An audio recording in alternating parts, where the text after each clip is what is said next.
How's your aunt, anyway? How's your aunt, the one who farted for 5 minutes, Karl? I've not been that well. What's up with her? No. The best chill-out album ever. Is she alright? Yeah, she'll be alright. Yeah. Okay, guys, so that's the prizes up for grabs. So we were having two conversations there. I think we're a little bit too relaxed in this show. Sure. I mean, people tuning in will just think, do those three people know they're going out live? Or is that a conversation, like, between the records? It's... Do you know what I mean? It probably sounds like, the record is playing. We think the record's playing, we're just chatting. Oh, dear. What we got, Karl? What we got? Karl. One opportunity. Karl, come on. Oasis, Live Forever on XFM 104.9. Right, we're in the swing of things. It's mine and Steve's favourite bit of the whole show. This is what we do this show for now. Educating Ricky. Yeah. Go for it, Karl. You said that learning can't be fun. Yeah. Yeah. Okay, I'll go for the one... What's the one about the butcher, going down the butcher shop? You've got get your kit on, we're off down the butcher's. Yeah. You going for that one? Yeah.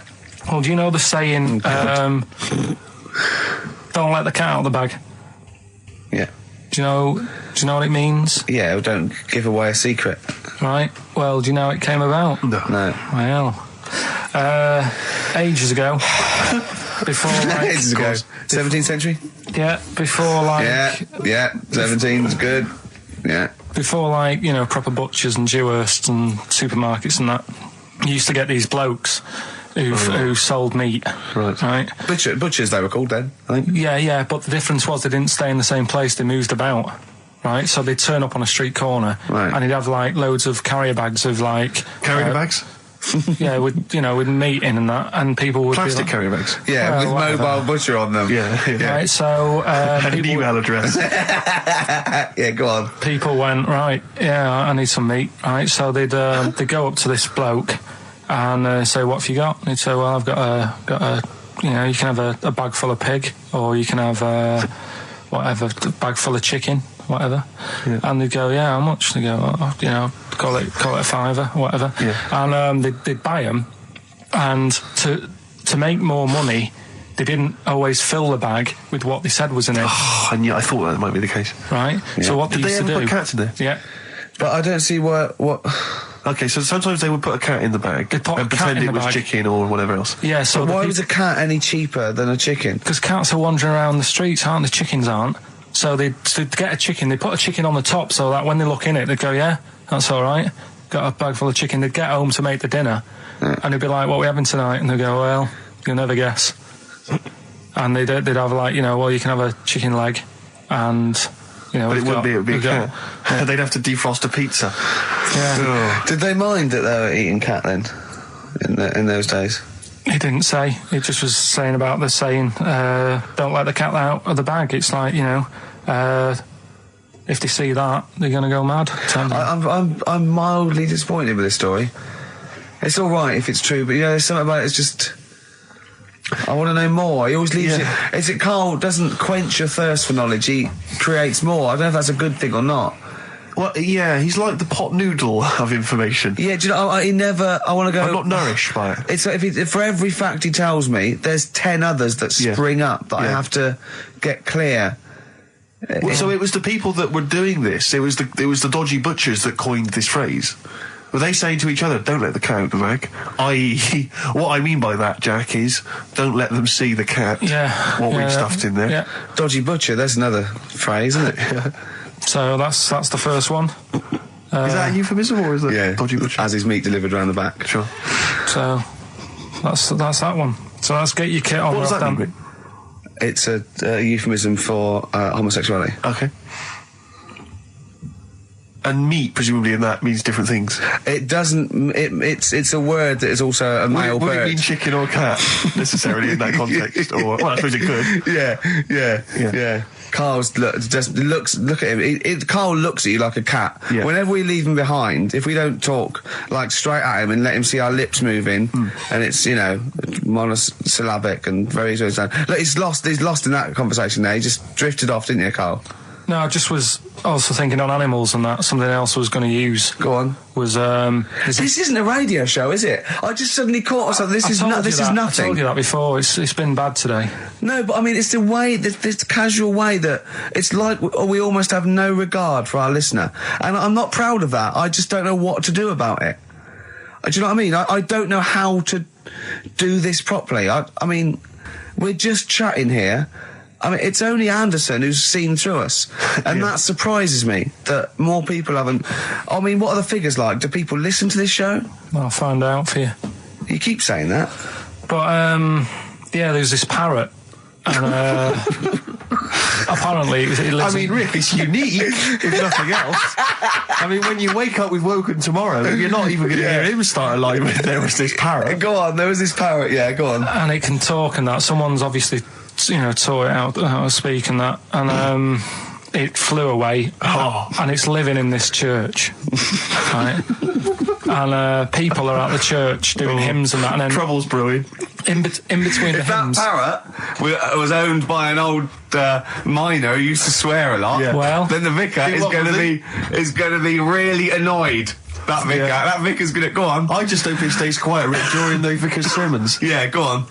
Have you read it? No, go on. Have you read it? No, because that's what happens, right? Go on, tell us, Karl. During the hymns, it's sort of effing and jeffing and stuff. Effing and jeffing? Yeah. And everyone's like going, it's quite funny, really, it doesn't know what it's doing. Everyone's having a laugh. Yeah. But it's causing a havoc at funerals.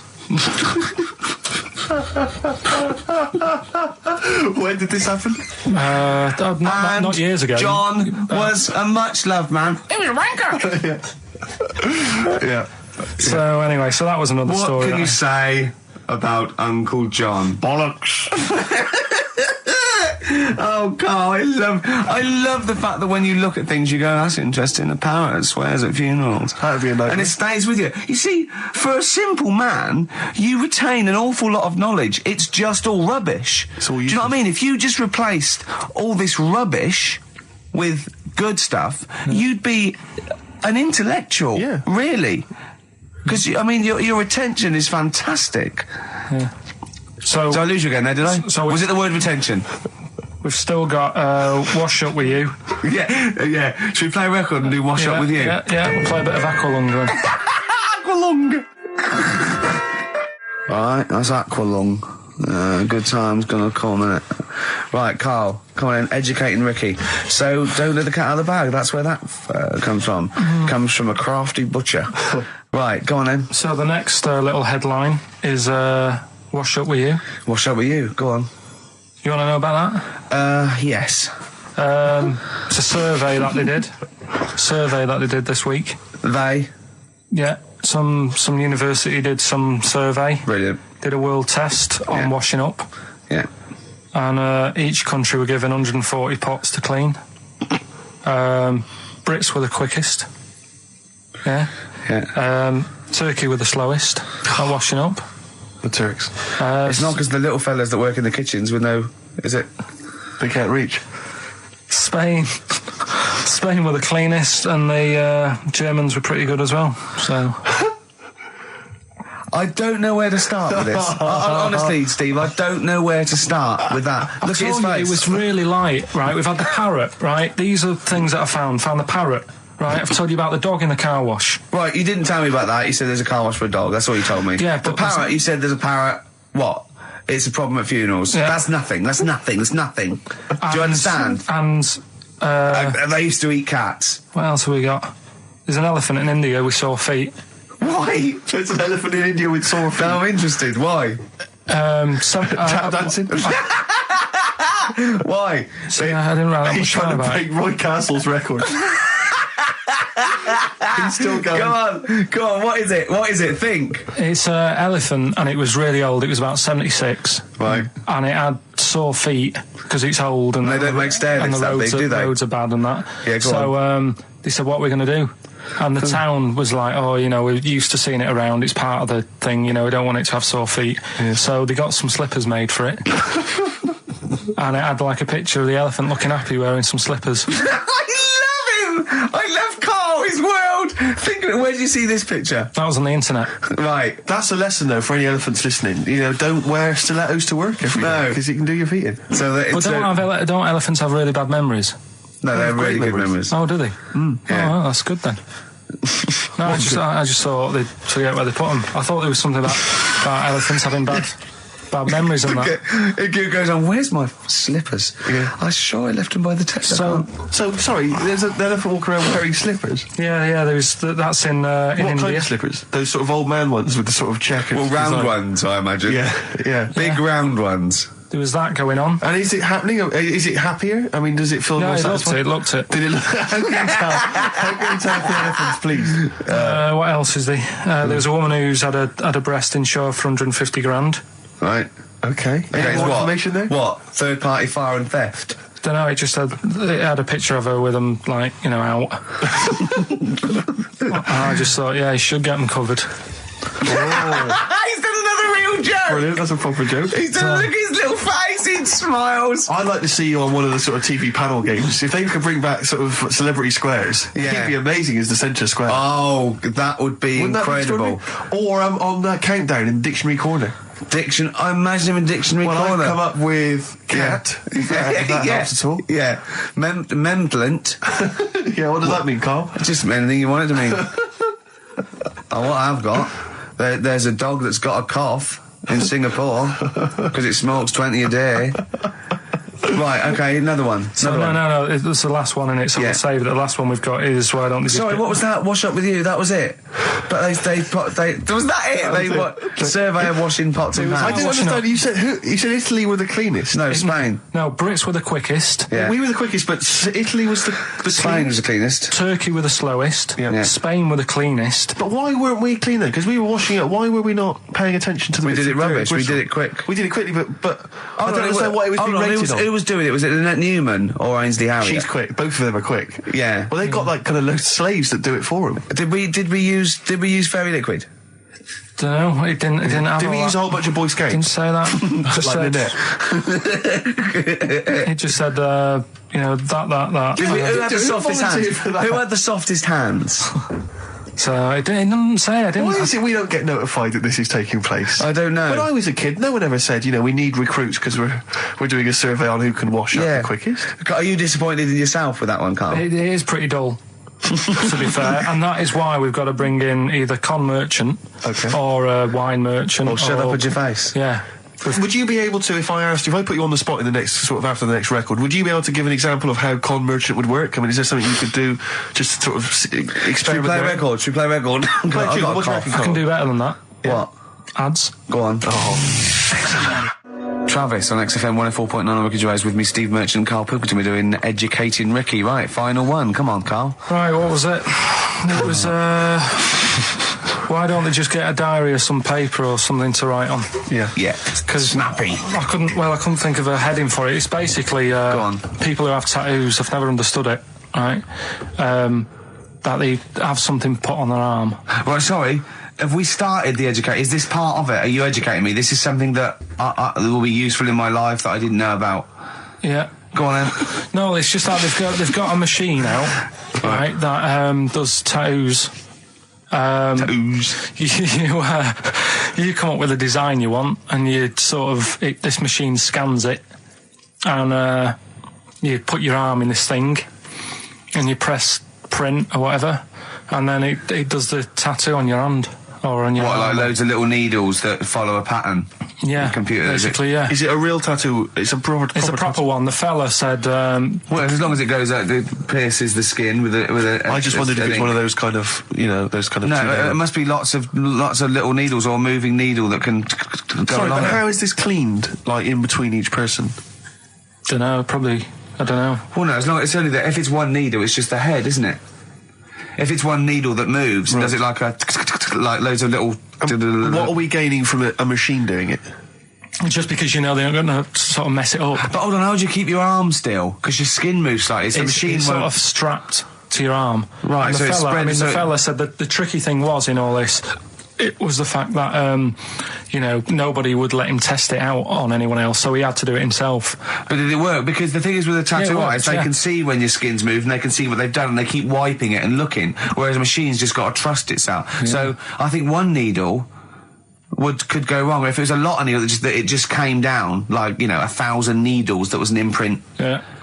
But obviously I'm asking someone who hasn't delved any further than there's a machine that can give you a tattoo. That's all you've got at the moment, isn't it? Well, yeah, basically. That's all you've got? I mean, that's what I've got, because I'm not a fan of tattoos. I don't... But where did you read this again? This was... Internet? This was on the internet, yeah, it was, yeah.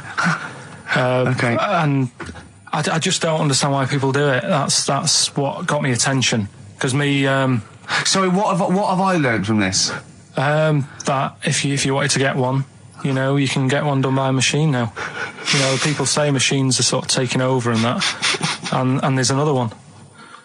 But it's just the fact. I mean, I don't know. So give us the snappy title of this education again. Why don't they just get a diary or some paper or something to write it on? That's what I always think when I see people with loads of tattoos. Like there's that fella who we were talking about the other week in Scotland who was covered 99% in tattoos. It's just like, what have you done that for? Yeah. Do you know what I mean? You can't get rid of it now. You've done it now. Yeah. One of my uncles, like Tattoo Stan, he's just caked in them. Tattoos. Right. I don't think he's my proper uncle, but it's just like my dad's got... Tattoo Stan. No, my dad's that's a province in Russia, isn't it? My dad's got loads of mates who... When you say he's not your proper uncle... do you know, like, when someone comes around and you all right, Uncle Stan? Yeah. Do you know what I mean?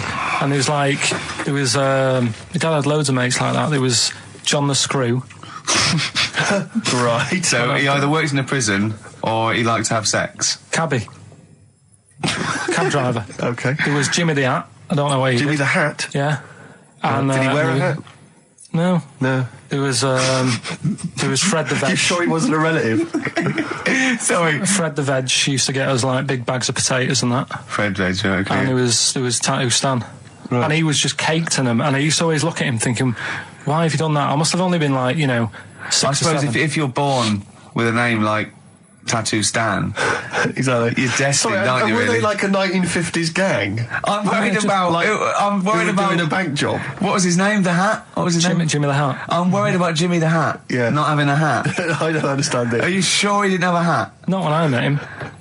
Did he ever wear a hat? I didn't see him that much. Do you think it was a joke, like, when your mate's sort of like, 8 foot and huge, you call him Little John or Tiny? Do you think... Well, the fact that he never wore a hat. They went, hold on, I've noticed something about Jim. Go on. No hat. And I go, oh, true, let's call him Jim the Hat. Jim the Hat, yeah.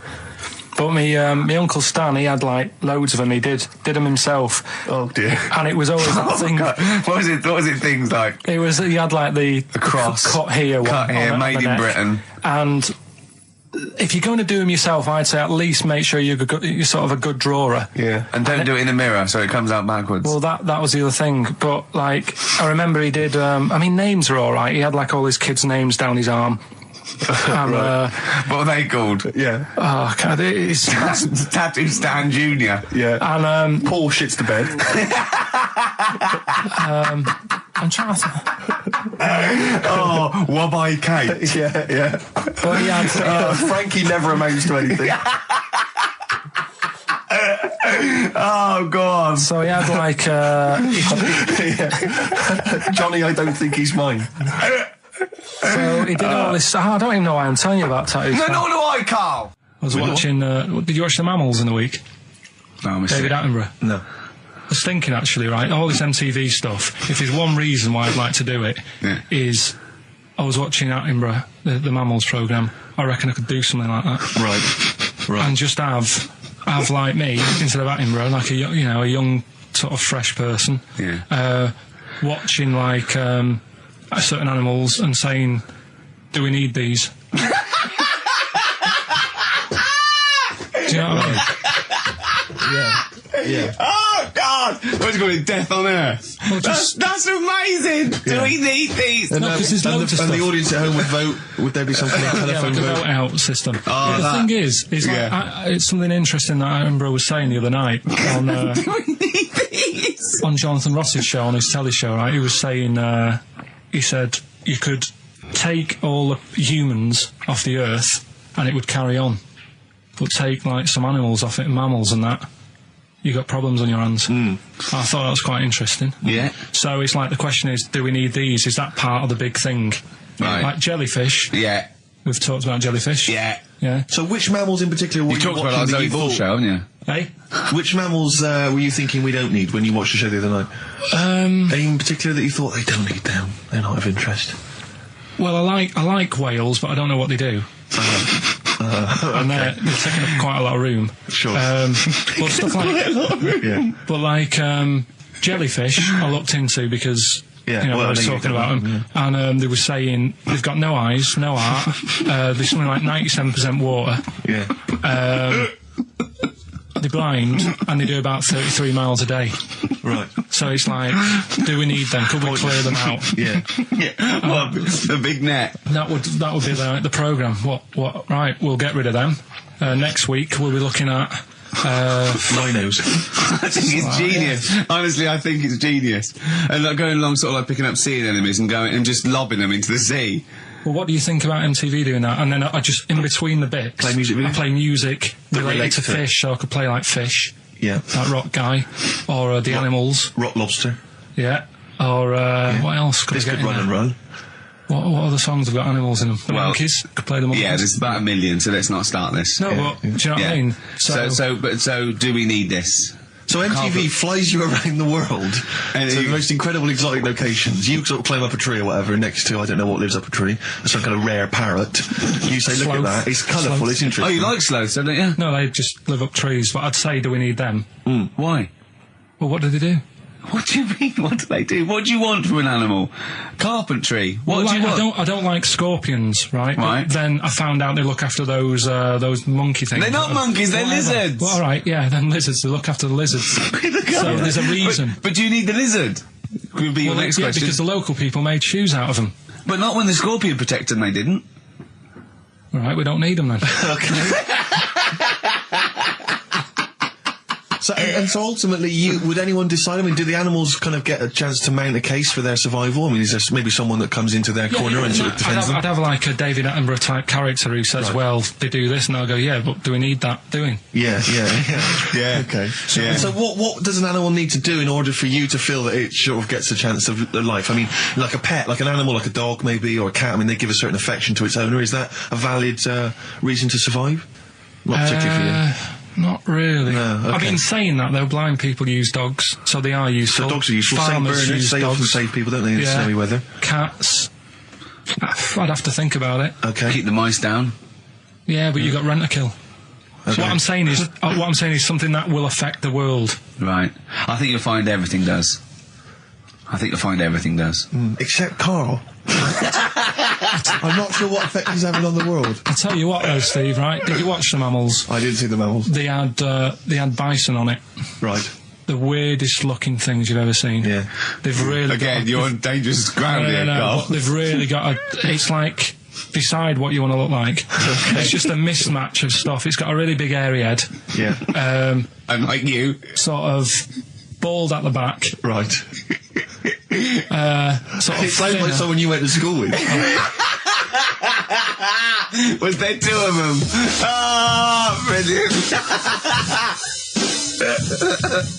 From the album Original Pirate Material, it's obviously The Streets, and an album track from that, It's Too Late. Fantastic, isn't it? Yeah. I know everyone's raving about it being, one of the albums of the year, but it is, I think. It's great. That's brilliant. I love the backing as well. It's just so good. The lyrics, the things that go, they're my favourite band of the year.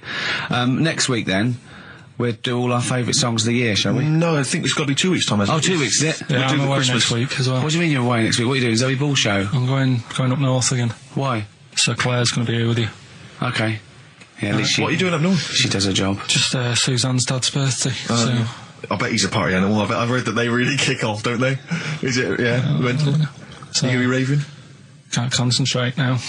Oh, well, he's all stressed because the lady from MTV is here. She's going to film his little face. So the what- the things he said in the week, he was so worried. He's got worried about the spot on his head. That won't come out. Just you got your best side. It's on that side. That's all right. Oh, yeah, the camera's out. Look, he's getting nervous now. Okay, Carl, ignore the camera Okay, just ignore the camera. Okay. Now, me and Steve have done our research for you, and we've got 2 amazing things to tell you. What should I tell them first, about the baby or the... Well, they're both equally fascinating, so you choose. I'll tell you the crab thing first, right? Steve actually saw this thing in The Guardian in the week about our research thing, and then we looked it up, we looked into it on Friday, and it is incredible. Right, listen to this. There's a thing in a bay in New England, right, where it's like the biggest, they make silicon chips and stuff for computers, right? And because of the data protection thing, after they've done them, because they have to destroy the plates, right, well, the information's sort of put onto them, but there's still flakes of silicon. They sort of grind it down straight away, and some of the flakes got into the bay, okay, but some of the information is still on even the slight granules of silicon. Anyway, gets in the water, and silicon is rather like a carbon derivative. They reckon if there had been life on another planet that wasn't carbon-based, it'd be silicon-based, because that's simple sugars and proteins, it's just COH and that, and it can work with silicon, right? Anyway, the crabs have been taken up, it's still in the water, and they looked out on the beach, and over years the crabs have started sort of putting themselves in formations, like geometric format, and they couldn't work out why they were doing this. And when they put them in the experiment, they sort of like chopped them up, and they found they'd taken on silicon, and it had sort of got into their brain, and they were downloading information. They picked up little things, because it's just chemical, like electrical impulses that got information off the silicon chip, and they were interfacing it. But this is the amazing thing. One bloke sort of thought of this, and he thought, well, if it's a simple computer, the brain, if it's just a simple sort of electrical thing, then maybe there's sort of, we could get it down. So what they did is they made a thing called a biointerface, and they put it into the crab's brain, just a really simple brain, so it's measured on Mangala, right? And it got impulses from it, and they were getting like computer, just flashes of like symbols and geometric things right on this screen to read the crab's brain, and it was stuff like fragments of a. What made them do this in the first place? Because they saw the crabs behaving differently. They were behaving differently to each other. They were just like intelligent, and they were sort of solving problems and all this sort of stuff. Anyway, when they downloaded the thing, it was like they found one of the secretary's names where it had been on the silicon chip, where it was just like a flash of a computer screen. But the most amazing thing is, they downloaded a memory, right? It was like a snapshot where it had been burnt onto the retina of the crab, just a snapshot of something, and it was like a picture of the beach, like a couple of years ago, right? And they also did, incredible, it was like just a digital black and white sort of thing, so they could see what the crab had seen. Amazing. Jeez. Amazing. So intelligent crabs. What are they doing with them now? Super brain. Well, they think this is the upshot. They think they could use it as spy crabs, because they could get these crabs. Also, the other thing is, as generations went on, right? So they put a crab in to see it, something, right? Lots of crabs in, and then as generations went on, a newborn crab, they downloaded the memory, and it had the memories of its great all together. It had every memory that any crab had been related to it beforehand, because it passed it on. It just passed it on. So not even ones that had been eating the silicon stuff. Yeah, no. These are just like ones that have had kids. Yeah, and they've got like, and they know so you'd know everything. Your everything right the way back. So would that work if we ate silicon? Well, I suppose so. So what are they going to? Well, they can use them for all sorts of things, though. I mean, that's what's incredible. I mean, I don't know how you train it particularly. I don't know, it'd be quite tricky to train, but I'm assuming if they can do it that way, then presumably they can give it like certain silicon information, which they can then plant in it, if you like, within its sort of food. Also, if you get them onto enemy beaches, you'd have like 1,000 digital cameras just sneaking around. You could get Osama bin Laden or someone. They don't understand the information they've got. No, they don't know they're doing it. They just download them. So it's not like you could torture them and they won't be able to sort of give you the information, because they wouldn't know what information they had, because they're just. But the first crab they downloaded, they just kept seeing the same picture of a big crab feeding it, which they really, yeah, wow, that's what, like its mother crab or something. Yeah, it was memories of it as a child. But they're not in colour, presumably. No, it's all in black and white. They're all in black and white. It's just a digital camera because it's just they don't see in black and white, so it's just like a I don't know. I think it's burnt onto the retina or something. And the only one that they kept were the ones they saw a lot of the time. I mean, in a way, some of the educating Ricky I've got for you today is on the similar lines. Right. Oh, you've got to be impressed by that. You've got to be impressed by that. That's pretty good. I mean, I'm interested to see, what they do. What they do with what the crab developments are. But yeah, no, that's pretty good. Yeah. But I mean, amazing. Yeah. Amazing. Well, just digest that information, because that's not even the most impressive one we found. I think it is. I suppose it's pretty impressive, but the next one's maybe more shocking. Okay, right. But let's play a tune, and Ricky's got another extraordinary Okay. The Cure, Love Song, classic on XFM. So that's the crabs that you can download their memories. But what about other animals that are in the sea, in that same sea, eating the stuff? Have they tested them yet? I don't know. I think they just took it on because their biology, something to do with, I presume they could take up minerals and, I don't know why. I don't know. But anyway, next one, it's just on the horizons, a bodybuilder, yeah? This is freaky. Married another bodybuilder, right, and they're pregnant, and they had these tests, and the baby was very large, but it was causing it pain, right, in the thing, right, and it's almost bizarre, and after the female woke up pregnant after 7 months, and the baby was walking around. No, it forced its way out of the vagina. Oh, no way. Yeah, it forced its way out. And it almost had, super strength. And it was pulling her along by the umbilical cord, and they had to, and it was a stone. Extraordinary. That's freaky. I mean, you talk about freaky stuff. That's made up. What? It wasn't pulling her along. It was putting, she could feel it. Exactly. And it was, do you know what I mean? Just went... and just sort of squeezed its way out. Because it was ready. Because all the hormones. Because it thought it was ready. Oh, God. Imagine that. Just waking up and finding that in the bottom of the bed. Freak out, wouldn't it? Because you'd think it was a nightmare initially. And it had hair and everything, didn't it? Yeah, because all the hormones, there like hair, almost like a beard. There was something in the week about, you've got test tube babies and that now, haven't you? But they've managed to do it. I only caught half I knew he'd be more impressed by the crabs than that. He doesn't care if it's human. No, I am. I'm telling you though, that there was something... I only caught half the story because I was busy, but there's something about babies being able to be born without having any people involved. Or something. It's like putting them in an oven or something, and it's like a cake. And after a certain amount of time, it's ready.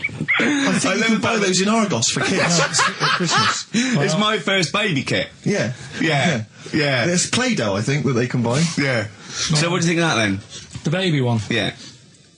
I prefer the crab one. Yeah. But the baby thing's pretty horrible. Yeah. So it was bigger than the average.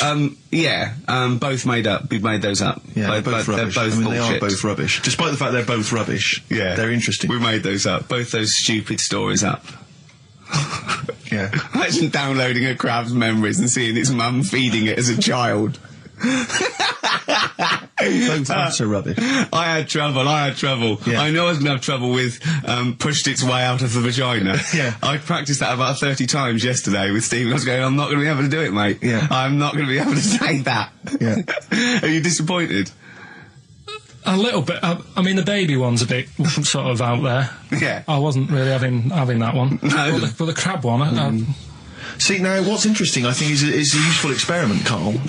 I don't know what it's taught you about yourself, but would you say that that's revealed to you a certain thing? I don't know, maybe that you're a bit gullible. I mean, what I'm saying is maybe you shouldn't accept or swallow your hook, line and sinker everything you read on the web. You got to think maybe a valuable lesson I feel bad because I said to Steve, he won't be annoyed that we conned him, he'd be annoyed that they're actually not true. You'd love that crab thing to be true, wouldn't you? it wouldn't surprise me if it did happen one day. Sure. Yeah. So, and then he'd laugh. And it's in the break when I said about the crabs, well, I'm keeping them then. Yeah. Yeah. Go on then, do a film review, quickly. Right, well today on film review we're doing classic films, and today we're looking at Elephant Man, John Merrick, one of his better pieces of work. It's a sad film. I've never really been able to watch it all the way through. Sorry, John Merrick's better piece of work was him being the Elephant Man, played by John Hurt. Yeah. Go on then. Sad film. When I was younger. Tell us a bit about it. What is it about? Who's John Merrick? It's about a fella who's got a funny head. Right, tell us this. And you know, he lives in I think he lives in London in like about the 1930s or something like that, and he's being picked on all the time and stuff. And first time you watch it, you'll probably cry a bit, and then the second time you watch it, you're just sort of thinking, God, that would be bad, sort of having a head like that being picked on all the time. Then the third time you watch it, you might think, you know, oh, how does he get his jumper on? Then, I don't know, I'm probably bored of it the fourth time. but it's well worth watching, so Elephant Man. Brilliant. Yeah, see it. Brilliant. I think if you want to get on TV, Karl, you'd be better as the subject of maybe like an omnibus documentary. Living with Karl.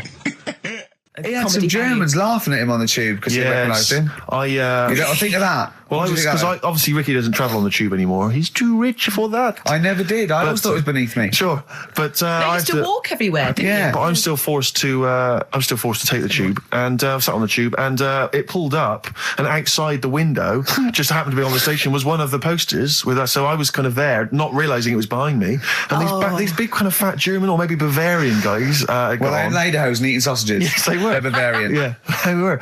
And I noticed one of them kind of looked at me, and then looked at the poster, then looked at me, just happened to say it, and wittered something to his friend in German. You know, I don't want to try and do an impression. That's freaking goggle-eye. Oh, whoa. I think that... No. But I know what you're thinking it means. It doesn't mean that. Right, okay. It means... What's a rough translation? Elegant boy. Right, okay, yeah. And so anyway, That's freaking goggle-eye. He pointed out the poster, and his That's mate... lanky piss and streak. And his mate burst into laughter. And then we pulled Well, they've got a great sense of humour, the Germans. Well, that's indeed. the thing. But we rumbled onto the next. We rumbled onto the next station, and the poster was in exactly the same place. And this time they tapped the shoulder of someone else on the train and pointed me out, and that person also laughed. An Italian? There was a French. Was there a bloke with a beret, a little moustache on the other side? Yeah. Was the United? Did you get on the United Nations Express? Just to, imagine that. Yeah, it was fake. See the freak. Look at this freaky goggle eye. Right, whereas I love the fact that before you were at least pretending to be speaking German. Now this is an Italian with an accent. It's just a guy speaking perfectly good English.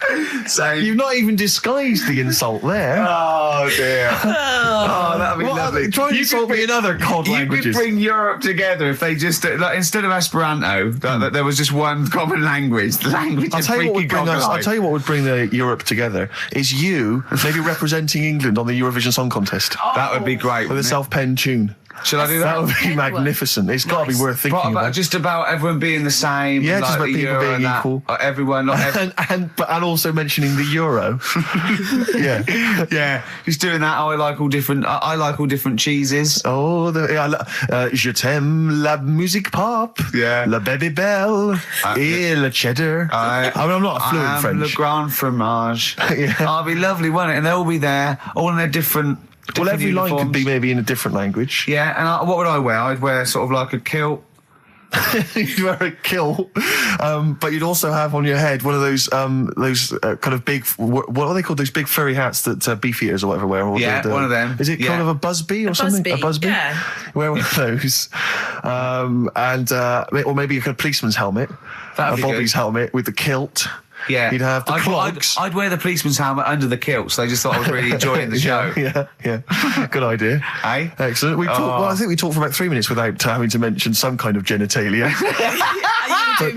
We should celebrate by playing one of my tunes of the year. Really? What one is it? U2 Electoral Storm. I know you're a big fan. I know you're a big choice. Well done. Cheers.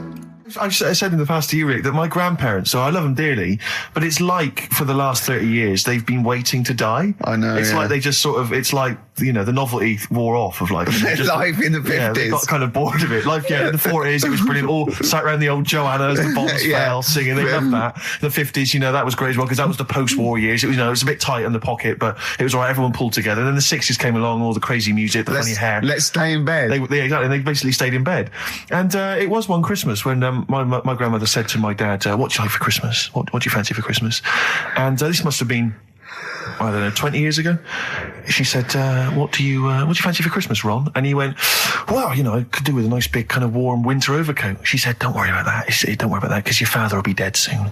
It's right, you can have his. Meaning my granddad. Well, to be honest with you, my father's still waiting. which is good news. Good news for my grandfather. Less good news for my dad. He's freezing. He's freezing. He finds out, how is he today? He's fine. Oh, okay. Oh, I'm freezing. It is such a weird mindset, that. I think that, to me, is what sums up people from that older generation, the 40s and 50s. And it seems to me that you've got that kind of mindset. It's like you were born in the 30s. And whenever you talk of your childhood, it's like you had like a baked potato to take to school.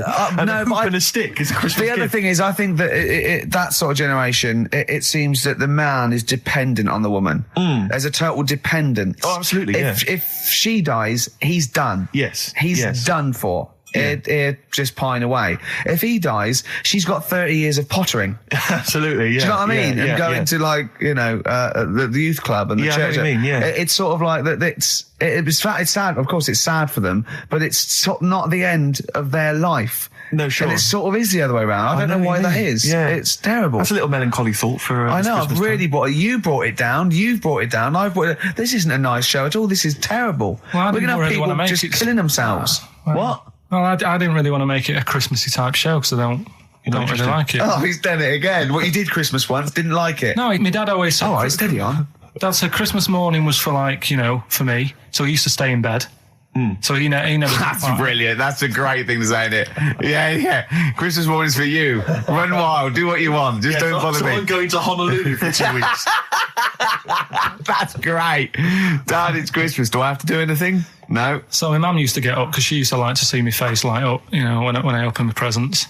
And then... to give fireworks. And then I'd have to go to my bedroom from about 6 o'clock onwards because, like, my mum and dad were into having big Christmas parties and I wasn't, like, old enough to go. Right. So they'd say, right, you know, you've had your fun there, you go up to your bedroom, stay in there. Really? Yeah, I remember one year, right, I got a train set, that's what I wanted. Yeah. Right? It's brilliant. Playing with it all day. I thought, I don't mind about the party, I'm happy staying up here playing with this. Brother comes in, he's had a few, right? He's going, yeah, give us a go on your train. How old is he? He's a bit older than me, so he might have been like, let's see. Well, let him be 18. Yeah, probably about 18, 19, and how old something were you? like that. I had a train set, so I don't know, about 14. something like that. Yeah. Right, so I'm playing on that, loving it and stuff. And then he comes in and goes, oh, give us a go. He turns the transformer up to like 14. He went really fast for about 5 seconds, broke it, and then he went back downstairs. Wow. So Christmas, I hadn't even got to Sounds Christmas like Day. the Conservative government with British Rail. Satire, that is. Rick, I just thought that there's satire. If there's any satirical shows listening or magazines... It doesn't work in any way because there's the analogy falls down apart from there being a train. Think it through though. British Rail was trains. Yeah. And the government broke the trains in many... Well, they didn't break them, like, not officially breaking them, but they kind of... It does work. It's perfect. Oh, I'm very pleased with that. And I can't... And no one's asked him to be on Have I Got News For You? It's weird, isn't it? Because it's strange, that. When you've got a satirical mind that's as quick as that. Yeah. Right. And he's broke your little train set. So what did you do? I just like watched telly and had some sausages. I bet you were happy with that though, weren't you? Oh, it's a bit annoying though, isn't it, when your main present of the year has been broke. And did it ever get it fixed? No, that was it. Put away. I'm intrigued why your parents wouldn't let you come and join in the festive fun. Was it like really debauched down there? Was it like eggnog everywhere? Well, no, but I mean, that's fair enough. 6 seems a little bit early, but I just think, you know, if you're a kid, he had his fun, put him to bed at 8 maybe. And Do you think so on Christmas Day? I thought that was a day for family. Well, not if there's a party going on.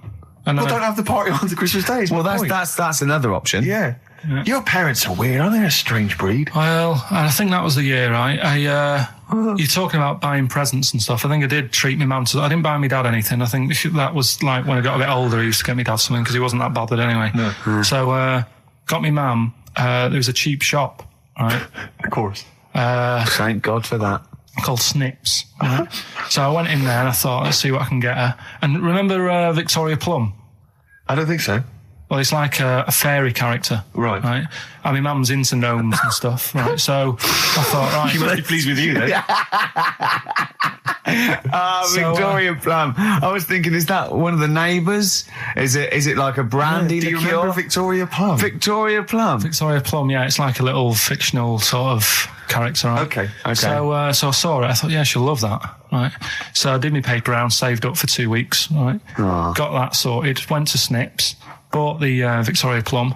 Next day, I'm in town with her, right? So I think, I know what I'll do. I said, come in here a minute, right? So we go in and we're looking around and I tested her, right? I went, look at that there. That's all right, isn't it? And she goes, oh, it's bloody awful. Oh, Karl. Oh, Karl. Oh, God. So then Christmas Day comes. I said, don't bother opening it. She said, no, why? I said, Oh, "Don't." no. Why did you still give it to her? So, well, it was too late. I'd already bought it. Oh, Karl. So she opened it, and I was like, and she said, oh, that's nice. I said, why are you saying that? I said, the other day, she said, it's bloody awful. She said, oh, no, I thought you were pointing at something else. Oh, no. So that's why I don't get anyone anything anymore. Oh, God. Play record. Oh, God. Oh. Right, here's the last clues of the year. You had, there's a load of letters there asking for advice. Put them on Claire's desk. Go that on, was no idea. F. That was for foreigner. Foreigner. I don't know what you mean. Claire Rayner. She took advice. She gave people advice. So that's a foreigner. That is shit. Right. I'm sorry. That may be Christmas. That is absolute A garbage. lot of people got the right answer. I know. Yeah, well, well, that they annoys don't, me even well, more. Number The 2. second one, ask your mum. Foreigner. Yeah. Foreigner. Second one, ask your mum if you should. That was S. That was Shalimar. Shalimar. Right? No, bizarrely, what was the clue there? Ask your mum if you should. No, we got a lot of people saying Smashing Pumpkins as the answer to that. I don't know who's saying that today, Mum. Smashing Pumpkins. Merry Christmas, Mum. Smashing Thanks very Pumpkins. much. Nice bollocks. Oh, that's great. That's great. Right. Smashing Pumpkins. Your dad bought them for me for Christmas. Yeah. And the last one, Lovely plums. What, my Victorias? Oh, God. right, we've got to wrap it up. Come on, then. A couple of people were arguing in the supermarket at the fruit and veg counter. That was B. That was banana drama. They were like having an argument. What do you mean banana drama? What, no, wait. What group is banana drama? What group is banana drama? So, You're a fool. You're a twat. Well, you say that, but you accuse Karl of that. You're also accusing lots of the listeners, including the winner, Nicola Rogers of London, and she wins those great prizes, and she got them bang on. So Banana drama. so can we finish there now? Yeah. Yeah, What do you mean? absolutely. What do you mean? Can we finish there now? Just play the ads and go. What? No, what are you talking about? We're going to play Jerry Nichols River. all day. Play that then. Goodness me, Karl, look at you. We haven't got time. Merry Christmas, Karl. Merry Yeah, Christmas, yeah. Karl. Enjoy the show. Let's give him a little kiss. Oh, little kiss. Oh, no, with tongues, it's Christmas. No, don't. Stop messing about. Get up! Can I just ask Karl how he got on over Christmas? Because the last time I spoke to him, you hadn't bought a present for your girlfriend. I have to say, I was on tenterhooks all Christmas. Well, you changed it. After that show, I felt bad, even though I shouldn't have done, because... Because you hadn't bought your girlfriend a Christmas Yeah, but present. I said to you, I booked a table at a hotel in Covent Garden, had Christmas dinner there, which was nice, right? It's good food and everything. Didn't feel like enough to me. Well, then I went out and treated some stuff, and then... No. A couple of days before Christmas, he went, I took Suzanne to that hotel we're going to go to for Christmas dinner. We had tea and cakes. And I went, oh, you treated her? He went, no, she paid for it, but I was just showing her what it was going to be like. That was her extra treat. She paid for it. I love that. Brilliant. Yeah. Well, it was a dear. It was like 150 quid for a meal for two, which is pretty dear. So I'm not going to buy her cakes as well. I love that. All right, love, have anything you want. You pay for your own pudding. I'm not mental. Yeah. So yeah. So you treated her to some other Yeah, stuff. some bits and bobs. And What, then so yesterday, she chose them and you paid for them. what, the presents? Yeah. No, Or you chose them and she paid for them, but, you know, it's the thought that counts. I got them on the way home that Saturday. Well done. And what Past did you some buy? shops. Well, just some bits. It might be personal, Steve. Well, I don't care. Just some bits. Yeah, Just but bits and pieces. leave out the personal bits. What bits? Just little things. And then yesterday, right? A monkey wrench and a new washer for the shower. Yeah. Some recordable CDs that you need for your job. Oh, So, dear. no, when you gave those presents to her, did her face light up? Right. I don't want to tell you what they were, right? But she wasn't that impressed. You're going to tell us what they were now, Karl. what they are. You even know what they are, she told you, on Christmas Day. Hold on, wait a minute. But it doesn't matter what they are. It does matter what No, they it are. doesn't. It doesn't. does, Karl. It's you, mate. Of No, course it doesn't matters. matter. Oh, God! Have you just remembered? Yeah! Right, but don't. There's no need. I've got to tell him, Karl. I really want your permission because I don't want to be I know it's not, but we know it's not that embarrassing. It's really quite sweet. Yeah, but in a way, right? The way I look at it is, right? Christmas even when I was a little kid, right, it's not... Please let me tell him, Karl. Well, let me just tell you first, though. Let me tell you why I didn't go all out on the old present front. All right. Justify yourself. Right? First of all, I've covered it up since then anyway, right, with that present, because I bought her some shoes yesterday, and she did say, I'll give you the money for them, but when I get home, I said, it's all right. I said, you can have them, right? So not only did I buy her some food on Christmas Day, I got her shoes. She's probably had a And they feel like a horse. Yeah. It's not like, yeah, there you go, there's your shoes, there's your food, right, bed down, see you later. Yeah, but what I'm saying is I she's have done... fed and clothed. Yeah, did you comb her hair? She's done well this year, right? So... The thing She's is, done well this year. It's like you're a single parent living on a council estate with a smack problem, and you still managed to buy them some Lego. when I was a kid, right, it wasn't about what you got. I remember one year when I was about 8. Right, Oh, it's going to make me cry, isn't it, this? no, it's not. I'm just Go on. saying the way it is, right? I woke up at about 4 in the morning. And I was like, oh, what have I got? And I couldn't sleep. I was that on edge. It's the excitement of Christmas, isn't it? It's like, oh, what's wrapped up? I need to know. Yeah. And it's the fact that people are saying, no, you won't know until tomorrow. Yes. That annoys you and winds you up. Okay. So I got up at 4 in the morning, opened my presents, and then went, right, I know now, went back to bed, had a great sleep. Yes. Right? So it's nothing to do with the excitement of what you get. It's the excitement of not knowing what you've got. And then what happened when you got up to go down with the So presents? hang on. So what you're saying to me is that you could wrap up a brick because the thrill of Christmas is in hoping and being excited about what it is, not the actual gift itself. Yeah. Is that what you did? That's- Did you get a brick? No, let me tell you now what he got. He got her a present, right? And she said, she came, I said, yeah, he got me. It was an industrial-sized packet of condoms. It was a joke gift. No, it No, it wasn't a not joke. It wasn't even a joke. I went home that Saturday after here, past Boots, thought, might have something in here. They were on, like, some value. Right, you passed the Were they makeup. used? Right, but Passed anyway, the makeup. You passed all the other. Past the Feminine makeup, stuff. past the lovely vanity cases, Yeah. the foot spas. Exactly, Yeah, the yeah. bathroom Oh, hold clothes. on. How much are these, love, for 100? Yeah. $4.99. Yeah. Do I get them reduced if I buy in bulk? So how many did you buy? What was it? I don't know, probably about 100. Right, okay. And is she allowed to use those with anyone? Did you wrap them? Can she just go out and have a wild Well, time you with don't need them? to, they're already wrapped, aren't they? Oh. And then what did she say when So, she opened them? I'm No, just- wait, Carl, what did she Right, play a record and we'll come back to this. You're worse than my father, that's genius. Made famous, of course, by Jimi Hendrix. Yeah. That's All Along the Watchtower, as originally done by Mr. Bob Dylan. On XFM 104.9. So, Karl, just take us through the moment where you gave this gift. Firstly, So you were went excited- into Boots, right? You thought, all right, 100 condoms, brilliant. Okay, did you wrap it I don't up? know if it was 100, probably 80. Right, okay, yeah. Right. You don't want to So, go mad, do you? Wrap them up. I'm just resting easy knowing that he's not trying to breed. Right? No. Yeah. So I got her them. I got her Grease on DVD because she's Okay. always watching that. Yeah. Right? Yeah. So just think of when her mum said, what did Karl get you? Some condoms and grease. I was going to say, I'm glad he said on DVD. And she was surprised anyway, right? Because Yeah, I bet she was. no, when she got she was thinking like jewellery. no, So right? that showed her. That surprised you, hasn't it? All right. So hang on, wait a You minute. thought it was a holiday, didn't you? Yeah. Look at your face. You don't know me at all. So hang on. So did you give these on Christmas Day? Right, what happened is she got in from work that Saturday, right? And I said, look under the tree. Knackered. Oh, at least it's Christmas. Yeah. At least I'm going to get a little bit. Yeah, go on. I said, look, you got some stuff under the tree, right?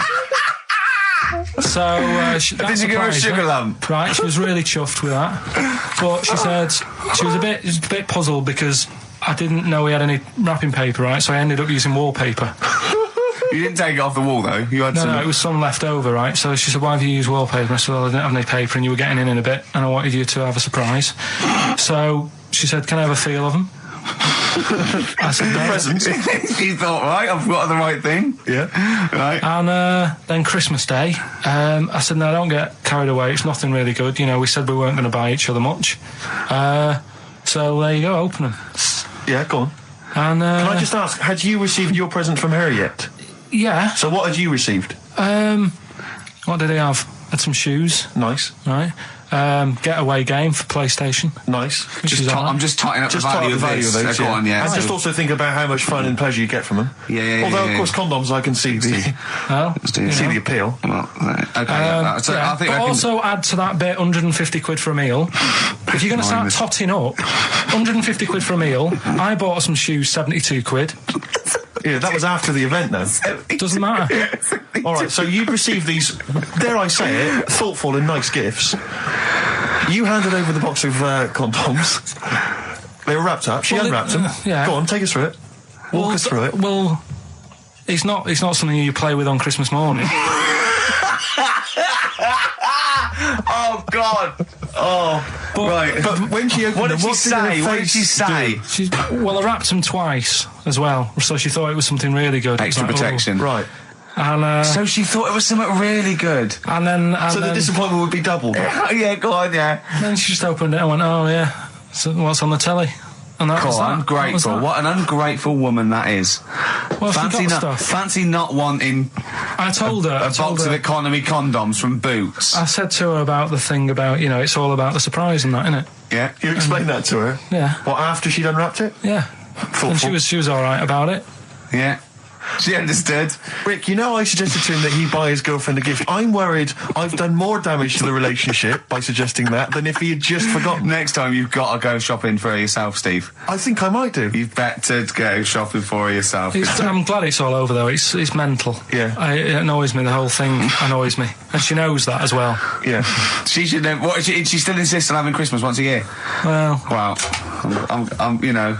no, but well, anyway, what did you get? I can't think what you bring to the relationship, Carl. I don't know what it is she's getting from you in this relationship. It's like she's I doing think all we the know. work. Well, yeah. 80 times. Oh God, God! I love it. You're brilliant. I know what she's getting. He's the. What though? He's not thoughtful. No, but he's thoughtful. He's the best he can do with the brain he's got. Do you know what I mean? Right. He's doing his best. He's absolutely doing his best. There's no. He's working at the limits of his powers. Do you know what I mean? Though he's done as well as he can with what he was given. Sure. Yeah, I and understand. that's admirable. Yeah. It's like I think he's done better than you'd expect. I bet his teachers didn't even think he'd get this far. Do you know what I mean? What? Find a girl. No, well, yeah, a job, a girl. Yeah. Do you know what I mean? Clothing himself. He's done really well. What do you think, Karl? You think you've done well? I think I've done all right compared to some of my mates. What are they doing now? Probably not that much. Do you know what I mean? Mrs. Matthews said I wouldn't be an high flyer. I think I'm doing all right. Yeah. Do you know what I mean? I have a holiday every year. Got somewhere to live and that. Yeah. Got a new flat, haven't you? Yeah, so...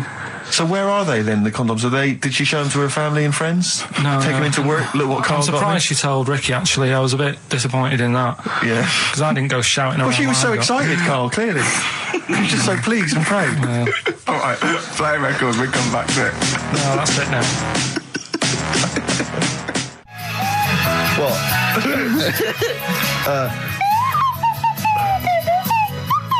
Someone's left one of those little things in here. It's brilliant, isn't It's it? amazing. What are they called? Those things?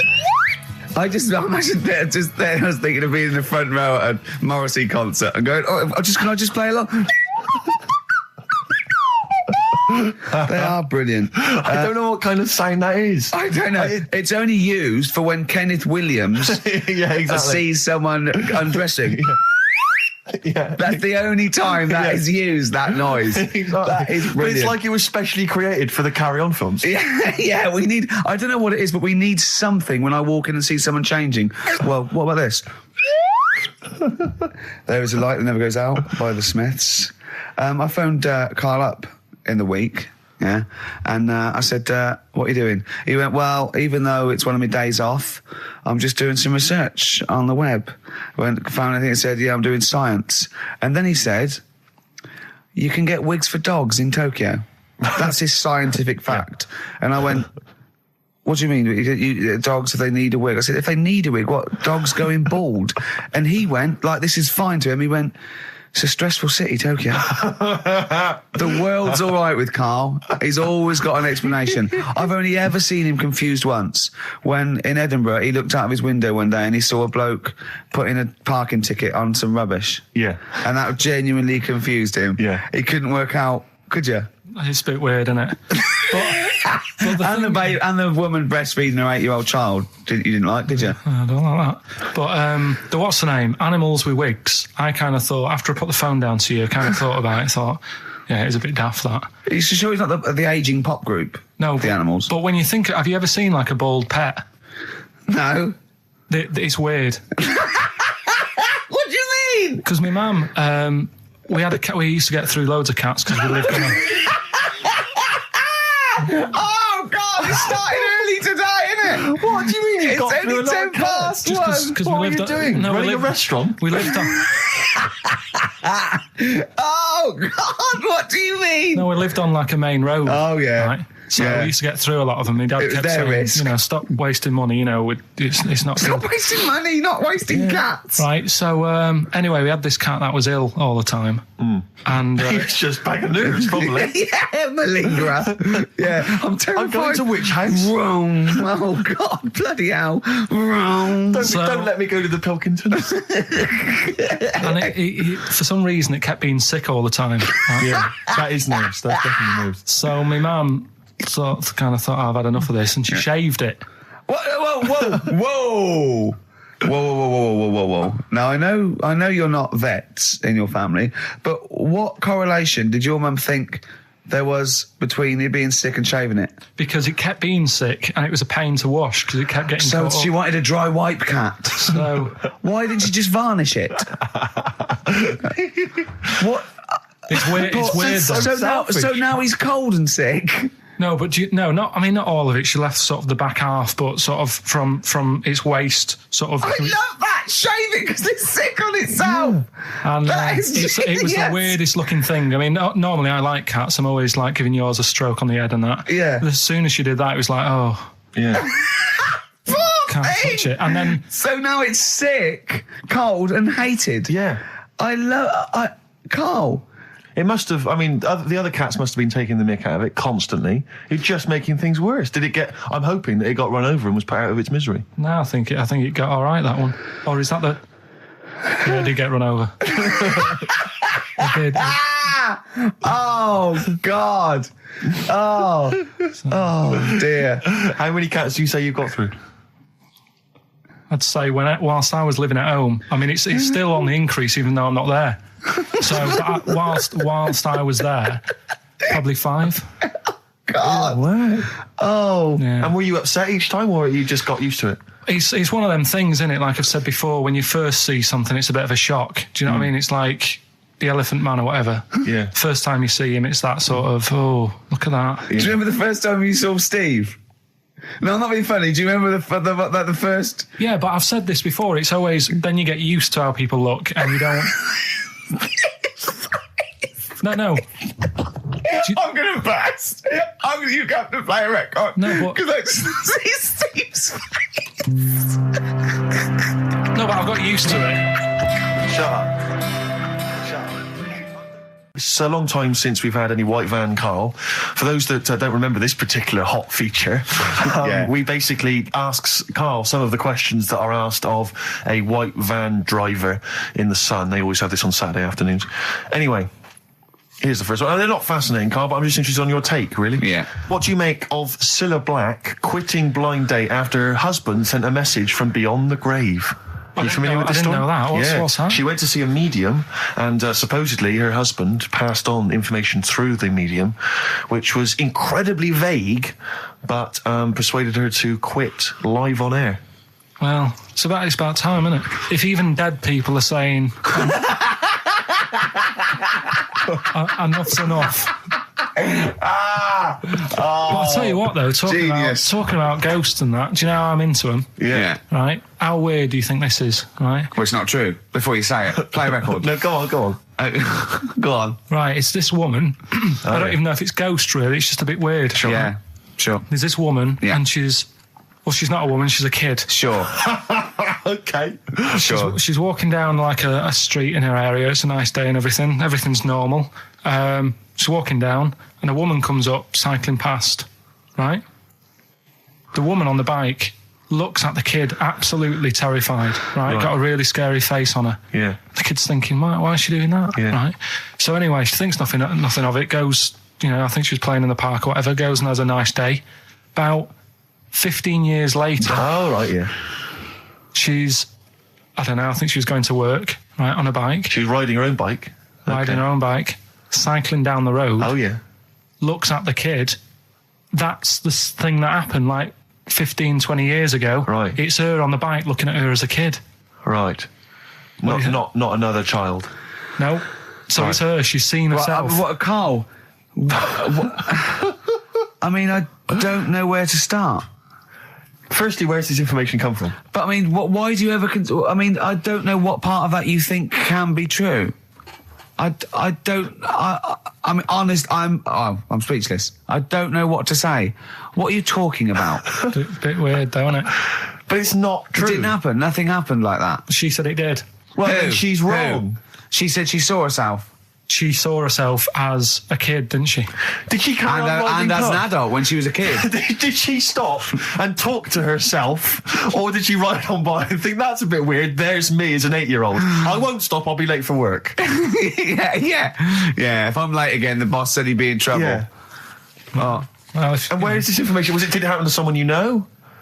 No. You overheard it on the bus? No, it was in the 14 Times. Ah, right. Well, Okay. that's the answer. Good. We've Okay. got to the bottom of that. Right, good. What should we do next? It's too much. Do we need them out of the way? Do we need them out of the way? Yeah, just again, Let's explain it again. if you're new, I'm sort of on a bit of a mission to find out, we've got a lot of animals and insects in the world and stuff. Yeah. Do we need them all? It still amuses me. So we've found out we've got to keep jellyfish. We've done octopus. She said we've got to keep them. This week, snails. Do we need them?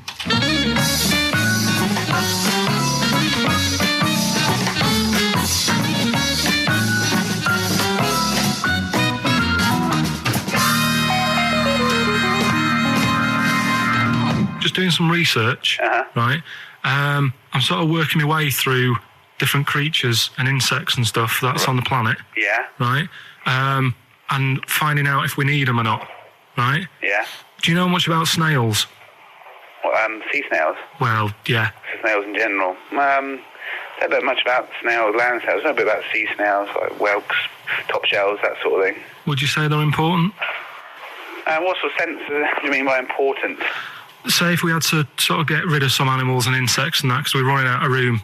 Right. Do you know what I mean? Because I'll tell you what I know about some snails. I don't know if this applies to sea snails as well. I mean, I called you today because a lot of other places are shut. Yeah. Right? So I know they like to eat stamps, apparently. The glue on stamps.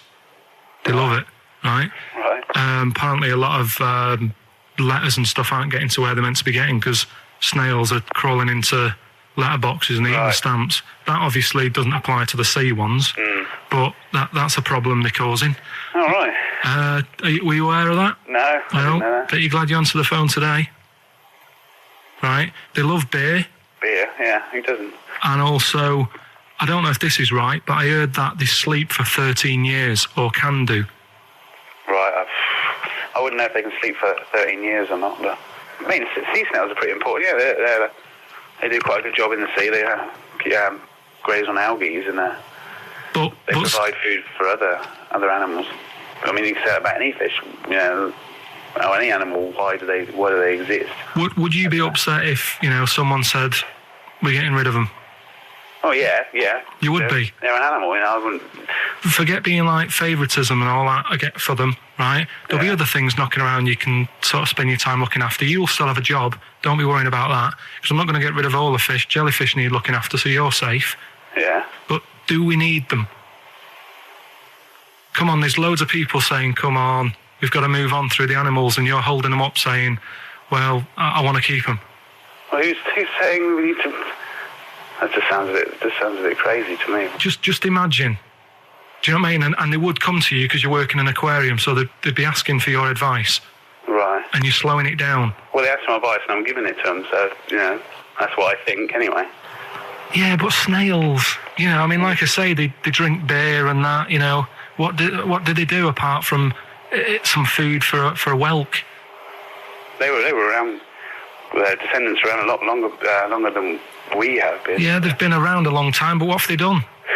Well, they've survived that long, so they must be doing something pretty good. Well, apparently they sleep for 13 years, so really, even though they've been around for ages... I think that sounds a bit... I don't think they sleep for 13 years. Not all of them, just the tired ones. So, snails, do we need them? Well, yeah, I just think they've got to, just as, it's not for us to say, do we need them or not, we can't just... So you think we should keep them? Yeah, definitely.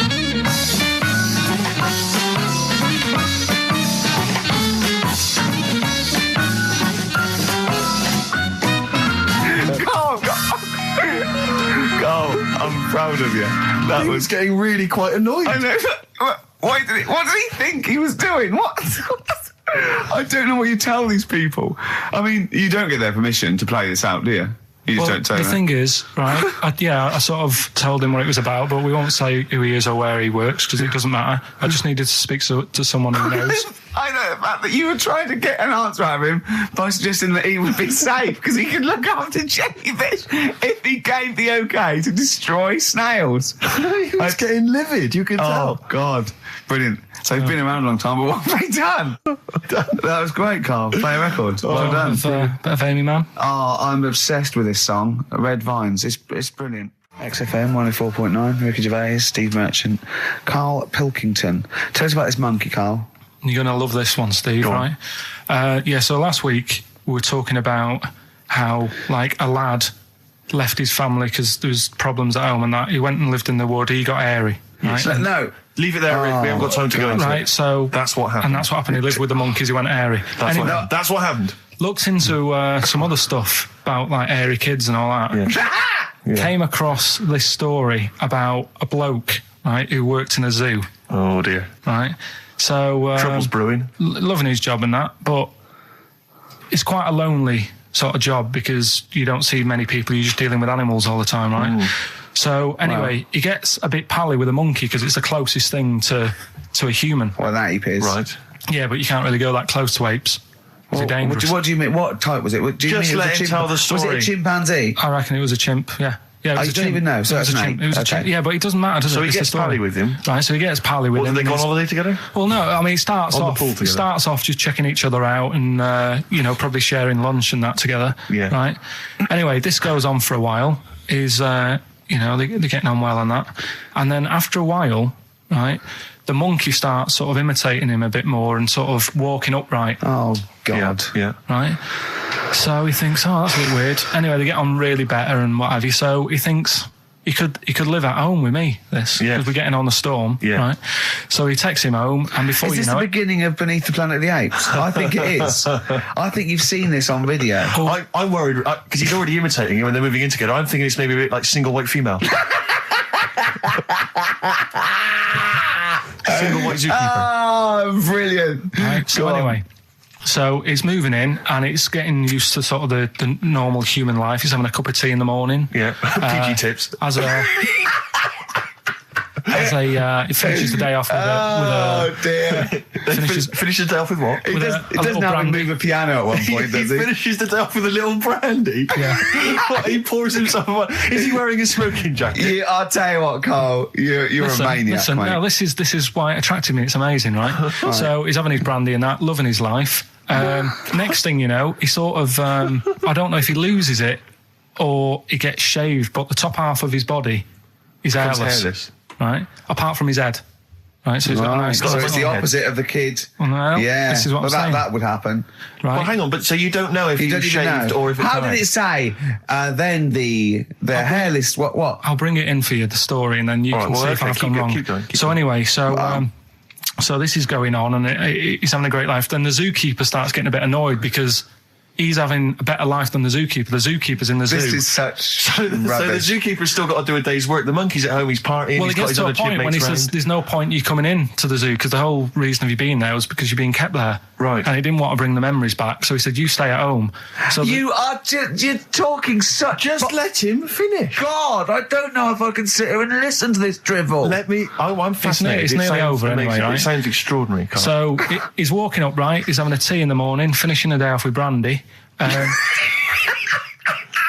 Gets a bit out of hand. Only tries it on with the zookeeper's wife.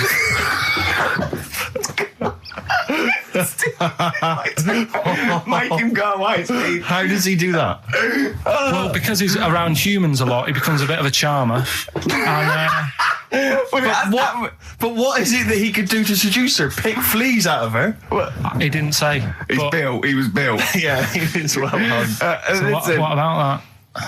What do you mean, what about it, Karl? It's obviously not true. I don't understand how... I love the fact he becomes a charmer. He's got better taste in brandy. Exactly. And What was it that he was doing that seduced her? I don't know. Maybe because he was at home more than the zookeeper was. But what would he be doing, Karl? He's not going to be talking with her. They're not going to be playing Trivia Pursuit. Maybe she liked the silent type. He didn't go into that. He just said that's when the trouble started. Karl, play a record. Right. Is that what Suzanne did when she brought you in? Bit of David Bowie. When's that ever hurt anyone, Steve? Never. Lady Stardust off Ziggy Stardust and the Spiders from Mars on XFM 104.9. I'm Ricky Gervais, Steve Merchant. Karl Pilkington is in the middle of educating me. Then, educate me. Did I tell you the time when the doctor said I was going to die? All right, keep talking. Right, ages ago. Must have been about 15, right? And at lunchtime there was this... We used to have a choice of stuff to do at lunchtime, right? We used to have like a burger place that had an arcade machine in it, right? So we used to go there and play on that and have a burger. Or there was this baker's, right, that my mum worked at, and did great cakes and stuff, right? So she used to like bring some home and that, but she couldn't always bring them home every night because, you know, they'd cost money, and she used to get them for free. And they used to say they'd rather chuck them away than give them to the staff because there's a chance that the cream might be off. Right. Right, so they used to chuck them round the back. So I used to go around the back with my mate and eat a load. Brilliant. Eating out of bins. No, it wasn't out of bins. They were still in trays, but they just stacked them up near the bins, right? So this got out. I mean, it used to be chocker. Once the school found out, everybody used to go there, and it'd be like, well, have a cake. The headmaster crawling through, fighting the kids off. Right, so I'd have, like, you know, you just eat, I don't know, 6 jam donuts or something, and then you'd spend your dinner money on the arcade machine. Brilliant. Right? So it was a good afternoon, really, right? So you'd do that, and this one day I must have had 6 or 7 jam donuts, a few Congress tarts. What's the Congress tart? I love them. I can't get them in London, right? So I'd have some of them. If anyone can get a Congress tart for Karl in London, please let him know. So anyway, this day, that was just a normal day. Do you know what I mean? You'd twice a week, you'd have a load of cake. In your life, yeah. Yeah, So normal anyway- day in your life. Were the frog boys there with the webbed hands and the big heads? So- and the horse in the settee? Yeah. But the day after one of these days, I had really bad cramp in my belly. Right? I was like in agony, could hardly walk. So I said to my mum, You could hardly stagger to the free cakes. So I was in absolute agony. I said, I don't like doctors, but you'll have to get a doctor in because I don't know what it is. I can't walk. She gets the doctor round. I won't say his name, but he said, well, doesn't look like he's got long left. Blimey. So I was a bit like, hang on a minute, I've only had a few cream donuts. Yeah. My mum was panicking. Sure. He went. My dad came in from work. She said, something's really bad with Karl. I think it's serious. You know, the doctor said he ain't got long left. So he said, what? He said that and just left. So she said, yeah. He said, I'll have to call him then. So he called him up, said, what's all this about? You know, Karl hasn't got long left. How long's he got? So he goes, I was only messing. It's just had some bad cream. Can you believe that? Well, the thing is, I like the fact your mum didn't ask any questions. I know. She didn't But go she into doesn't detail. need to. Can you explain more, doctor? No, I got a shoe off. But she doesn't. She doesn't like talking. you know, I don't want to diss you or your family, but I imagine if I was there, I'd have known the doctor was joking. Yeah. That's all I'm saying. I mean, I sound very arrogant there, but I imagine he went, what's he been doing? Yeah, I had about 6 cream cans. Oh, right. Oh, wow. He hasn't got long to live then. I'll see you later. That's what I think the doctor did. Yeah. I just like the idea your mum just let him go. Yeah. Terrified, thinking, well, I'm not going to probe him. He's that's it then. Dad comes in. Hi, honey, I'm home. Anything happened? The doctor said Karl's going to die and then left. Did he? I'll call him. But anyway, that's why these sort of things fascinate me. So we'll move on to this next one, right, which is brilliant. Dead short story. So, right, old woman, about 70 years old. Yeah. She's normally fit and healthy and stuff. Nothing wrong with her. She's having a good life. And one day, she goes for a check to the doctors, just to check herself out, because she's getting on a bit. Yeah. He says, take your clothes off and that. So she does, and checks her out, says, yeah, you're looking good, turn round. He said, oh, God. He says, you got a tumour on your buttock. Right? So she goes, oh, what, can you do anything to sort it out? So they go, yeah, we could book you in for an operation. It's best if we remove this. Books are in for an operation. Operation day comes, strip her down and that. They're all stood round, the doctors. Start to operate. It only turns out it's a pork chop that she sat on 5 years earlier, and it had stuck to her buttock. Right, Karl. I can forward you. Serious. Right, okay, Karl, I'm telling you now, I'm leaving. I'm never doing this show again. No, I'm serious. Honestly, you're talking. I've never had such. What do you mean? You couldn't believe it? No, when I read it, I said, I've got to tell Ricky that. This woman had a pork chop stuck to her arse for 5 years, you mental case. Of course she didn't. Coldplay, Speed of Sound. Steve, I know you like an insight to my musical taste, but that's my favourite Coldplay track of all time. I just thought I'd just throw that in. Not a fan of clocks? No, I think I've overplayed Parachutes a little bit, and but that's my favourite one. Like it. I'm afraid to say I'm a bit of a Philistine when it comes to Coldplay. That sounds the same as all the other ones. I'm sorry to say. Oh, you'll have to meet these boys one day. Yeah, and well, I'll tell them to their face. I don't care. A little bit rock and roll. I don't care. Well, I'm Ricky Gervais. That little funny little Wurzel type voice over there is Stephen Merchant, and with us our producer Karl Pilkington. All right.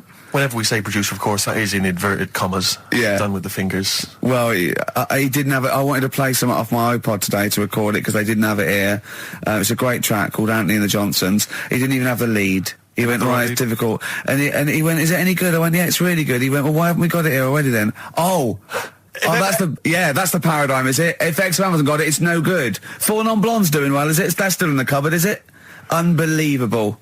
We're a little bit annoyed today, aren't we, actually? I'm really annoyed. Yeah. All that stuff we did last week, that Landau sent us some sparkling wine, and we thought, right, you shamelessly plugged it. Yeah. How many times you mentioned it? About 20 times. 20 times. The finale was hitting Karl on the head with a cork. That's on the website, by the way. Okay. RickyGervais.com. Go there and see Karl being hit in the head with a cork, right? Yeah. We said, look, send us free stuff. We'll talk about it. Nothing. The cupboard literally is nothing. empty. The cupboard is bare. No one has thought. I tell you what, there's those guys from The Office. Yeah. Let's be honest, Rick. We are taste makers. We're opinion formers, you and I. Yeah. And you'd have thought if anyone was going to send us some free stuff. Yeah. It makes me fume. And do you know what it is? It's because people, PR people and that, they've realised no one's listening. But not only are we going against all our principles and losing our dignity just for some free stuff. And integrity. Yeah.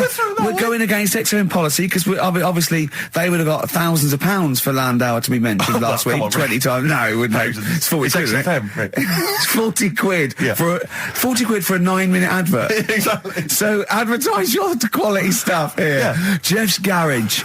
Cheaper than some other garages.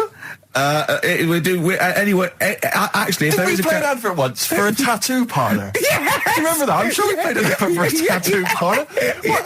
What tattoo parlour can afford to advertise on a radio station? Unless it's a tin pot one like this. Oh, God. Oh, got some good music today, though, Steve. Oh, really, I hope so. I'll be the judge of that. Go on, AC/DC. Oh. Have you got a bit of bare skin? You need colouring in? Come along to Ron's Bike Shop and Tattoo Parlour. He'll write Mum on your hand and give your Harley a tune-up while you wait. I can't believe no one wants to advertise with us. And that only costs, what, 20 quid? Yeah. And they play that I turned down millions of pounds to do adverts because I think it's beneath me. And I thought last week I'll give it a little bit back. I'll excite all these people who want to get it. Nothing. All I'm thinking is, Steve, either our cachet's gone down, no one wants us anymore, right? Which is impossible, surely. I would have thought so. Or we're on a tin pot station that no one listens to. Now, Ding! Correct answer. Correct answer. Unbelievable. I'm having to hold on the pop shield of this mic because it keeps falling off. It's embarrassing. This It's whole room is awful. embarrassing. I mean, oh, God. Well, Karl, what are your thoughts? Why have you stuck it out here? Nothing better coming in, I would have thought. Well, I'll tell you why, because you're always on holiday. You don't do a lot. You get paid, well, doesn't he, really? He's a moany. He doesn't try and get on at all. He doesn't deal with people. He moans about everything. And, so he's... I'm alright, I've got my own little room and that. Yeah. Like a cage. It is like a cage, isn't it?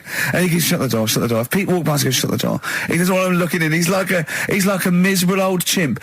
We noticed today how much he's simian, isn't It's he? very strange, actually. We maybe should try and get a picture on the website because Karl's arms are particularly chimp-like. It's very, very strange. Because he's got he's got long downy hair. It's And not the like... long extended knuckles. Yeah, and his totally round face that sort of the chin goes back and the dome of his cranium. I think, quite seriously, I know we sort of share about 98.5% of our genetic material with bonobos and chimpanzees, but I think he's got a little bit more. Yeah. I honestly think he's a little bit of a throwback. Just his line, they just kept to this sort of really the ugliest one in the cave and the tree, and he really didn't come out of it. I'm not saying you are, I don't think you are. Yeah, you're chimp-like. No, it does annoy me. My hair annoys me on my body and that. Because I've got like hair on me little toes and that. Have you? Then on the legs. Would you see your little toes? Can you pick things up with them? No, it's tried. Okay. Well, that's the finale of this week's show.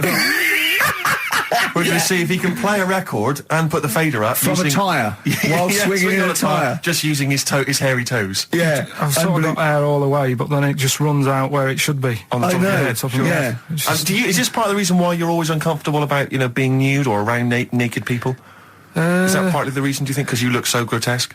Well, when I'm on holiday, I don't really like wandering about without a top on unless, like, it's a quiet beach or whatever. Sure. So what would you normally wear? Need. Shirt I just and have tie? like a nice sort of light, summery, sort of linen shirt, maybe, just a few top buttons open. Yeah. But I don't like... The naked body isn't that nice anyway, is it? You know what I mean? Whatever it is, if you're a cat and you're shaved, you don't look that nice. Do you know what I mean? But with I think you'll find a cat is naked even with its fur on. Cats don't wear clothes. No, but what I mean is, a bald cat isn't that good. You know it does me head in that I'm bald. I'm not, I wish if I could have hair, it would be nice, but that's life. Would you innit? prefer animals to wear clothes like Mickey Mouse does? Or Goofy? You know that I don't like nudist and all that. We've done it. But don't you think sometimes you could sort of like maybe fancify a little bit, like if there was such a thing as an ape salon, and there isn't, Karl. There isn't, right? Would you give a orangutan a trim, maybe sort of his hair? Because some of those look like they're going bald, but they've got a comb over, They don't should they? just have a shave. When it's like that. That's what I did. Just take it back. And the underarms as well. Yeah, they've really got a lot of underarm hair. Even the women ones. Really? Yeah. That's disgusting. I know. I don't know. I don't even know why they breed. I don't know how they get they laid some of those horrible old hairy ginger orangutans. Yeah, they are particularly grim, some of those. I know, yeah. The big ones. I know. Ginger ones. Yeah. You can't be happy, can they? What is that? Where did that happen, the ginger thing? Why do people give them, like, a hard time and that? Well, you just gave them a hard time then, so why did you do it? You were just buying in, were you, to people do sort of give... I don't understand why, but ginger people get quite a bit of stick, and I've never understood it. No, it's just, I don't know why. I They don't do, though, don't they? I don't know, it might be historical, it might have been because... I'm sure they don't everywhere in the world. I'm sure it's probably... Oh, they are. They're always... I've said to you about even, like, ginger cats, they're always fat, because they're sort of sick of it, probably. Play a record! Wait. What do you mean? Ginger cats, what do you mean? When you see a ginger cat... They've been eating, like, because they're 'cause upset, fed up and they've been that. bullied. You never and see, things. like, a thin, happy ginger cat running about. It's always overweight and looking a bit fed up. It's just a good point, isn't it? I wouldn't say it's a good point, Karl. It's a point. So last week, the Chinese don't age well. Now, anything ginger, including cats, No, are sick of it. No, but I'm just saying. Are you ginger? Would you like to take issue with any of Karl's points? 83 XFM is the text. You can text us. Maybe you've seen a thin ginger cat. I'm not having a go though. That's what I'm saying. I'm just saying it's weird how people give them a hard time. And it's if I could have hair, I'd go for ginger hair rather than being bald. Really?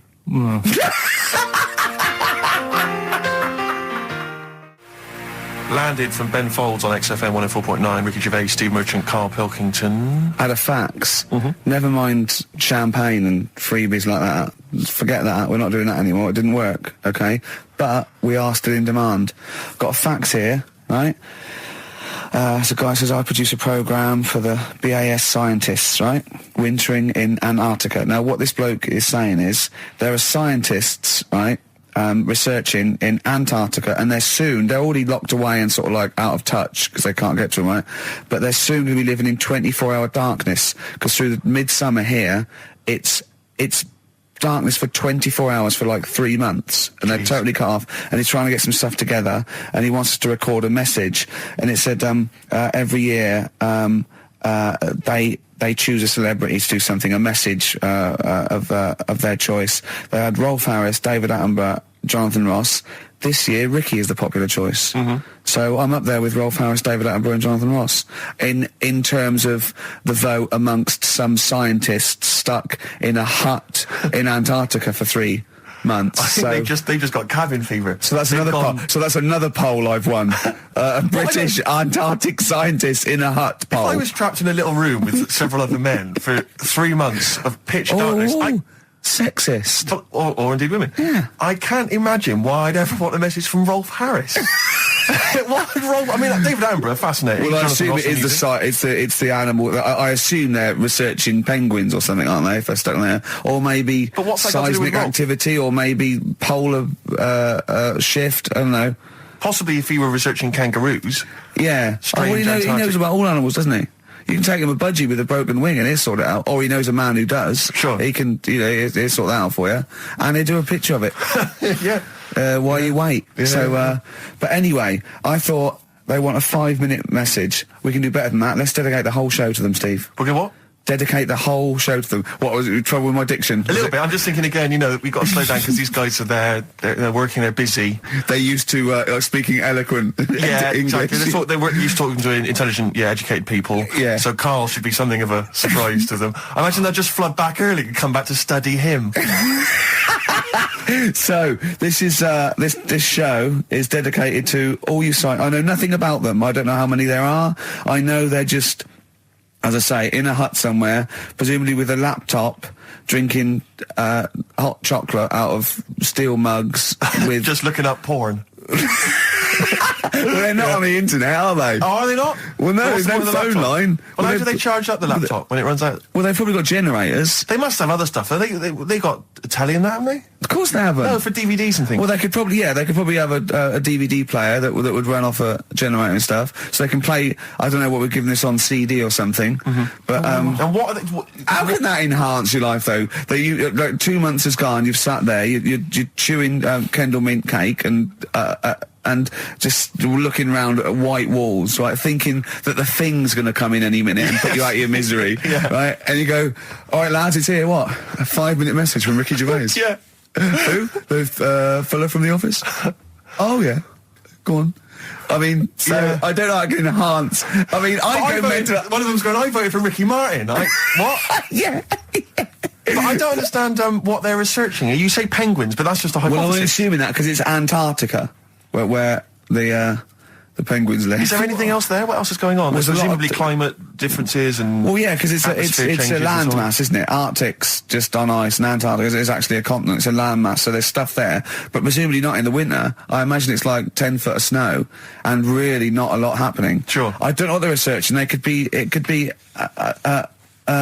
astronomy, as I say. It could be some sort of seismic thing. It could be just testing polar melting. It could be penguins. I have no idea. I haven't got the information. I don't think they wanted us to go into what they're doing. I suppose they already know, yeah. But they probably want to know what's happening in the world Well, we've got the man here. That's an interminable 5 minutes for them. We've already wasted that 5 minutes. They're going to put it on excited to hear from you, and they've just got 5 minutes of us discussing what they might be doing. What I'm worried about is this bit. Like, well, for these 10 people there, we've just annoyed the 200 listeners we've got. Because they're thinking, what's in this for me? Well, we'll have fun along the way, and what I think we're doing, they've been stuck there, as I say, they're out of touch, they don't know what's happening, so Karl Pilkington is the man. We're going to have a break, we'll have a song, maybe some ad breaks, and then Karl is going to let these scientists who are stuck away in the darkness know what's been happening for the last couple of weeks. Is that all right, Karl? Well, I don't really follow the news, so they probably play know a more. record. I was going to ask them what's been going on. XFM. Embrace a glorious day. Well, it is a glorious day, Steve. Brilliant. Every day's a glorious day, isn't it? Well, it is when I'm with you. Yeah, love the world. Yeah. So these scientists, they're stuck away in the darkness. Let's tell them what they've been missing. What's the highlights, Karl, of the last Ricky Gervais and Steve Merchant and Karl Pilkington, by the way, XFM 104.9, etc. What they've missed for the last just do the last few weeks? What have they missed? Remember, they haven't got newspapers, they haven't got telly. What's the... Look at him, he's looking at me like I just said that in Arabic. What don't you understand? Think what's happened. Think what they haven't got that you know about. What have you seen and heard in the last couple of weeks that they couldn't have? Well, like on the news and that, what's gone on in the world and that? Yeah. Well, or just things you've done personally. I think that'll be of less interest. Yeah. Pope's dead. Okay. I like it. I imagine that. Imagine if that was them breaking it to them. Yeah. Like they're listening in, what's happened? The Pope's dead. Well, don't say like that. Break it to us gently, Karl. Well, I think that's better than how they do it on the news normally, though, isn't it? They make a big deal out of it, and you panic a bit when it's just breaking news, and you think, oh, there's a war on. Yeah. And you go, Pope's dead, and you go, well... So you've just used that short, sharp tactic. I said it softly, ripping a though, didn't plaster I? off quickly. I just said it softly, didn't I? Pope's dead. When you know all that coverage of the Pope with like these millions of people that had gathered in Rome and stuff, I was thinking about, you remember we talked about the Queen Mother, and they were queuing up to see the Pope. Yeah, like state. 4 hours to and get once a again, glimpse. I couldn't help but feel if they'd popped him on some kind of like dessert trolley and just wheeled him past everyone else, they could have got that done in about 3/4 of an hour. Yeah. Once again, people not thinking. They're not expanding their minds. Tell you what, logically. What, like students and rag week Exactly. with a bed down Oxford Put Street? one of those novelty beds. They're all dressed in kind of cardinals gear. Yeah. Just, trundling off and down the... Yes. But it's the way they also said they've now got a new Pope. He's hardly new, is he? Why didn't they learn from the last one? Sure. Keep taking on old people. Yeah. My dad couldn't even get a gig in B&Q. Oh God! So who have we offended? I mean, the thing is, it's clever because soon our offensiveness isn't going to be sort of like we're feeling about offending someone. It's going to be like we're going to be living with Salman Rushdie. Yeah. Do you know what I mean? The things. I mean, that's pretty. Don't have a go at the Pope. I'm not having a go at him. It's good that he can carry on working and what have you, but I thought everyone had to retire at like 60 or whatever. Like, bloody hell. But, whatever, if you can get away with it. Yeah, why couldn't your dad get a gig in B&Q? I mean, he goes there a lot, doesn't he? He goes there a lot. That's why. If you're just joining us for this one-off show because you're trapped in a bunker somewhere in the Antarctic, you should know this of Karl's dad. He's a thief. He steals things, and we've openly discussed this before. He steals this from other elderly ladies and elderly people. Perhaps. Oh, he's not like Raffles though. He doesn't go into their house. He's not a gentleman thief. No. What's it? Don't people put? Let's put this in context. He's not a villain. But sometimes when people leave groceries lying around in a public telephone box. No, what it was, where they live now, they've retired, right? They've moved. I won't say where they are, but somewhere quiet, right? And it's so quiet. It's not a witness relocation protection scheme. But because there's only about 8 people live in this village, it's not worth like the like corner shops. There's only 8 people living in the village. It's quiet. The village of the damned. So anyway, rather than keep the shop open, you're meant to call up and go, all right, Harry, I need some milk today.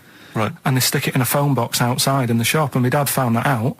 So when he's been out, just stop off at the phone box, have a look at what's left lying around. Yeah. But of the 8, there's 8 people in the village. My attention would be instantly drawn to the dodgy Mank fella. I mean, do you know what I mean? It seems in Manchester you can probably get away with this. There's a lot of scum up there, but down in this little village, you know, you got little Miss Marple type and a little, you know, country policeman. He's stopped doing it now. Has he? Stopped doing it. Yeah. Cleaned up his act. Yeah. Good. All right. So the Pope's dead. Any other big news? There was that thing I told you about last week. The foot-long spider eats chicken. What does this mean to them? They're going to think that the world's been taken over by them. It's not like there's never telling. We're not going back. There's a foot-long spider on the loose. Are these people bright, though? Well, let's have a look. Antarctic scientists. Yeah, they've probably got an O-level or two. You're looking at penguins all day. Yeah. So how bright have you got to be? What do you mean? Well, what are they doing? Well, I don't know, do I? But they've been chosen. There's probably cost millions of pounds to set them up there. Oh, Karl. I'd say this is like, for scientists, this is like Big Brother. Do you know what I mean? This is like a big dinner. Scientists there watching this, finding out what's going to go on. There's little challenges that they give them, little tasks. It's like Celebrity Love Island without the sun and slappers. Go on. I think what else has gone on? Well, while you're thinking, Karl, I should just tell you now, you threw that question out earlier, why are ginger people historically mocked? We've had a couple of responses on the text, 83XFM. Again, as ever with XFM listeners, don't believe what they say, don't trust what they say. But one of them... have we got any respect for anyone in the world? I'll get back to you. Pete in Tooting, now, again, I think this is nonsense. He claims that the reason ginger people are disliked is because Judas was ginger. From the Bible. I don't know where he's come up with this idea. No, I've heard that. But I mean, are there a great many people from, you know, the Middle East who are ginger? Well, that's probably why he stood out. Sure. And he was probably fed up, and he thought, I'll get him back. Yeah. Maybe... Unless he had his hair dyed ginger when he was on the witness protection scheme. Which presumably he had to go into after all came out in the book. What did he do? What did he do? He stitched him up, didn't he, to the Romans, didn't he, Judas? Did he do it for 40 pieces of silver or something? I'm not big on the Bible, but apparently... Incidentally, if you'd like us to stitch up any kind of Messiahs for 40 pieces of silver, just get in touch, 83XFM. We're willing to do that for you as well. But that's one explanation. There's another one here, which is, again, I don't believe this for a moment. It says here, ginger people get a lot of stick because in Elizabethan times, people with ginger hair were told that their mother had slept with the devil. And that was why their hair was ginger. So there's two options. Maybe if you've got some more, you can any more spurious thoughts, then get in touch.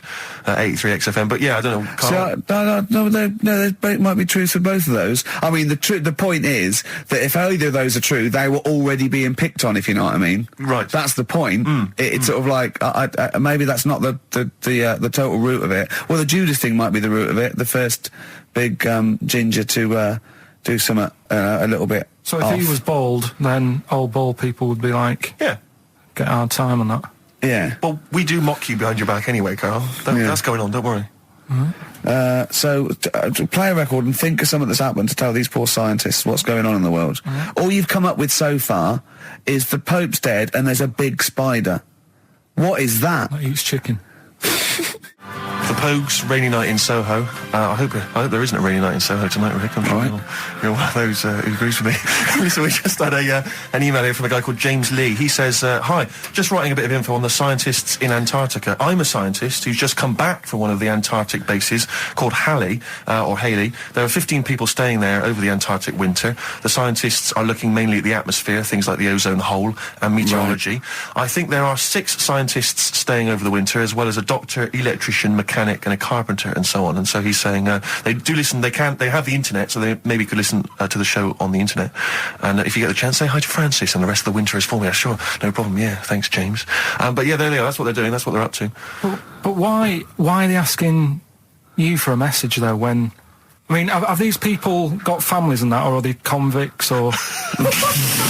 No, what do you mean? Of course they got. But they probably do get messages from their family. Well, why are you doing one for one? Is that, I mean, do you know, like you see it in, like, Porridge and stuff like that, where if someone's in prison and no one visits them, and they sort of look a bit fed up and that, is this message that you're doing for like, people who don't get a letter in the post from... Brilliant.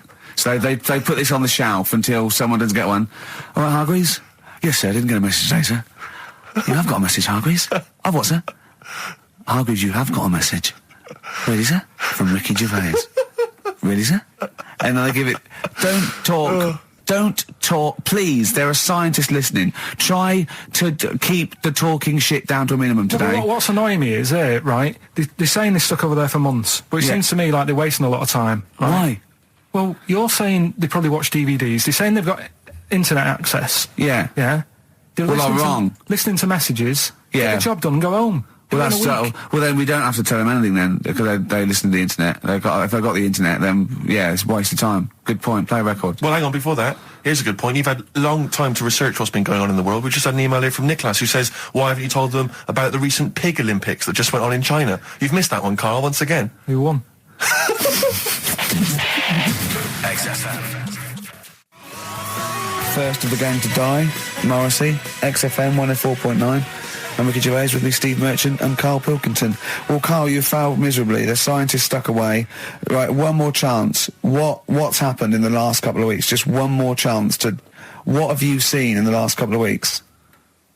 Well, like I say, I don't really watch the news and that, so Right. I can't tell them about that. But in a way, I think they're better off not knowing. I think that's the only good thing about being out there, isn't it?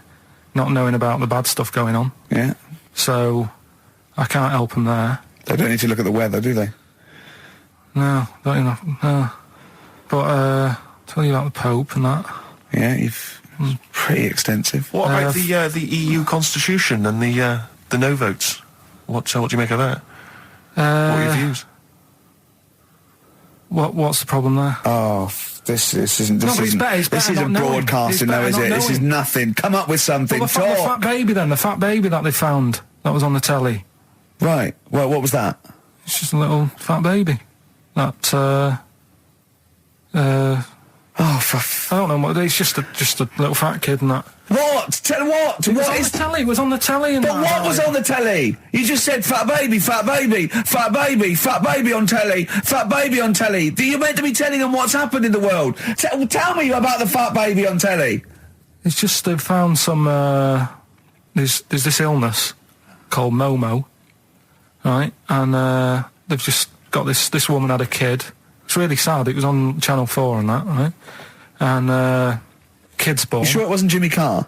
Kid's born and that, right? Momo? It's called Momo. Isn't that yeah. that Black Music Award? No, right, little fat baby and that, and there's only 3 of them in the world. These little fat babies, Right. and So one of them. they're in danger. How fat? Are you not telling? What do you mean? How fat are they? 6 stone. It was only 2.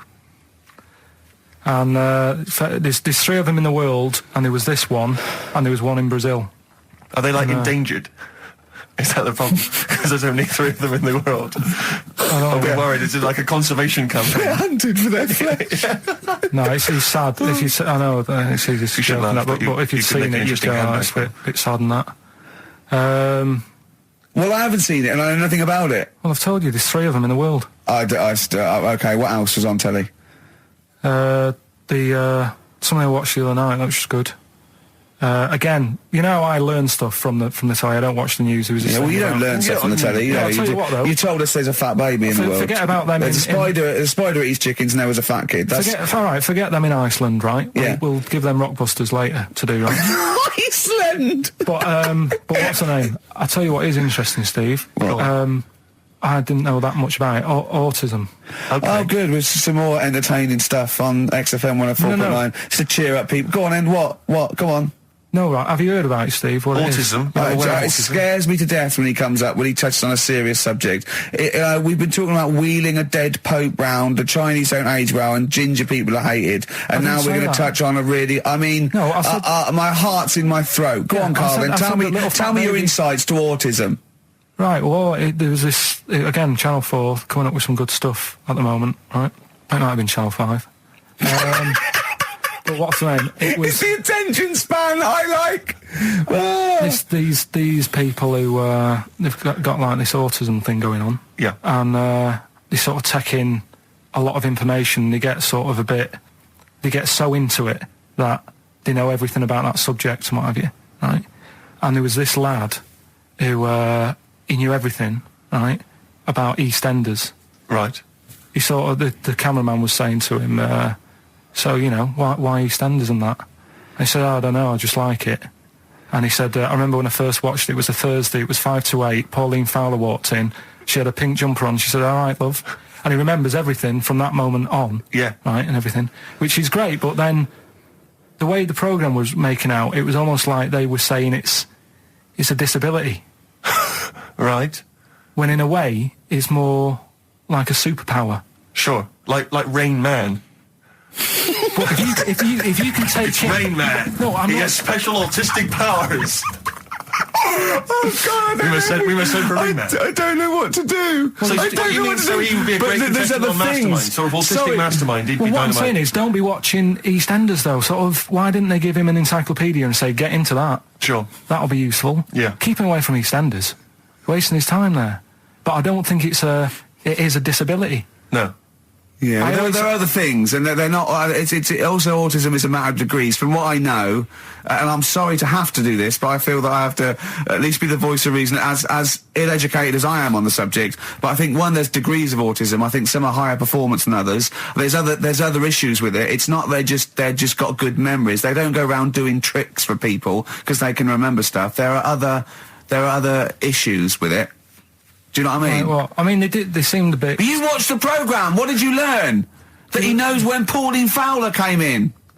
Yeah, I mean, there was other bits where they couldn't control their emotions and stuff. Oh, that other little bit, yeah. But the main bit of it was he can soak up information and stuff, and I'm just saying it didn't seem really bad. Do you know what I mean? There's disabilities where people say that's a bad disability. It's like how people say about... This is brilliant. This is just like this is amazing to be in a room with this man. It's incredible. You just wind him up and listen to what comes out. And I'm going to sit back now. I'm not going to defend you or explain anything. Just go on and tell me about the other disabilities that are worse. What I mean is how people can sometimes easily get mixed up. How people are scared of like a cyclop. When at the end of the day, he's got a disability. A bloke with Who's scared of a cyclop? No, it's apart just from like Jason and his Argonauts. Where's this cyclop that you're scared of? No, I'm just saying in history and in books and that. No, not in history. History happened. Yeah. What are you thinking of? You're mixing history with Greek mythology and Roman mythology and every other type of mythology. What do you mean? There wasn't really a giant cyclop that went round picking up ships and throwing them around. That's not history, Karl. Do you think Batman's history? No, but this was it was ages ago, wasn't it? When we were sort of No, I'm not saying it didn't happen ages ago. I'm saying it didn't happen. Well, it might have done. There's no. I mean, what's so ridiculous about a fellow with one eye?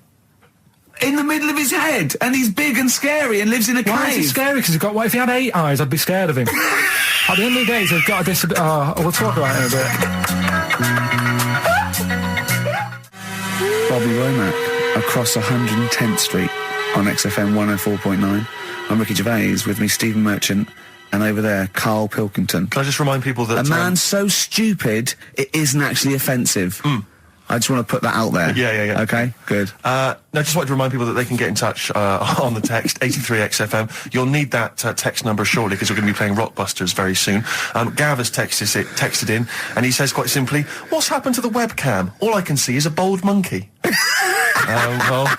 You're absolutely right. We'll try and get that sorted out for you. But we're rockbustering now. Should we do it now? Set it up now. Okay, great. Yeah. You should just remind people, Rick, particularly if they're trapped in Antarctica for the next 3 months, what this game is. Well, this is Blockbusters, just totally ripped off, and the clues are bands and artists. Karl says they're cryptic clues. They're not cryptic clues. They're more like, what word am I thinking of? They're tenuous. Some of them don't work at all. So it's really, are you in tune with a shaved monkey? I mean, it's nearly embarrassing to get the clue. I pride myself on that I don't really get them. And I'm sort of proud of that, because you shouldn't. Yeah. But anyway, I think I've given it a big sell. Yeah. Now, you do win Tat today, but the big prize is going forward to be in the draw in 5 weeks' time, when there's a signed Homer that I got Matt Groening to draw. If you go to rickygervais.com, you can see him drawing it. It's an original. Well, if they want to see it, they can go to xfm.co.uk/Ricky, and it's actually... Just click on it, you can have a look at it. Oh, you can see all the pictures there, can't you? There's also a signed Nigel Tufnell poster, and us three as Flanimals. But there's a little actually video clip. I was on rickygervais.com. You can actually see Matt Groening drawing it. Well, those prizes are the ones, the big prizes you can win in 5 weeks' time if you get to the grand final. In the meantime, it's the usual selection of mediocre gifts which will be given away. That we found in a drawer that people have sent us to give away. So first up, we've got I think most people agree, the mediocre John Travolta film Ladder 49, which I think barely made it into cinemas over here. We've also got on DVD. And we're giving that away. We're giving that away. Brilliant. On DVD, the TV series Grumpy Old Men, which I think is repeated every single night on BBC Two. And that's free as well, is it? Yeah, that's free as well. Okay. Right. We've got the complete third series of Alias. Great gift, only if you've seen the previous 2 seasons. So, is that the one I'm in? I don't know, possibly. French and Saunders at the Movies, a collection of all their hilarious movie spoofs. Again, on television, I think, every Friday. And the TV series Operation Good Guys. Fine series, but you could see that on UK Gold most nights. So once again, an excellent selection. But if you win all those and take them straight down to Record and Tape Exchange, you will be able to get 2 albums that you actually like. That's exactly right. So, people send us them so they sort of get bigged up on the radio, so that's done. We don't need to, worry about that. Angry. So, anyway then, three clues. Well, hang on, let's play the jingle. No, I haven't got one. You not got a jingle for Rockbusters? No. Well, do one quickly now. Okay. Rockbusters. Brilliant. All right, so we got 3 of them. Cryptic clue and the initials. The band. It could be a band or an artist. We've done all that, haven't we? Yeah. All right, first one. The fella let his wife know how he got the bruise on his leg. Right? Give us that again. The fella let his wife know how he got the bruise on the leg. He got a little bruise. Yeah, it's all. Imagine that in the Times crossword. You read it again, it's slightly different. Every time I look back at this crossword, it's slightly different. All the words change. It can't be cryptic. The initials there, CL. Right, CL. Fella got a bruise on his leg. He let his wife know how he got it. What's going on? Right, second one. All the muttering. And what's the next cryptic clue? Second one. That Potter lad had a lot of bottle doing all that stuff with the wizards and that. Right? He had a lot of bottle playing with the wizards and that. What's all that about? Right? I love it. He always says, "What's all that about?" TB there, band or artist. The initials TB. That Potter lad. He's got a lot of bottle doing all that stuff with the wizards. Right? And the third one. The Buddhists won't be able to get in their temple without these. What do they need? Right? The Buddhists won't be able to get in their temple without these. The initials TM. Right? 83936 is the text number. We don't want to receive emails from this because we can't be bothered. So just a quick text. Make sure you include all 3 answers. We're not interested unless you've only got. You need to get all 3. Yeah. But the winner may only get 2. But it's the first one with the most right answers. Yeah. And if that wins all those DVDs. Alias is a box set, to be fair. That's pretty good prize, that one. Oh, you could probably get two CDs when you take that down to Record Tape Exchange. Just and you don't need to see the first 2 seasons because you won't know what's happening anyway. Oh, okay, fine. I'm excited to think that there's some people now in Antarctica just scrabbling around to get a pen, just trying to figure them out. They'll probably stew on that for the next 2 months.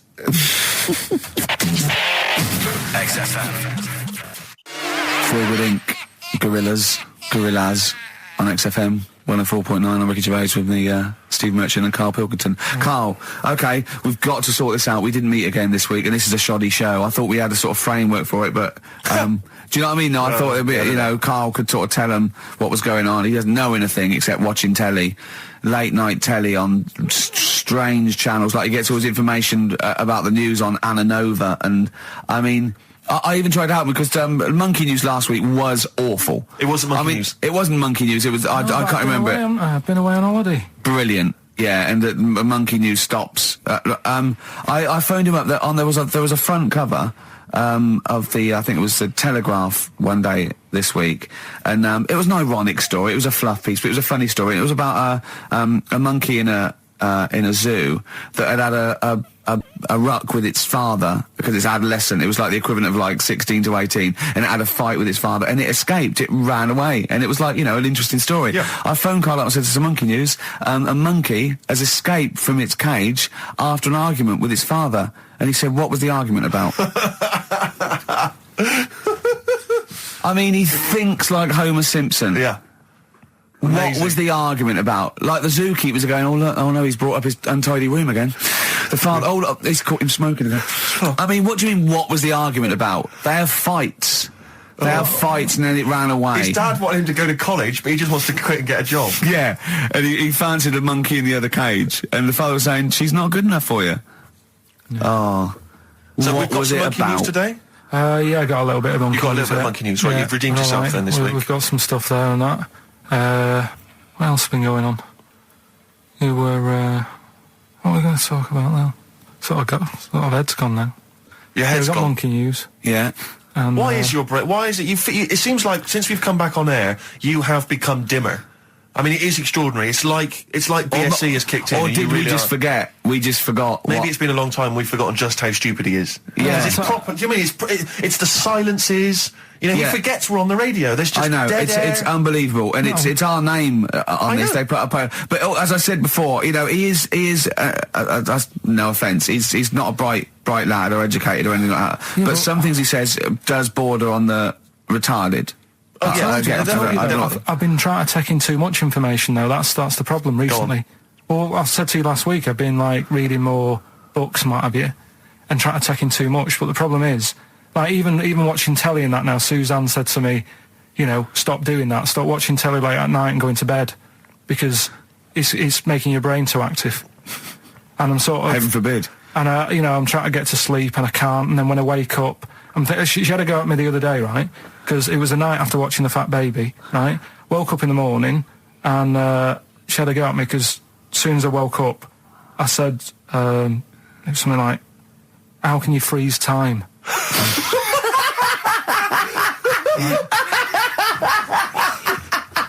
She says, "Are you going to say good morning or whatever?" I'm gonna burst! Just imagine it, right? It's like the sun comes up through the window. Oh, she's right. Karl's like that, his little head. His eyes open, he goes... One of those floppy night hats. How can you freeze time? Oh, God. But it's because, like, whatever, the night before I might have heard that on the news or whatever, and it's just been sort of whizzing around my head. Sure. And, you know, it was a big debate. I think have they found a way of doing it or something? What are you talking about? They've done something about freezing time and all that. See, this isn't information. This is nothing. That is nothing, that. They've done something about freezing time. Imagine Jeremy Paxman coming on, going, "Well, the issues tonight said something about freezing time." It's you think before you talk.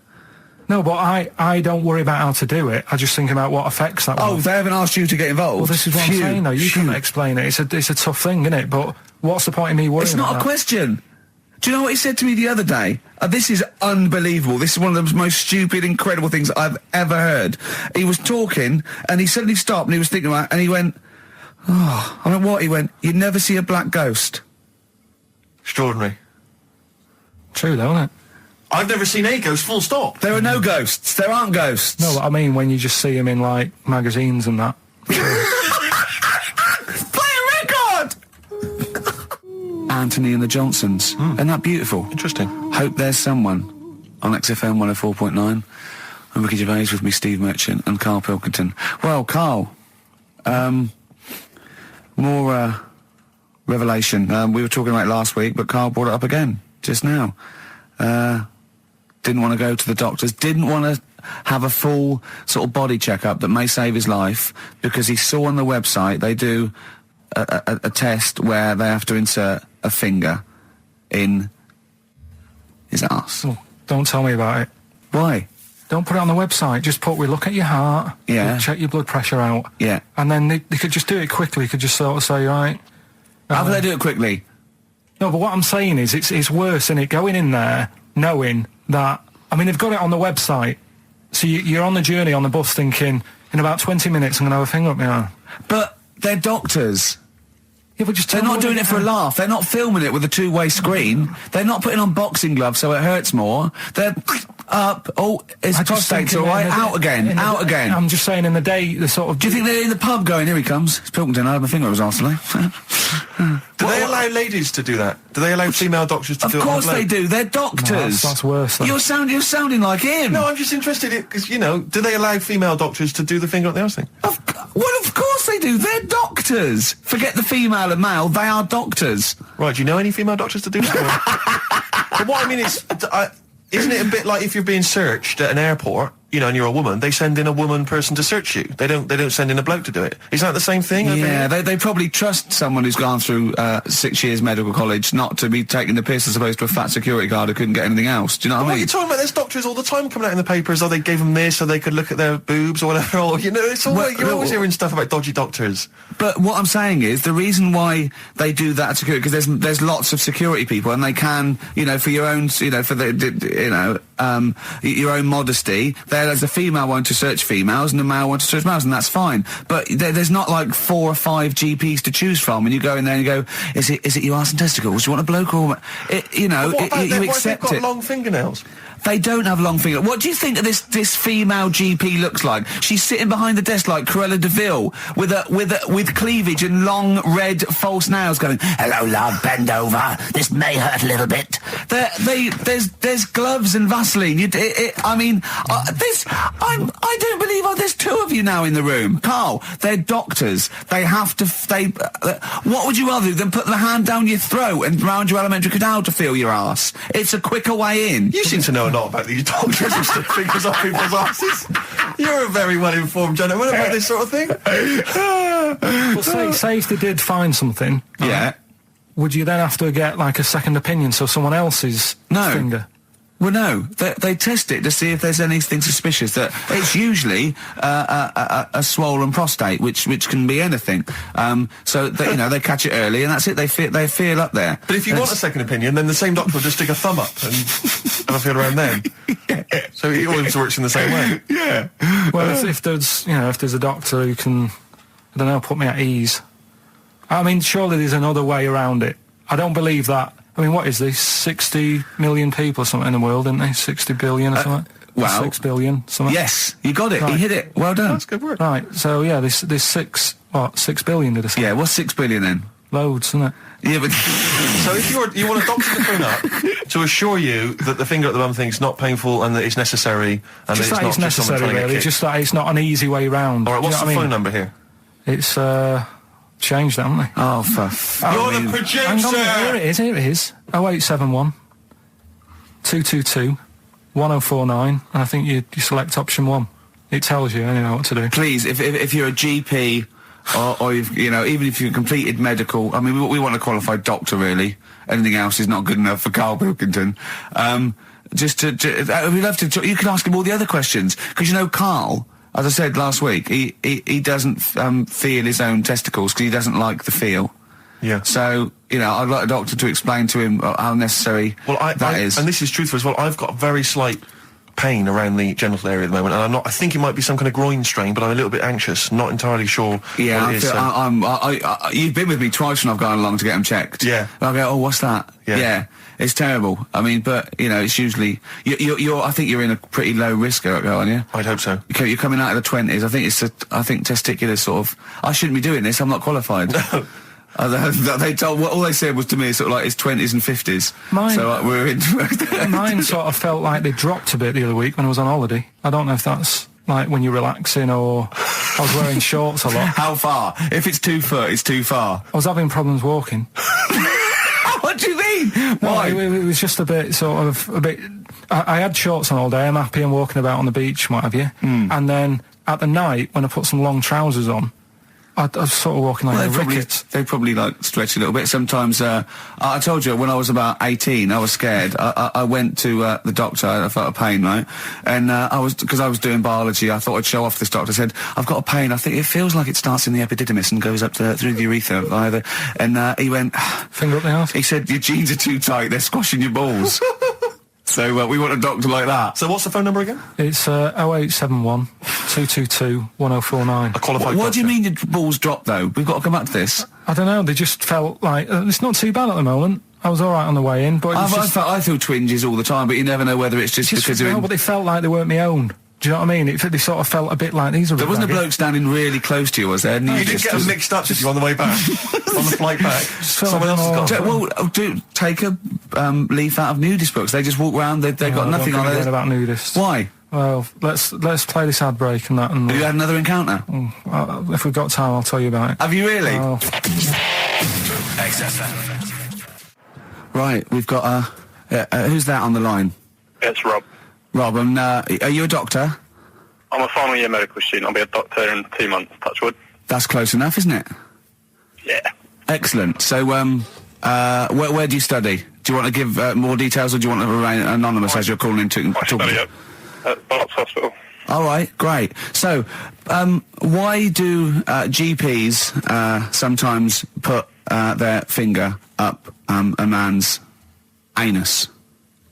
To see what's there. You know, if you've got hemorrhoids, if you've got an enlarged prostate, you know, it's either that or they stick up a big tube and have a look up with a light. What? And it's easier to do that. Now, are you dumbing this down for us, or are you going to fail your medical exams by saying stick up a big tube with a light? I'm dumbing it down. Okay, come on then. We're all intelligent people here, and Karl. So you tell us what's that called? It's called a sigmoidoscope. Right. Nice. That was a clever test, wasn't it, Rick? I think he's a real doctor. Yeah. 12-inch long tube that they can put up there. So, Karl, would you prefer that or a finger? Well, so do they sort of do the finger first, and then? I mean, at what point do they say, "Hang on, we need a light here"? I mean, it's normally if there's something wrong. But so if I go then, say if I go to this well-known clinic, right, and they go, yeah, the art's good and that, yeah, finger, there you go, and then they go, hang on, I'm going to go and get me light and tube. I could start worrying then because they've sort of found something. And they're not likely to go straight in with the tube. They'll probably send you off some tests first. But Karl, there's nothing. Hospital. But you go to these places to put your mind at rest and to know where you are with your health. I mean, it's not that you go along. That's what most people worry about. They think that because I'll go along and they'll find something. Well, one, that's illogical. It doesn't heighten the fact they'll find something because you go along. And two, if they do find something, it's a good job you went along. I mean, I'm a hypocrite because I don't go to the doctor, but I've had that Karl, done. you should be concerned if when they shine the little light in your ear, it comes out the other side of your ear. No, the other ear comes right out the other side. That's when you should be worried. But Rob, right, you said then if they find something, they send me off for some tests. Why can't I just have the test without that and cut out the middleman? Do you know what I mean? Because you're wasting lots of money. There's hundreds of tests they could do, and they could do every test, and they could all come back with nothing, or they could do the finger up there and send you for the 3 tests you need to find out what's wrong with you. But in this day and age, with all the technology and that, and like brainy doctors and all that, the only way to find out is sticking a finger up there. What are you worried about, Karl? Is it fundamentally that this doctor who's has done 6 years medical training, is it embarrassing to have a man's finger up your ass? I just don't understand how you can get round to that without... But what don't you like? Is it fundamentally you don't like anything up your ass, or is it the fact that it's a man's finger up there? I don't like going to the doctors. It makes me nervous, because I think if anyone searches you long enough, they're going to find a fault with you, right? And especially if they're going that far into you. They're going to find something. And Probably not. well, you know, I just don't... I don't know how to get round to that sort of... that point where you get a... What do you talk to the doctor about? He's like, all right, nice day. Strap your trousers. He goes, I'm gonna just, Most people just shut up and let you do it, and then breathe a sigh of relief when you say there's nothing there. Yeah. But is that at the end of the test, or is that the first thing he does? It's the last thing. So that trousers up out the door. Because he knows it ends conversation. He knows it's a bit of a faux pas. The doctor says, "Oh, I better not kick off with the finger up the arse." What I do is I'll start on with the the head, and then we're then go. Oh, one final thing, Mr. Pilkington. So Rob, he drops his keys and he goes, "Pick them up." And as you bend over, will you be doing this, Rob? Is this what you're like open to do? You do all these. I'll have to do it at some point. All doctors do it at some point, no matter what they specialise in. So the first one, is the another doctor there to sort of make sure you're doing it right? Not dentists. No, but do you know? Dentists aren't doctors anyway. But do you know what I mean? Like normally, it's like a co-pilot will have someone with them for the first one.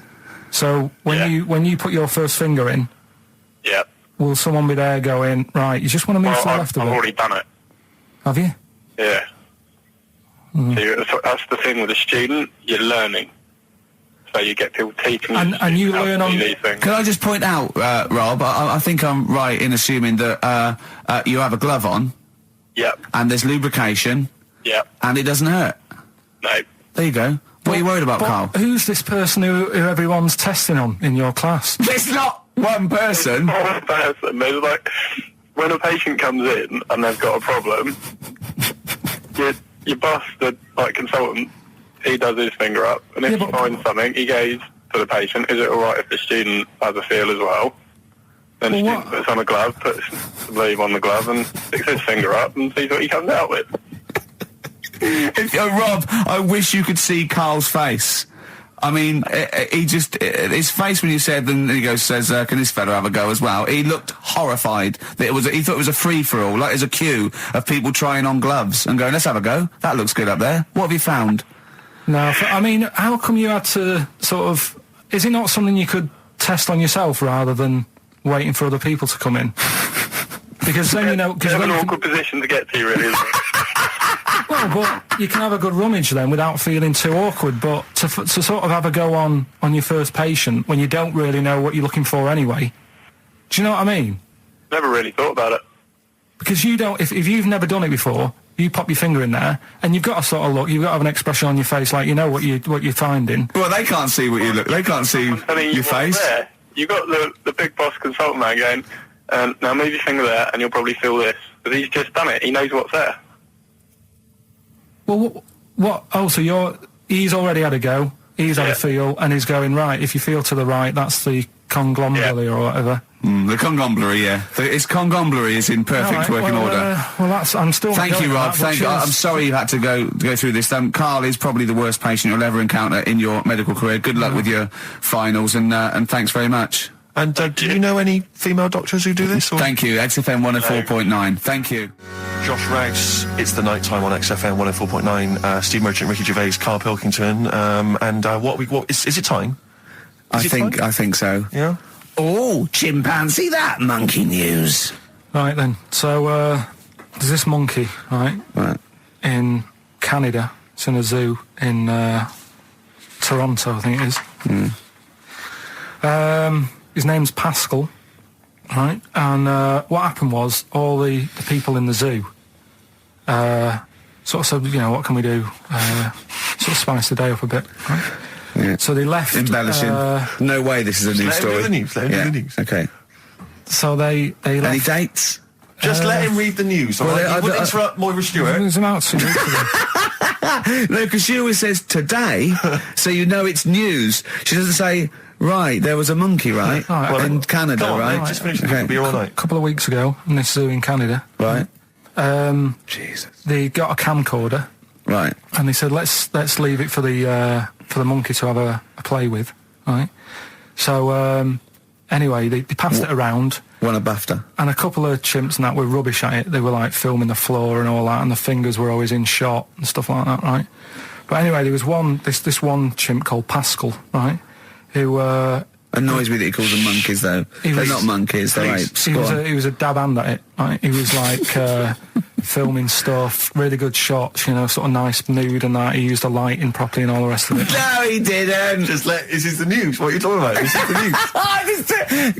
Steve, it's so annoying. You know it annoys me so much. Things like that. He was a dab hand. He was doing really good shots. It really annoys me. Let's hear the news. Anyway, right, so he started... at night, like when the zookeepers went home, he started filming like other monkeys on the go, like whilst they were at it, right? And he was filming them and what have you. The Ron Jeremy of the zoo. You know it's going to end up on the web. So anyway, the zookeepers came in the next day, and it's like, let's see what shots he's got. Anyway, he's got all this, like, you know, all these monkeys at it and what have you.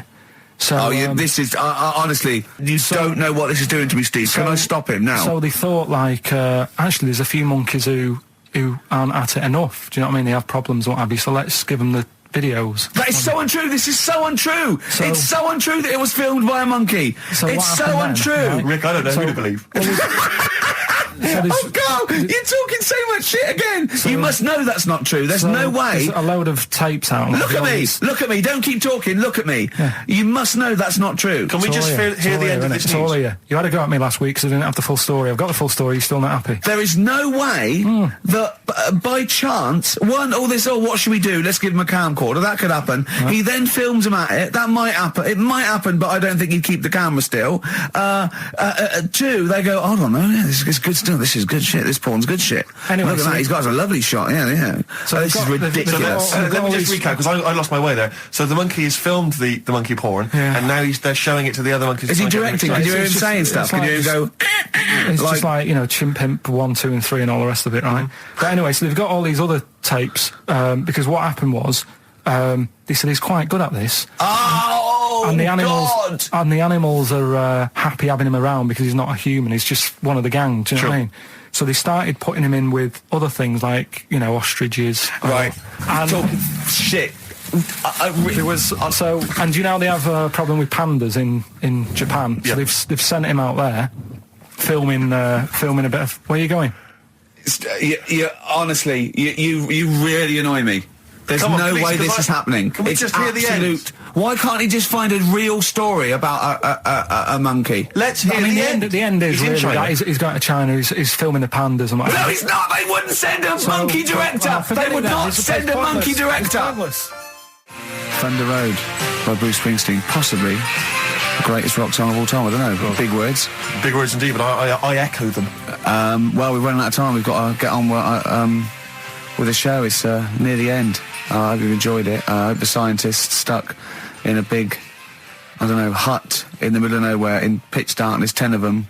I imagine they've been fascinated, Rick, by the finger up the arse discussion. We had Chinese don't age well, gingers. Yeah, all that. The big fat kid. Well, actually, they're probably securing the knowledge that if they want to kill some time and it's dark, there's nothing better than stick your finger up someone else's ass. Exactly. So enjoy that. But they've been hanging on for Rockbusters clues, I imagine.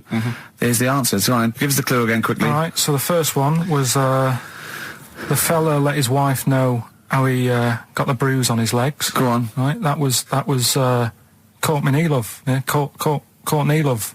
So that's Courtney Love. So that's the first one, CL. So that one's fine. The second one, that Potter lad. What am I doing? Letting that one go? Just let it go. Am I just letting that go? Annoyingly, we haven't got time to take issue with it, Rick. Okay. That Potter lad, he's got a lot of bottle, hasn't he, doing all that stuff with the wizards and that. Go on. That's Brave Harry, the Bravery, current sort of XFM band, the Brave Harry, that works as well. No, it doesn't. And the last one. No, it doesn't. No, it doesn't work. The Buddhists. It doesn't work. Won't be able to get in their temple without Doesn't these. work. Brave Harry. It doesn't work. Brave Harry. Brave Harry. The Buddhists won't be able to get in their temple without these. TM. That's the monk keys, right? So who got all them? The monk keys. Who got all them? Right. Which band are called the Monk Keys? The Monkeys. Oh, the Monkeys. Yeah, the Monkeys. Right. So who's the winner this week? The winner this week is Gina. Well, we're letting that go, yeah. Gina got them all right. I think her text said she was from Horrorstead. I don't know. I've never heard of that place, but I assume that's right.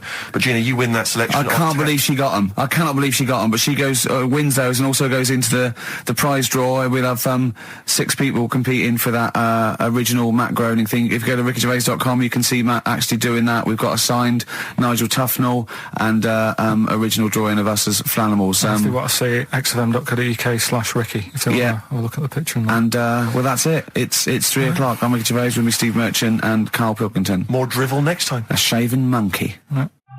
Blur and out of time. They're joking. There's 2 hours to go. On XFM 104.9, I'm Ricky Gervais with me, Steve Merchant and Karl Pilkington. A new leaf. Bit of a blow at the Sonys. Not like that. I mean, we're taken aback. Speak for yourself. Yeah.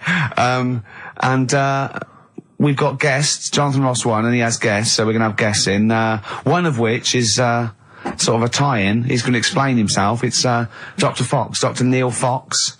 Popped in for a chat. It's a pre-record. We've got that. Although live in the second hour, we're going to have a chat to the girls from Tattoo, who are upstairs at the moment in Capital, and they're going to pop down and have a little chat with us. So we're really trying to, make this more of an interactive show. We don't know yet whether we're going to give up or not. It depends how this show goes. Yeah, look forward to that. But we got some great. We went down to the big library, so we don't have to rely on 4 non-blondes and the the 2 jam tracks that are up here. We went down to the big library. And we've got some great tracks, Steve, haven't we? We've got some classics. Should we play one now? Well, before that, I just remember that some of the criticism we received, I think, was that we're perhaps not taking into consideration the listeners. A lot of radio shows, they cater very much to the community, to the area which they're broadcasting. They interact with the listenership. Where's the fun in that? I agree. Well, for me, really. I'd just like to justify why we don't tend to correspond or interact with the listeners. Here's a typical email from Vicky, age 25. She asks, do you ski? Rick, that's her question. No, do you ski, yes or no? No, I don't. No, you don't. Well, there you are. Thanks, Vic. Brilliant. Keep those coming in. See, he's turned him against us, Karl. What do you think, Karl? What do you think of Steve's attitude there? It's alright. More insight like that coming later. Black Grape, Cuddy's Heroes on XFM 104.9. I'm Ricky Gervais, with me Steve Merchant and Karl Pilkington. Okay? Proper radio. As you know, we're a bit gutted that we won nothing at the Sony Awards. We found out that on the panel was Dr. Fox, probably one of the greatest DJs in the world. One of the great living broadcasters. I certainly think that he's up there. Yeah. With Tarrant, John O'Coleman. And so... Chris Moles. Great Chris Moles. We asked him to... He's also on the, Pop Idol panel, so he can make and break people. So we asked him, basically, to explain himself. Why did we win nothing? Why were we so bad? This is what he had to say. The award, guys, was called the Entertainment Award. All right, now, in itself, I think that should probably tell you something about what should be on the tape. There should be some entertainment. And he just wasn't very entertaining, actually. I don't mean that sounds quite horrible sitting here in front of you now, but it just wasn't very entertaining. But fundamentally, what elements did you not find entertaining? The fact that it didn't seem entertain me at all was part of it. I mean, it's a bit of like, how long's a piece of string, isn't it? What is entertaining? We have talked about string on the show before, though. Then there were loads of people I'd never heard of in my life, and some of those were perhaps a bit more entertaining than you. The people that got silver, I think they were called Joe and Twiggy.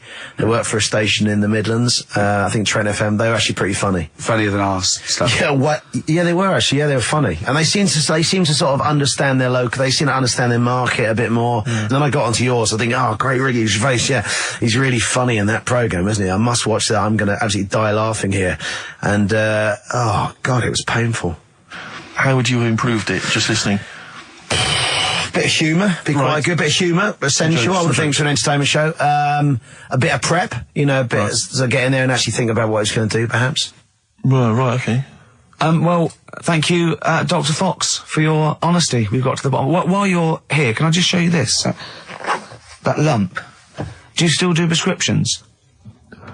Dr. Fox there. He was, He was honest, he was blunt. He was blunt, I'd like a second opinion. I'm only joking, he's not actually a doctor. In fact, he used to be called Dr. Fox, and now he just calls himself Neil Fox. I think he's been struck off. No, he's Neil Fox MD. Right. He's just... I wondered if there was some malpractice, that something happened. Someone was under, and he sort of, we went a little bit crazy. Let's leave it there. Yeah. Because Froggy will not take that lightly. Who? Froggy. What do you mean Froggy? He's Dr. Frog now, he's changed it to Fox. Right, he hated Fox. But are we going to heed his criticism? Because it was there was no preparation, we weren't funny, fair enough. Yeah. There was just really no content. We didn't care about the show. The demographic we were meant to be aiming at. Just sounds like a lot of work, all that. Well, I think what we can do is we can take it all on board and immediately forget it and carry on, because it's easier. What about that? Brilliant. I'll tell you what we could do, though. Play some bloody great tunes. Thanks very much. Athlete. You got the style on XFM 104.9. I'm Ricky Gervais, with me Steve Merchant and Karl Pilkington, innit? Alright? Brilliant. Well, the funny thing was, the day of the Sonys, the radar figures came out. That's the body that tells exactly how many listeners you've got, etc. And, XFM went down a little bit, across the board. Except one show, Steve, that went up 34%. Keep talking. Well, what show do you think that was? I'm trying to think. Would it be Zoe Bourne? No. Would it be Christian Connell Breakfast Show? No. It was this little mother of a show. Really? Up 34%? Yeah. Everything else went down. We went up 34%. Yeah. So maybe Dr. Fox should be listening to those figures. Indeed. Yeah, will we get a pay rise? Will we get a 34% pay rise, Karl? Ooh, up to 80 quid a month. No, because for the last, 2 years, there's been nothing there, and you've still been getting the same money, haven't you? That's the way it works. There's been what, there? You're not paid per listener, are you? It's just... You know what I mean? It seems like it. I think they've each given us 5 pence. Exactly. I went along to, I came in for the presenters meetings I've never been to before. A presenters meeting, I didn't know they existed. And I just came in to annoy Karl, it was about 5 to 6, so I was going to get him as he knocked off, we're going to have a Sorry, and the presenters meeting is what? That's where they dish out which amusing news stories they're going to read out, is it? Yeah, or no, what order they're going to play, athlete, Coldplay, right. The Vines. And, I went upstairs, all the people there, and, quite interesting, wasn't it? Karl? Yeah. You know why the figures went down a little bit? Come on. The war. Is that what they said? The war, yeah. At one point, I said to Karl, just how many listeners died in this war? Because I thought he was saying that they were at the front. Yeah. Or XFM listeners went, well, I'm going. Yeah. I'm going to Iraq. Well, the reason our listenership Tell Zoe to tape it for me. The reason our listenership went up is that just tells you who's listening to us. Cowards, yellow bellies, children, women, people with fallen arches, terrorists. Oh dear. Yeah, I didn't. It was quite a good meeting. Now I told some. So what exactly? Is there anything I missed out on? Is it no. They just, it went down a little bit. Except our show, which went up 34%. Up 34%, but no awards. Remember for that. And then you went out. You went out afterwards, didn't you? Yeah, we went to a bar, so a couple of drinks and that. Yeah. And then a few of them went onto Stringfellas. No, they didn't. Well, some of them did. Zoe Who? did. Zoe and a few of the office people and that. I went home. Yeah. To what? To watch lap dancing? To beat what? Yeah, that's what goes on there, isn't it? I know, it's mad, isn't it? I've never been to Stringfellas. I don't know what happens. But no. Why would they? I don't know. I mean, I was talking to people about it the day after, and they said, "Oh, you missed out." And I said, "Well, did I?"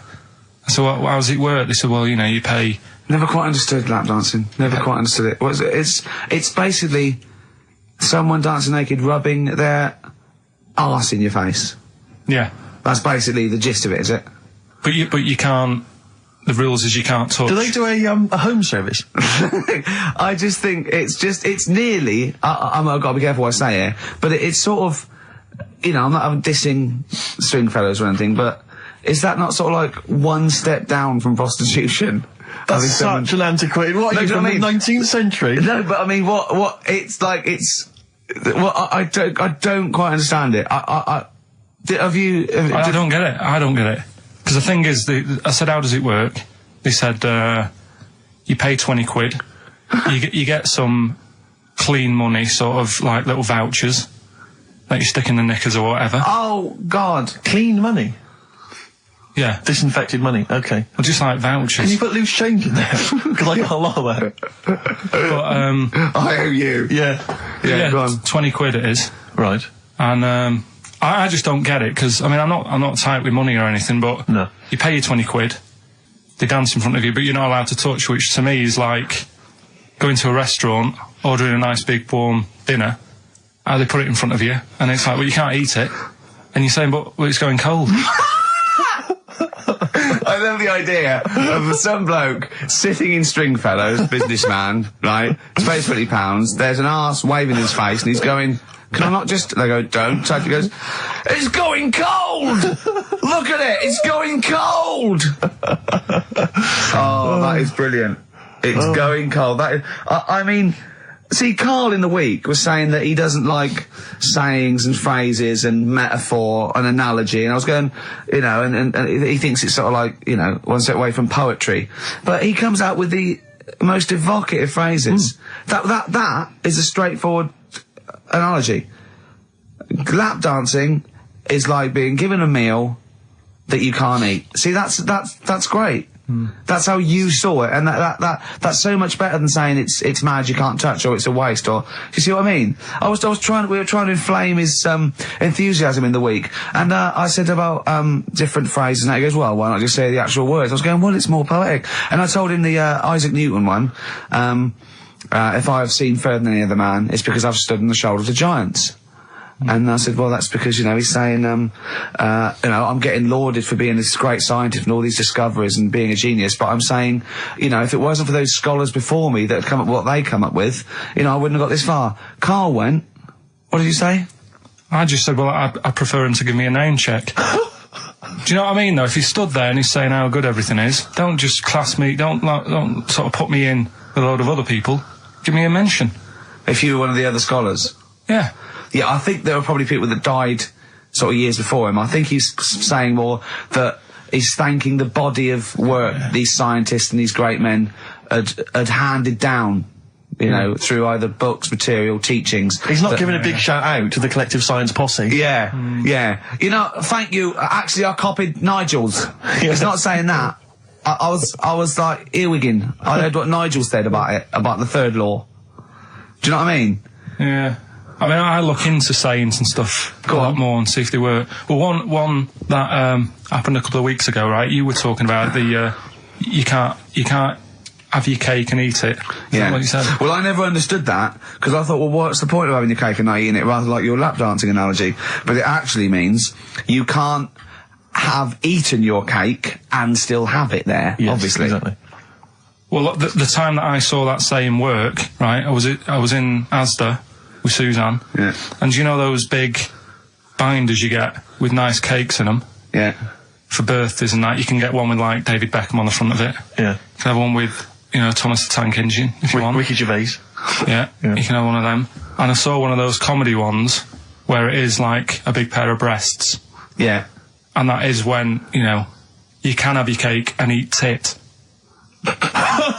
Play record. No, but you see what I'm saying? Play record. I want to talk to you about it. About puns. Just XTC and senses working overtime. In the present climate, they should be happy with the work.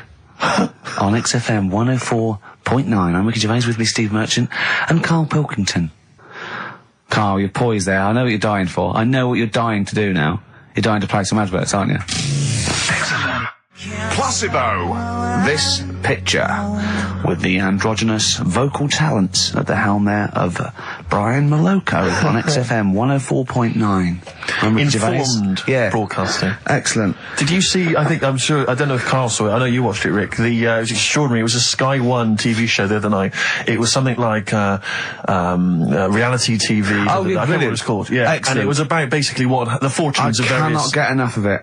The fortunes of various reality TV stars since they'd come out of the show. Christine Hamilton coming out of the jungle. And obviously, once again, always a pleasure to find out what Fats Waller is up to, Rick Waller. I mean, he's in a band now. He's got his own band. He was playing in some club in Rochester. There was about...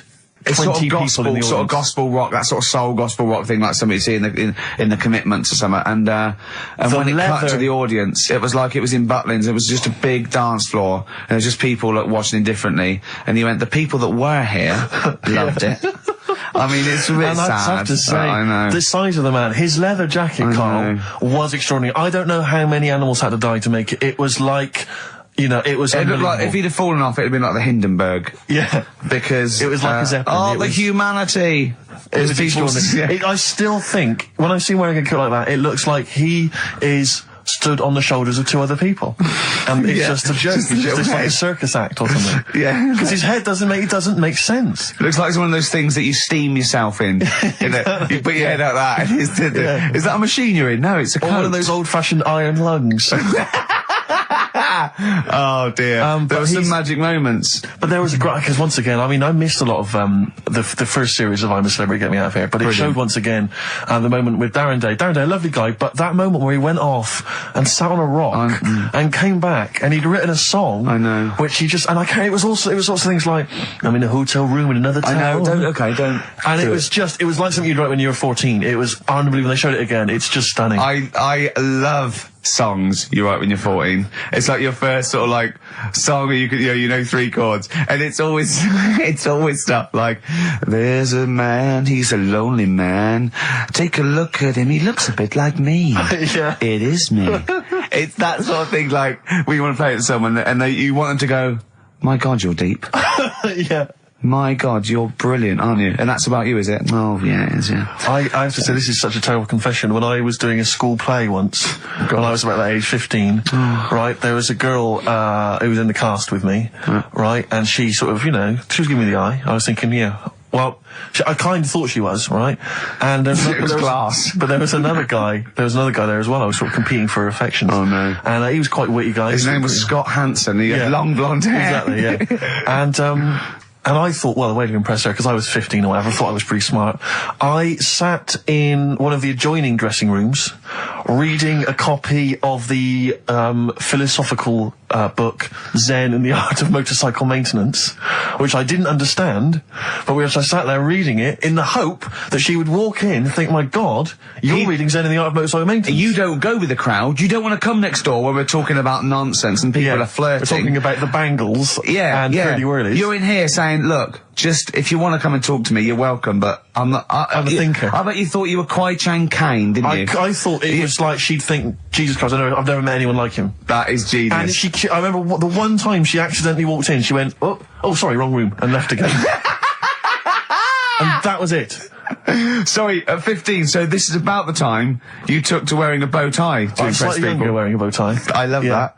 No, I used to watch a lot of Harold Lloyd films, and he always seemed to do very well. I love it. I love the idea of at 15 you going, well, it's time I went to wooing. Right, right, on with the bow tie. Where's the Zen? Where's the pipe and my boater? It's a time I got me a bow. Yeah. I love that. But songs are great as well. The other thing you do, sort of when you're about 15 and 16, is start writing songs about, like, the world's trying to take a piece of me. Hey, you think I'm going down? I'm coming back. I'm against the ropes. They try to drag me down. It's like you want to be Cool Hand Luke. They put me in this emotional prison. The man's on my back. Who? They try and take a piece of me. Who do? Well, you're 14. Parents and that, don't they? You're really comprehensive. The teachers. Yeah. I absolutely love it. I still remember a poem. I'll not say his name.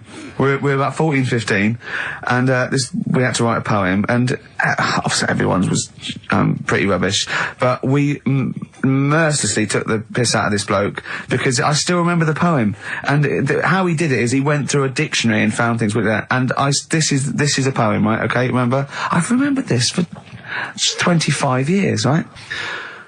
The reason why I had to die. Did I bleed the blood of greed? What was my destiny? And when we hear this, we were laughing. I mean, for a year, we would go, what was my destiny? It was just great. I hear it again? I enjoyed the reason why I had to die. Did I bleed the blood of greed? What was my destiny? That's almost as catchy as Monkey News. Oh, God! Oh! I've got some monkey news for you. Let's play a record and come back, and I've got some great monkey news for you, Karl. That's from the R.E.M. album that people tend to forget about now because it was so kind of poppy and such a massive hit, Out of Time, but there are some good tunes on it. And there's one of them, Near Wild Heaven. Excellent, on XFM 104.9. Karl. Go on. Watching a programme yesterday, and it was about these Japanese snow monkeys. And it was all about how animals learn things that aren't instinctive, particularly sort of primates, because they see other people doing it, and they start a culture. And they can pinpoint when one monkey first went down and got in the hot water springs and stayed there because it was hot, and the others copied them, and now it's part of almost a culture, that won't be handed on because it's not instinctive, but has to be learnt each time. And, they groom as normal, like other monkeys, right? But they're really intelligent. And, obviously, the reason they groom other people, other monkeys, is because they eat the mites. But also, the monkeys have learned they like being groomed. Okay? So they showed this one monkey, it went to a deer, okay, and it was grooming this deer to get its mite off it, right? But then it didn't eat it. It held it in its hand, it went over to a monkey, put the mite on itself to show the monkey it had a mite, and got a free grooming. That's extraordinary. That's extraordinary. That is extraordinary. Because it gave up the food, knowing that if you put one there, this monkey would look for mites on it, and it would get a free grooming, and it was like having a little massage. What do you think of that? It's not bad. I've got some better stuff coming up later. On Monkey News, on the official. Yeah, do you see what mine though? Mine's true. I mean, that's an interesting and extraordinary... It actually happens. It's social behaviour amongst primates. Actually, so I saw it. It was, you know... Did it rob a bank, Rick, at any time? It didn't rob a bank, and it didn't open a hairdresser's. See, that's what you're letting... That's what you're letting yourself It's not quite good enough, is it, my monkey news? No, I got some... See the difference where I named the species, explained it slightly, told you an interesting fact, as opposed to, there's this monkey, right? And, look at him looking at you. Yeah. He's not interested, Rick. Can I tell you now? Can I try and describe for people the face that Karl has? I'll tell you what it's like. It's like if you draw, some eyes, a nose and a mouth on a balloon, and then inflate it to about half full. That's what Karl's face looks like. That's what his head looks like. It looks like a face you've drawn on a balloon. Very small, the rest of the head huge. It's just that today I'm a bit tired, right? That's one thing. Why are you a bit tired? I just haven't been sleeping, right? Why not? I don't know. I've got a lot going on in my head. Oh, this would be like The Simpsons. If we could actually look in there, there would be two monkeys grooming now. Plus, you've been talking about, like, stuff that I can't relate to and that, so I'm... What, writing poetry? Like what? Reading books? Yeah, doing poetry and stuff. I never did any of that. What did you do? Well, at school they didn't bother. They tried to get us to write more, right? Right. By, giving you a pen? No, they used to give us these school diaries. Yeah. Little red book. And it was a way that they kept an eye on what you were doing out of school hours. Right. So some kids would write down, you know... Stole a bike. Yeah. Burn the house down. Yeah. But when I was at school, around that sort of 12 age, I didn't get up to much. You have no money, there's no what you can do. So every night it was the same thing. I'd get home and I'd have to go to the shop, right, and get some potatoes and some bread every night, right? And I kept taking this into school. Sorry, what was it, Dublin in the 17th century? Yeah. What do you mean every day you went to the shops and got potatoes and bread? That's kind of what I had to get all the time. That's what we had. Why? What did you have? Chip sandwiches? Yeah. Right, so you went to the... you went there. So I kept putting that. Stick. I kept putting that in the diary, you know, every night saying, went to U-Phase. That was the name of the shop. Yeah. What is it called? U-Phase. What is it, you or you? Like H-U-G-H. H-U-G-H, yeah. Oh, that was his name? U-Phase, right? Used to go there, get the potatoes and bread and that. I love the fact someone who's named a shop after themselves. I'm not going to say what we sell. It's named after me or nothing, or I'm not opening. Mainly potatoes and bread. White sliced loaves, King Edward's. And the teacher used to always say, just write something different in there, make something up. Because, like, you know, Monday, Tuesday, all the way through to Friday, every night, it was just, went to U-Phase. Went to U-Phase? So you sort of, you came... Are you sure it wasn't an advert? Sure he wasn't paying you to say, get my name in the book? Yeah. The only time that it changed, and she said, oh, that's made it a bit more interesting, was when it was my birthday and I had to buy a cake. Potatoes and a cake. And she said, oh, that's good. Yeah. That was my 13th birthday. My mum said, I got home from school, she said, oh, you're 13 today. Teenager, big turnover. Go and get a cake.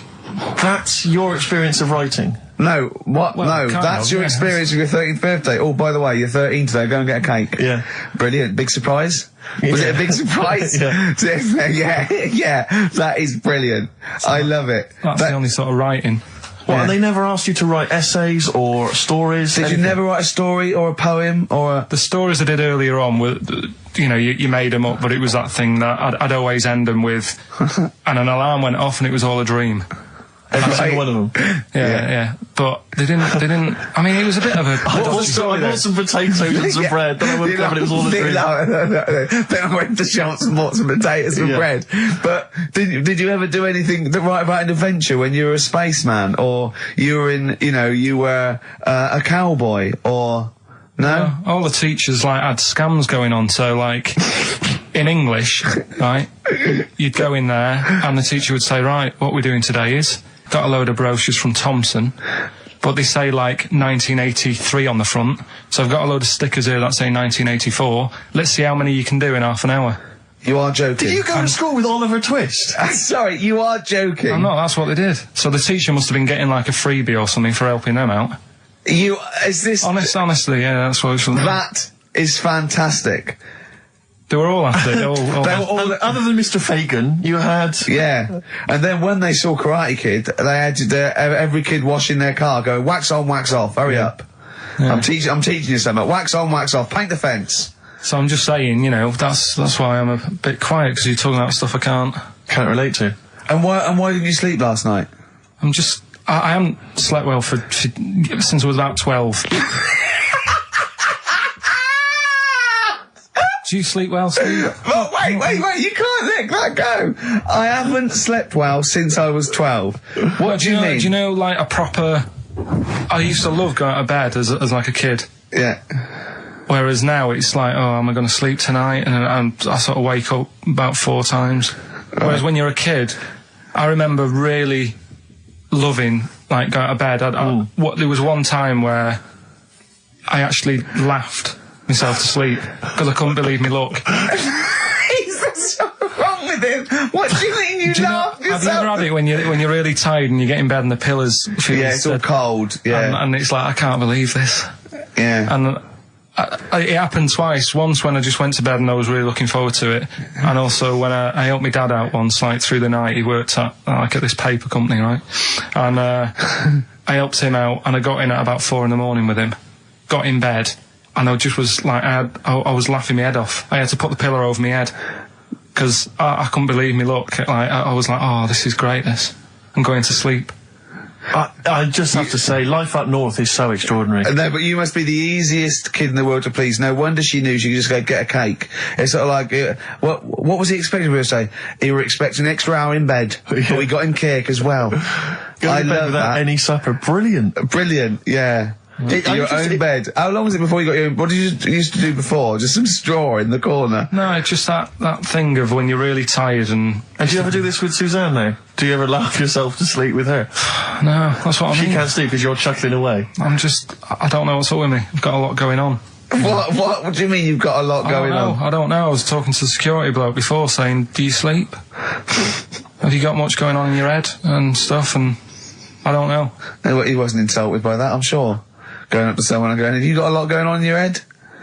That is brilliant. It worries me. It's interesting that your lack of sleep coincides with the diaries and the writing of the bread and potato story every day. I don't know if once you had that responsibility. Why don't you every night go to Hugh Faye's, get some bread and potatoes, you don't have to eat them, then go to bed, and I think you'll be chuckling yourself to sleep in no time. Radiohead, they're their new single. Nice. On XFM 104.9. Now listen, some DJs are a little bit lazy. They get playlisted, or they get people to phone in with requests. I mean, they sort of work out what they're going to say. Now, we choose our records, don't we? But we are very lazy. Yes. So I thought, why don't the people phone in, say, what do you want us to talk about? Clever. Yeah? Clever. I mean, because I'm out of stuff. I didn't come in with any stuff anyway, but I mean, I'm out of just... Yeah. What's the number, Karl? Sorry, are you out of breath having finished that sentence? No, I've been squeezing his head. Ah, right. Fine, as long as there's a decent reason. What I do, my technique, I'm only allowed to squeeze his head between 1 and 3, aren't I, Karl? Yeah, that's right. And what I do is I get ready. There's one I do the clamp either side of the temple and I squeeze. And that's dangerous because I think the head isn't as strong that way. So I don't go too fast. But then when I put one on the forehead and one on the back of the head and I squeeze, I go really hard, don't I? So do call in with stuff to talk about on 08700 800 1234. See, I don't know what Dr. Fox is talking about. I can't believe any of the award winners have ever spoken about the various techniques to use while squeezing a person's head. And then phone in, what should we talk about? I'm stunned at Karl's rudeness, okay? That's badly drawn boy, by the way, all possibilities. There's a lovely chap just calls in saying about... And Karl, because the record's ended, he doesn't say, oh, I've got to go to the record's end. He went, yeah. And he... So... He's probably still there. Well, cut him off. Well, just check if he's still there. He doesn't want to be on radio. He said he didn't want to be on the radio, but I think he should apologise. I'm still here. Hello? Hello. All right. I'm still here. I did ask not to be put live on radio because I get very embarrassed. Don't worry. All we wanted to do was we just wanted to apologise for Karl's curtness and his rudeness. Now, all I want to say is the station is good because you couldn't have a worse slot on a Saturday afternoon, right? Because the youngsters are in the boozers, the older fellas are doing the punting, the racing, the football and whatever. The thing is, the state you play if you want to get number one, This is XFM, not Radio 2. If you want to be the top, all you got to do is start playing Natalia Imbruglia, this and that, and have your audience with one puke of hair between four legs. Okay. Thank you. There you go. No, that's why I don't want to go live on radio. But you are dead. When Christian got a little bit sick about being 13, then he got to go. Whatever. You're the soundest station in the area. You cover. I don't like all the stuff you play, the station plays, but you're actually doing what's there. Thank you very much. You keep going, persevere, and you'll make it's well worth listening to anyway, okay? Thank you, cheers. Otherwise I wouldn't. Can you hear us? Thank you, bye. Dead sound, mate. Be careful, yeah? I mean, I can see why you cut him off. Stop it. Man right. alive. We've had so many calls. Karl was getting annoyed. There were so many calls. And we've had suggestions from Ned saying talk about Jimmy Savile. John in North London. I've just got John in North London. What does he want to talk about? Oh, I've forgotten. Becca from Liverpool wants to talk about Tracy Emin and Damien Hirst. Art. Paul Andrews. Your mum called. Stop calling her. Tell her to listen to XFM. Yes, you, Paul Andrews, is about 38, at home with your wife and kids. Your mum just called in. I think someone wanted amazing monkey facts. I can't even do this right, can I? To be honest with you, last week we were slagging off Karl as being the weak link in this show. I think it's clear what the weak link is. Oh, God, who's the bloke who wants Hayley to go with him to X-Men? See, I shouldn't make notes. What's wrong with you? If you didn't spend so much time squeezing his head and eating pies, we might get something done. Right, okay then, what should we talk about then? Right, play a record and we'll discuss this. Tracy Emin, make your bed. Make your bed. Damien Hirst, stop cutting up sharks and things. Picasso. Alright. Right, Rockbusters, what have you got for us, Karl? Right. There we go then. 3 clues, 3 cryptic clues, couple of initials. Email in, ricky.gervais@xfm.co.uk, win some stuff. Do you want to go through the stuff? Yeah. You get them. You're definitely improving yourself as weeks go on. We've got a 3 CD set of the best of Inspiral Carpets. How they've strung that over 3 CDs, I've no idea. Yeah, I know. Extraordinary. A number of other CDs, all of which are okay, plus a T-shirt and a copy of Marion Jess Series 1 on DVD. Not bad at all, in an XFM bag. Well, he's noticed X-Men 2 isn't there, because it's not out yet, but it is at the cinema, so I think Hayley should go with, what's his name? Shut up. Okay. Right, go on, Karl. Right, the clues are, clue 1. Ooh, they're having problems. This is... Right, brilliant. Rockbusters. This is what we've been in for. I tell you what, I think Foxy was really soft on us. I think he's... Oh, go on. This is what we're tuning for. Okay, so this clue 1 again. So go on. This is brilliant. Come on. This is like Who Wants to Be a Millionaire? Come on, Karl. Don't worry about him. He doesn't understand radio, Karl. I heard his show before he had us. He was doing it. It sounded just like Dr. Fox. Yeah. Right, go on. Clue 1. They're having problems. They haven't got any rice. Say it again and say it like it's written down. Right. Say it like it's like you're reading it as opposed to making it up as you go along. I know you are, but say it again, because all the ums and ahs people think are integral. They're having problems. Do it again. They're having problems. They haven't got any rice left. Different. A cryptic clue every word. That's the matter. I love that. What's the initial? CC.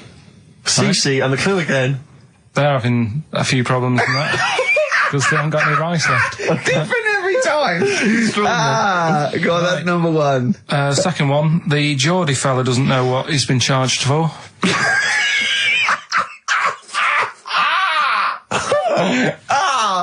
Okay, and what's the initials there? DW. The Geordie fella doesn't know what he's being charged for. Right. And the final one, if he had 2 bricks and he had to throw them at 2 women, right? Stop! Right, you've got to go through this without going, right? Just do it again. Just say it again. Think what you're going to say, then say it. I had 2 bricks. No, it was if I had before. Well, I've got Stop it a minute! Stop! Because I'm going to burst. Right, Karl, work out what you're going to say and say it. Right. Okay, just calm down. Can we just everyone calm down? Okay, right. I had 2 bricks to throw at 2 women, and I didn't hit either of them. Right, okay. The initials MM. Right, okay. So quickly again. They haven't got any rice. I've got that, and it's brilliant. That is a brilliant one. Okay. Right. they've run out of rice, they've got problems on their hands. CC, right? The second one, Geordie fella doesn't know what he's being charged for, right? BW. And I had 2 bricks to throw at 2 women. Didn't hit any of them, right? That's MM. Email in, ricky.gervais@xfm.co.uk. Brilliant, play a record. Win some stuff. It's email only, ricky.gervais@xfm.co.uk. Evan Dando and the Lemonheads, that's a track called Rudy with a Flashlight. Of course, Evan's got a new album out, but working for an alternative radio station, Rick, it would be ludicrous to think there was a copy of that lying around. Oh, do you know what I mean? But email only the Rockbusters, that's what this is all about. Rockbusters. Coming up soon, Monkey News. Indeed. Plus, of course, I have very special guests this afternoon, Tattoo. Oh, yeah. Be in a minute, won't it? Look forward to them. Adverts? Yeah. White Stripes, Seven Nation Army. On XFM 104.9. Karl, are you thinking of starting a family? Only if, like, an accident happens or something. Yeah. Were you there, Rick, when we were chatting about this the other day? Oh, yeah, no. What did you say, Karl? Well, we were talking about his career and because he's on MTV, and I was going, oh, you got to do this now. He's going, look, if it happens, it happens. I've said to Sarah, if it happens, it happens. He goes, well, what are your plans? I was saying with Gervais, she said, are we going to have kids tonight? I go, look, if it happens, it happens. I go, well, how will it happen? He goes, if a condom splits. Amazing. I love the idea that that's the way you plan for a child. Imagine telling them that. Where was I conceived? Can't remember. The condom split. Yeah. You're an accident. I love that. The romantic nature of that. Well, I was told I was an accident, but, you know, it doesn't matter, does it? Yeah, it doesn't matter. That makes a lot of sense. Yeah, but it doesn't matter. Do many people sit down and say, right, do you think we should? Yes. Well, they lay down. Yeah. I'm busy. You can't sit down, you haven't got time for that discussion. No, it doesn't mean the conception. I think it means bringing up a child till it's 18. But the thing is as well, it's one of them, innit? It's like, if you think about having one, you go, well, the sort of negatives, you know, outweigh the positives, yeah. I think. Right? Go on. But if you have one, you go, oh, it's not that bad, is it? So what are the positives and what are the negatives? Like I say, the negatives outweigh it. I can't think of that many positives. They get in the way, don't they? Mm-hmm.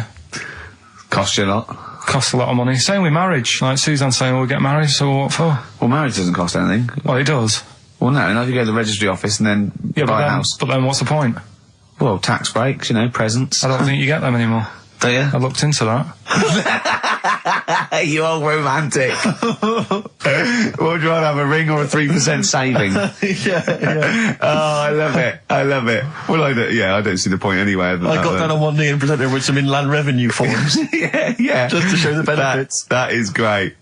I mean, if you are planning it, I think you got to involve me and Steve in the radio station, because it'll be, I mean, you take quite a lot on, don't you? So if you've got a kid at home and you're not sleepy, you haven't slept since you were 12, you've got this, you've got MTV, you've got a kid, you know, it might be one step too far, because I wouldn't want to push you over the edge. Well, now, see, go on, sorry. No, I just was going to say, I was talking to Suzanne last night about it and saying, about earning money and that, and she said, well, you already sort of earn a little bit more than me, so, you know, if you get loads of money, she said, I'd be happy staying at home and doing nothing, maybe looking after a kid. I said, oh, so that's not happening. Right. I said, I could have a load of money now tucked away, I could have won some money and I wouldn't tell you. I still want sort of that check offer every month. Because I get a check offer to sort of pay the bills. Yeah. And I think you need to keep that in a relationship. Sure. Do you know what I mean? Work as a team. Yeah, that's not working as a team. Of course it is. Well, no, you share everything. Sharing everything is working as a team, whether you earn most or whether some 35 grand back. It's not like you think that, oh no, I won the pools, but I give her half, she'll get lazy, she'll just sit around the house doing nout. So she's still got to go to work in a job she hates. Yeah. I'll tell you though, she thinks that'd be the worst thing that could happen if we got a load of money. Because she'd want to go to Egypt, I'd say I'm not going. Why would she want to go to Egypt? I don't, that's what I said. No, why would she? Why does she want to go to Egypt if she wins a lot of money? She said it's meant to be pretty good. So the incredible wonders of the pyramids and the Sphinx and so on, that's not of any interest to you? I've seen it though on the telly and that. I don't want to go all that way just to see it. Exactly. Right. Yeah, exactly. That's to experience other cultures, other lifestyles, travel broadens the mind. Wow. You don't. No, not really. You've seen enough different ones here, haven't you? Yeah. There's parts of Wiven. Oh, you haven't seen yet. Yeah. Okay. Well, you don't want to make enough money You don't want to make a lot of money because you're worried that Suzanne might want to go to Egypt. And then No. And that's going to tear you apart. I don't want to tell her that I'm making a lot of money. I can still tuck it away. Right. And what will you do with it? When are you going to spend it? When you turn up in a big converted limo, going da da da da da da da da da da da da. Come on, we're going to bingo. Where'd you get the car from? Never thee mind. Right? What? Won't you be suspicious? When you've got a pet chimp. You know what I mean? What are you? I mean, yeah. What would you spend it on? Is there nothing that you want for? No, I've never. No, there's now at the moment. Honestly, it's. I'm quite happy. Do you know what I mean? I don't ask for much. But you're not happy. You're always whinging and moaning. Always whinging. Clearly, there's something wrong. What if someone gave you? Okay, right. Let's be serious. We're not talking about billions, right? But if someone gave you a cash injection, just a one-off cash payment of £250,000, okay, what would you do with it? I mean, that's too easy, because that should obviously be a house. That should be the best house you can find in London. I'd probably want to go and see a tornado. Right. That's on your list. Okay. In many ways he's so sweet, but I want to shake him. Can I just point out to you, Karl, I don't know if you know this, but if you get caught in a tornado, you do not whisk off into the magical land of Oz. And land somewhere nice. Yeah, and crush a witch. Still in your rocking chair. Yeah, it doesn't happen. It's quite dangerous. But you'd go and see a tornado, number one, fair enough. Number two? What brochure is that in? That one? It's Texas, isn't it? Okay. Oh. Number two? Texas. So he's got tornado number one. What brochure is that in? Number it's two. Texas, isn't it? It's Kansas, I think, mainly. Well, I noticed someone's emailed here a link for, can you believe you luck, Karl? Monkeys for sale. Now, I don't endorse this in any way, but here you are. Here's a monkey for sale here. Oh, that's terrible. $2,500. It says male, very smart little guy, loves to play and gives kisses, wears diapers and clothes, has been around lots of people and loves them, healthy and loves to eat. Sounds like Ricky. How much is that? Well, it wasn't Karl, because it says loves to be around people. Yeah. There's a gibbon there. A gibbon for... Too pricey, though. It's like that Donald McIntyre programme he did, that Cheapest Chimps programme. He didn't do Cheapest Chimps. He didn't do a programme called Cheapest Chimps. Saying that, but... Well, he didn't. There's at no point did Donald McIntyre do a programme called... Play a record a minute. Play a record. Oh. Cracking tune. Now, if you're down in Texas, chasing your tornado, this would be on your stereo, surely. Surely, if you're in Alabama, it'd be in... Well, he doesn't go to Alabama, it's Texas, that's where the tornadoes are. Do you not listen to what he says? It's Kansas. It's Kansas. Lydia Skinner, of course, Sweet Home Alabama. Always worth a play, I think maybe once a month. Yeah. Brilliant. Karl, we're talking about having kids and stuff. I've always been quite thankful that Ricky's never wanted to have kids, because I just think he would set the worst example for a child that he possibly could do. Just in conversation the other day, just happened to mention that he's taken to eating in the bath. Yeah, well, let me explain something. Right. I've got busy schedules, yeah. I get up, I meet Steve at a certain time, and I go, I've got to go at 3:30 today, Steve, I'm working out at 4, I work out 4 till 5, I have to have something to eat before I go out, and I often meet Johnny for a beer at 6 or something, or go somewhere. So, I thought, oh God, if I go around and have a bath straight after, then I have something to eat, I go, well, I've got, sometimes there's chicken legs, right, and they're greasy. So one day I thought, hold on, I'll go to the bath with the chicken legs, I'll eat them in the bath, and it's brilliant. So I'm sitting in the bath, I eat the chicken egg, it's really greasy, right? I just throw it in the bin, just go under the water, come up, I'm clean. I've eaten, I'm clean, I get dressed, I go out and meet Johnny. I've lined my stomach, and the good thing about that is that when I come home, I have 3 beers, and I've eaten the chicken, I go, there's only bread left, I just wipe it round the bath, I got a lovely bread and dripping sandwich. That's not true, that bit. But I do eat in the bath. I mean, the second week of doing it, I was just eating in the bath. I think I was in chicken legs again. I'm eating in the bath. Jane walked past, just looked in at me, and she went, Christ, Caligula. Well, just me, a fat Roman emperor eating. Caligula, to be honest, is just too cool and impressive. Not Caligula, old man Steptoe. Have you seen the one where he's in the bath eating the pickled onions? No. He sat in the bath. He literally sat in the bath eating some pickled onions. Some of them slip under the water. He fishes them out, put them back in the jar. I'd never do that. No, you'd eat them. You would never. Way. They wouldn't let food go by like that. But it's so. But it's the fattest chicken. It's big, greasy slabs of chicken. Yeah. You're throwing the bones on the floor. No, I'm putting for them the wolves to scavenge. I'm putting them in the. Stop biting your nails, Carl. Not only can you hear it, it's really rude. I don't know what. Yeah, you're criticising him? Yeah. Criticising him for biting his nails? Yeah, you don't know where they've been. You eat chicken in the bath and then go under the water and come up clean while sat in some water swimming with grease and fat and chicken bones Yeah, and breadcrumbs. Well, I like to bath. I like to bath like 2 or 3 times a day. But do you not see why that's not cool and impressive? It's not like we're all going to go, why haven't we all thought of that? To be honest, though, Steve, that is the only time I eat oranges. I know what you mean.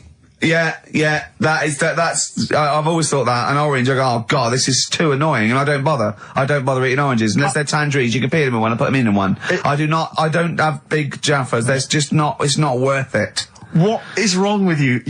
Firstly, have you ever thought about cutting an orange into 4 quarters with a knife? Waste. What do you mean a waste? More washing up. Yeah, right. So this is what this is why you can't sleep at night, because you're thinking, I've got to run a bath and have an orange. I haven't got time. I'd like an orange now. I need the vitamin C, but I've got to run a bath for it. At least have a shower. I'm not going to be in there with another man. Oh, it's dear. like the two of you are just you are like children. You're infants. Your mentality is ludicrous, and you're embarrassing us in front of our special guests. Oh yeah, I can't believe it. Now, of course, last week we've had tattoo here. We've had a number of letters, Rick. I'm just reading them now. Saying last week loved your interview with Chris Martin from Coldplay. Yeah. Genius. Another one here. Great insight into the man who wrote Yellow and Clocks. Yeah. Fascinating. Steve Merchant's interview with Chris Martin was amazing. He showed his own TV show. Yeah. Just some of the letters we've received, Rick. Yeah. So this week we're very lucky to have with us Russian pop act Tattoo. Round of applause for them. Hello. Lovely to have them here. Tattoo. Now then, of course, there's been much controversy that your kind of lesbian shtick is just something to try and whip up some press attention. We are proper lesbians. We love fanny more than cock. Okay, brilliant. And Tattoo, lovely to have you here. Thanks for coming. Yeah. Now then, you've got some live gigs, I understand, planned. Yeah. Duh. Okay. I can't help but notice that you sound, dare I say it, Tattoo, you don't sound so much Russian as German. No, we cannot do the accent properly. Okay.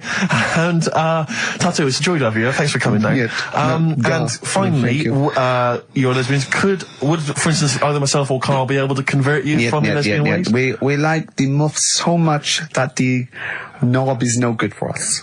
Alright, well, thanks very much, Tattoo. Yeah, thanks, Tattoo. Thanks very much. Cheers. Extraordinary. Next week, share. Brilliant. So if you've got any guests, special guests you love us to interview, then let us know. Richard.Gervais at xfm.co.uk. Look at Carl's face. And we'll try and get there. Oh, dear. Play metal, Carl. Rockbusters answers next. I was going to say, well, do you want to do that? No, let's do it next. After the record. Just going to say something. What were you going to say? About gays and that. What? In a bit. What were you going to say? Well, we'll look forward to that. Martina Topley Bird. Need one on XFM 104.9. Right, there goes the girls from Tattoo. See you later. Well Thanks, done. girls. Cheers. A couple of listeners Carl, what were you saying before we cut you off? Yeah, it's just like, you know, you had the girls in and that, and it reminded me, I was talking to Steve in a week. Yeah. I think it's, when people were talking about going to Stringfellas and that, Yeah. I was talking about seeing naked people. Yes, I asked him, I said, when he used to watch, say, he accidentally flipped onto BBC Two and some ballet was on, would his eye ever been drawn to maybe the gentleman's lower regions rather than the ladies? The gentleman's package. Yeah, would your eyes ever be accidentally drawn to that and you couldn't resist it? And you said yes. Yeah, because, right, I don't think I'm, Oh dear. Oh, go on, I mean, fair enough. No, right. I'm always looking at the beautiful ladies, but fair enough. Yeah. No, go on. But, right. Have you ever looked at Wayne Sleep's testicles? I went out. Have you ever looked at Wayne Sleep's penis and testicles? I went out on a night out, right? And it was it got to some point in the night where 2 women and 2 fellas got on stage. Right. Started stripping off. Yes. Yeah. Just what, members of the audience? No, I think they were, like, part of the act, right? Right. And, what was this, panto? they downed the fellas had like their undies on, and the girls just had their knickers on. Yeah. Right. And sounds pretty erotic at the moment. Go on. And at the same time, they all whipped their pants off. Yes. Right. It was Bucks Fizz, wasn't it? The adult show. Now I said to Steve at that point. Sorry, I wasn't there. He said it's to be later. yeah. I said, well, you have a quick glance at the fellas, and then the annoying thing was, I thought, right, now I'll have a look at the women, and it was too late. They put the knickers on. How long were you looking at the fellas? Not that long, but why were you looking at them first? It's human nature, isn't it? Why? I don't know, but I'm sure you would have done the same thing. You just sort of think, well, how are they shaping up? So it's a comparative test. So who had the biggest knob? Which one of the blokes had the biggest knob? No, it's like, normal. But this is a whole new side of you. This is a whole other area. So you look at ballet dancers, you look at the gentlemen's. No, I don't. package. I just was, when he said this, it reminded me of this night when I was walking home thinking, didn't get a look. Because I was messing Where up. was this? What event was this where people are stripping off? Carl, I'll tell you what, you are the most interesting man I've ever met. But are you comfortable being nude and that? We've done this. Well, I don't know what this is. We did this last week about, are you comfortable being nude? No, I know, I was talking you're about probably that. most comfortable being nude. It's just probably not in public. Well, Ricky's only really comfortable nude when he's eating. yeah. There's nothing to get, Yeah, you can just wipe yourself down. Yeah, you just sit in the bath, yeah. No, but I talked about that, and then when I went home, I was talking to Suzanne about it, and she said, what's all that about? You don't like being nude, right? And I said, well, it's not. It's like I'm part of an Alan Bennett play. It's just, I love the way you talk. Remember once, right, I don't know if I should talk about this, really, but... Well, that means you should, so go on. Go on. Oh, yeah, right, we went to Tenerife, right, one year, and I was still living in Manchester. I'm scared now. Yeah, I don't know what's I'm actually scared. I'm thinking about Suzanne, but she's Well, working. I don't want to know anything about Suzanne, to be honest. No, but it involves me more. Let's hear the story. But I'm just explaining to you that I don't like being nude. Yeah. So you're in Tenerife. In Tenerife, right? Didn't have much money. Stayed in this apartment that wasn't that nice, right? Had the cockroaches in it and stuff, right? Yeah. Didn't have much money to go out at night. So we're in this sort of death trap of an apartment, right? Anyway, so when I was younger, right, had a bit more energy. So he's 30. 80, I know. So start having it away a bit. It's a joy. Beautiful. It's so, good, yeah. I'm going to eat away. I love it. Go on. Right. So, doing what I do. Right. Yeah. Someone starts banging on the door. So Suzanne Everyone's says, at it. Right, so you mean knocking on the door, right? Okay. Yeah. knocking on the door, right? So Suzanne said, "You better get it." So I said, "I can't get it now. Can I? I'll have to wait a bit." Right? I can't go to the door. Go on. So the banging's getting louder. Yeah. Someone at the door, Yeah. and she's like, "Hurry up! It must be important." I'm like, "In a minute." Just so anyway. I don't want to know anymore. Keep going. No, come on, finish the story. Open the door. It's a fireman. So I just stick my head round, and he's going, "You'll have to get out. The building's on fire." Right? So I'm like, "In a minute." Sorry, you weren't still having sex at this point? No, but, Right. still sort of got to wait a minute or I can't get my pants on. Oh, Carl, I wish I'm so sorry. Right, go on. So the place is burning down. So it could be a serious big fire going on. Yeah. I'm sort of waiting. You can hear people sort of screaming and that, panicking. Is that because the door's open and you're nude? The fireman's saying, will you get out? I'm saying, in a minute. Right. And Suzanne was saying, think of something that's not sexy. Sure. So I was thinking of people, thinking maybe down in a fire might sort of calm you down. Yeah. Then the fireman said, we need a big pole. Yeah. Yeah, Sure, go on. But what I'm saying is that, to me, I wouldn't have wanted to go out and be safe over, do you know what I mean, over being naked. I don't like walking about without on. So what I'm saying is, even if that fire... I love the idea of everyone huddled in there with all the firemen. It just, the camera spans along and there's Karl. Yeah, a just local news report. naked. With still... But would you have gone out? We're now on. But why do I have to go out with now on? I'll just grab a pair of jeans.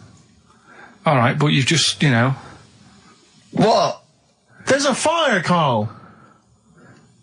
Yeah, but See, not everyone looks at men's packets. That's only you, remember. Most of the other firemen wouldn't be going, oh, look at him. But what I'm interested in is he's pleased to see us. Karl, how long did it take? And did the thought of dying in a fire help? After a bit, but the fireman sort of had a go at me. Sure. What do you mean? Well, he wasn't happy that I was dawdling. Well, to be fair... But what can you do? Answers on a postcard. To the usual address, XFM, care of Leicester Square. Well, let's just get these rocks. So let's play a record. Let's have Rockbusters and Monkey News. We don't have time for Monkey News. We'll squeeze them in. Wow. Life on Mars by David Bowie on XFM. Right, come on. We're running out of time. Blockbusters. The results in... Sorry. Oh, what a giveaway. Oh, no. Embarrassing. I've given it away. Straight into Monkey News. Go on So, Rockbusters, what were the clues? The clues were, the first one was, they're running out of rice, so they've got problems. That was CC. That was China crisis. Right? Okay, yeah, if they ran out of rice in China, it would be a crisis, fair enough. Second one, the Geordie fella doesn't know what he's being charged for. Right? That was Bill Wyman. Brilliant. Yeah. Brilliant. And the third one, I had 2 bricks to throw at 2 women, and I didn't hit either of them. That was Mister. I let him up. Those were alright, those. That's extraordinary. The winner, Gina. I think Gina Ferry. Well done, Gina. And the reason I gave it to Gina is because she's included, and this is a wonderful segue, some monkey fact information of her own. She says, apparently, that the group Chumbawamba got their name from one of those monkeys in a room with a typewriter experiments. Someone did it as a joke, and Chumbawamba was a word that was typed out, and that's where the group got their name. And apparently. their lyrics. Absolutely, yeah. Which is good. So let's have official Monkey News. Play the jingle. Oh, chimpanzee that Monkey News. Alright, we've got to be quick. Go on, but, this is something that was sent in to me ages ago, and I don't know why I haven't done it yet, because it's brilliant. We were talking about monkeys typing, the Shakespeare theory and all that. Well, this is about a little monkey called Marty, right? Basically, it's in some science lab, right? It's in there. It was wandering about out of its cage, right? The lab fella was busy on the phone or something, right? And typical. It's wandering about. It goes up to a PC that's in the corner, a little computer, types down, "My name is Marty," right? So the fella got off the phone, saw this on the screen with the monkey sat there, says to his mate, "Have you done this?" Right, hold on, Karl.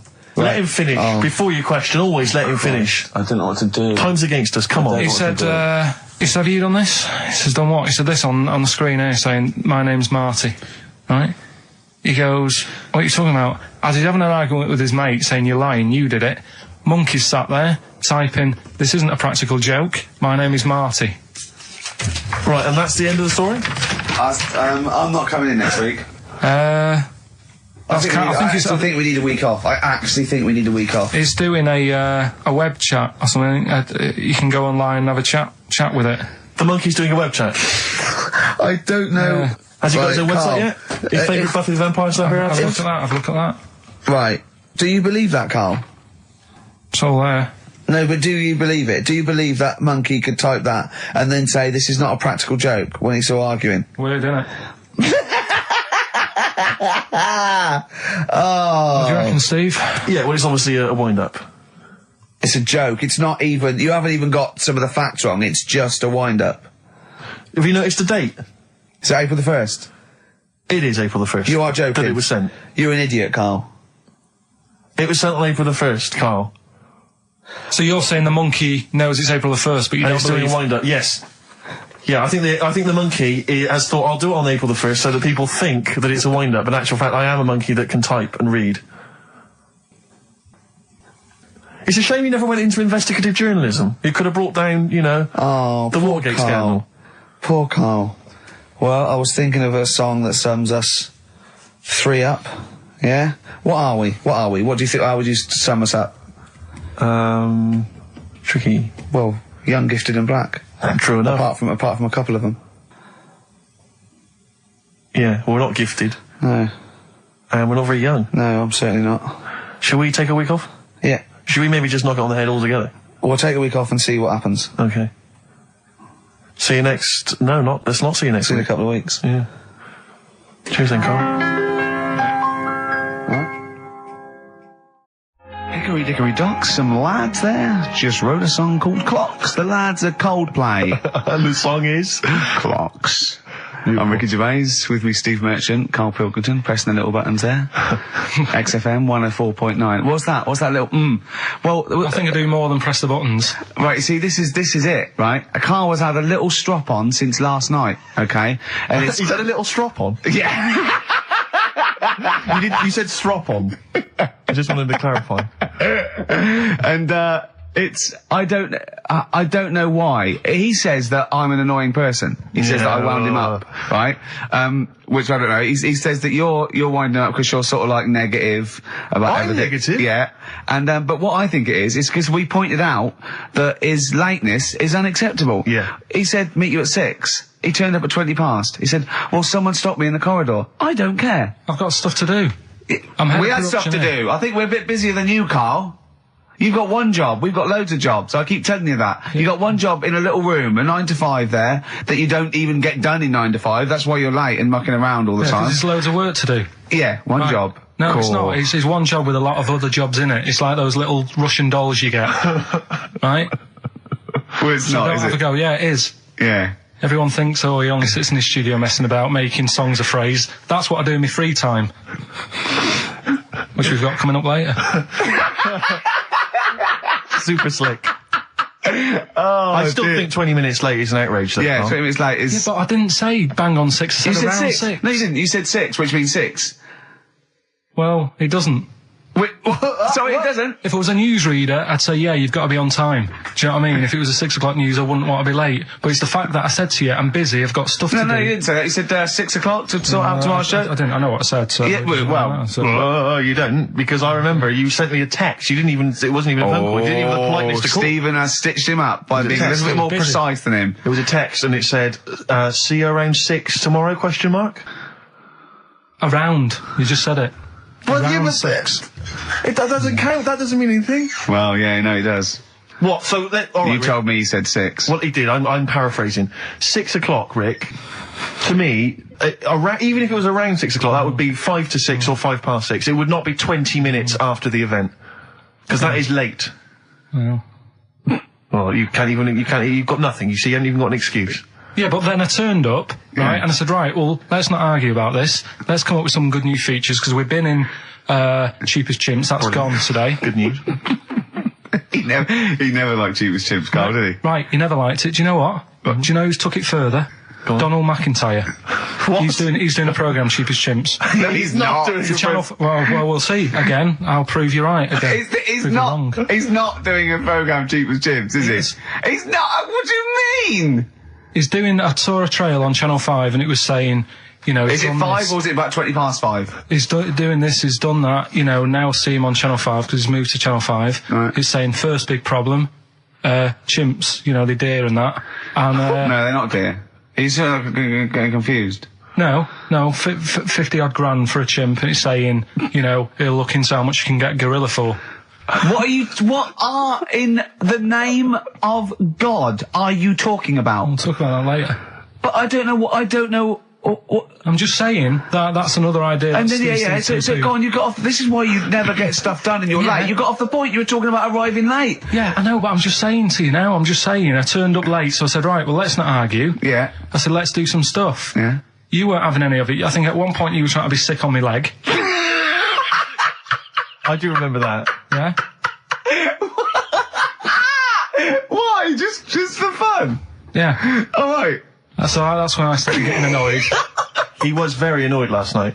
No, yeah, okay. Yeah, I can see where that could be annoying, but you just got to think, hey, look, so what? It's, Well, I think you rub each other up the wrong way. Yeah. No, that's the problem. Well, no more cheap as chimps today, and nothing to replace it because we didn't have a chat. Songs of phrase, we're doing that. You can win some stuff. Yeah, we've got the film that we haven't done for the last 2 weeks. The final film, we won't be doing that. Let him down. It's 2 weeks. So you're 2 weeks late on that. Can I just ask, guys, is there going to be some great music? Yeah. Well, what about something from the Only Ones? Yeah. Another Planet. Brilliant. Another Girl, Another Planet by The Only Ones on XFM 104.9. I'm Gervais with me, Stephen Merchant and Karl Pilkington. Karl, cheer up. Come on. There's a war on. Chill out. Yeah. I have to say, you have become increasingly annoying recently, Rick. Really? Chiefly, I tell you what it is, I think it's the hot weather. Can I just remind you, when we were in the office recently, we've got a little office that we write in, we work in, and many moons ago, we were doing some work. This was when we were writing the first series of the office, and I was just typing something up we'd written, and I read it back to Ricky, just check he was happy with everything. I was reading it back, and as part of the thing, there was a knock in the script. It said, knock, and so I was acting out for him, and I knocked like this, and I realised he wasn't listening. He was in fact asleep underneath his desk, and I knocked like that as part of reading the stage directions. I knocked. He thought someone was coming in. He leapt up, plunked his head, zipped up, thought someone. I said, Rick, it's not. I'm just acting it out for you. He just wasn't paying attention. He wasn't listening. And can I just draw in? So recently we're in another office. We're typing away. I look round. He's got his shirt off. It was hot. He's taking his shirt off, right? So he sat there, 41-year-old man, or whatever you are, 40-year-old man, there with his shirt out. Beautiful. I mean, I've seen most parts of your body now at one point or another. I think from the early days when we used to work at XFM, you started showing me bits of your anatomy, which is something he does to people he likes, friends of his. I'm sure you've seen most of it, Karl. No. And so, he was relationship. He was sat there, and there was a knock at the door because we'd asked someone who worked in the building to bring us something, and so I had to delay it by sort of not opening the door so he could get his shirt back on. Yeah. So he was running around trying to get his shirt back on. So what would they have thought? What would they have thought? They'd have walked in, he'd have just been sat there, stripped to the waist. Didn't they sort of think, hang on, what's going on? Look through the keyhole. No. No. It was ludicrous, because as they came in, he was flustered and he kind of was just leaning against the window, just looking like, I often stand here with my shirt back to front. I was getting like Bernard Manning. You see Bernard Manning, whenever he goes into the house, he has to go upstairs to take his trousers off. I love that. The fact that in your house, you've just got your pants and your vest on. That's what you want to do. Yeah, but it's all the time. It's not just, I mean, you haven't done that with me, taking your clothes off and that yet. But, like, last night we were sat in the pub and I was saying, right, let's not even worry about new features then. Let's get the current ones, going. Like what? Good. Like, the one that I was trying to work out, the cheeky freak of the week. Think of that! Yeah, but Think of that, though, as a normal conversation. Yeah, I'd looked online, right? I didn't find that much. I found, actually, I'll tell you what I found later. Brilliant. We're looking for them, right? And then at one point, I think you said to me, go and, what about the Guinness Book of Records? Yeah, they'll have, like, the best freak in the world or whatever. Yeah, ever. So I said, yeah, bring one in. Now, you've got one at home. Yeah, I've got a couple. But you couldn't be bothered carrying that in today, so I had to go out of the pub that I was at. Yeah. Nip into Borders. Yeah. Buy a Guinness Book of Records. Yeah. Out of my own money, $18.99. Yeah. Bring it back, and then you said, I don't know if I want to do this feature. So it cost me 20 quid for that. I had to buy a video for Silence of the Lambs film clip. I'm actually out of pocket at the end of this. But do you want to work with me is the thing. If you want to work with, people would pay that sort of money to work with me, Karl. You're a lucky bloke. Think how many people think, Karl, he gets to drink and sit. Yeah.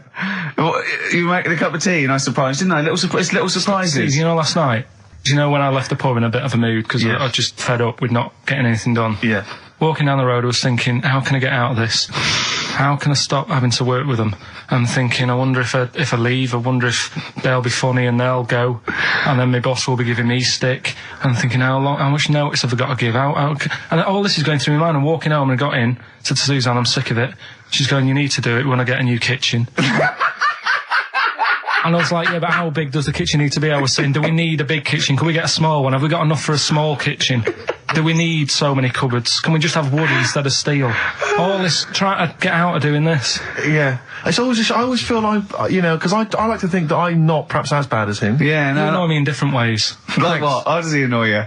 Well, stuff that, I come up with ideas, say Cheap as Chimps. Yeah. Rockbusters springs to mind. 15 Taiwan. 15 Taiwan. Let's just remind people what 15 Taiwan was. It was a little feature that I wanted to give a run, give it a little run, see if people like it. The premise being? No, there's no premise, it's just a title. No, we were going to get 15 sort of ornaments, you'd explain them, and then people would call up and say, that one's from Taiwan. See, Karl, you just explained why I didn't think that was a good idea.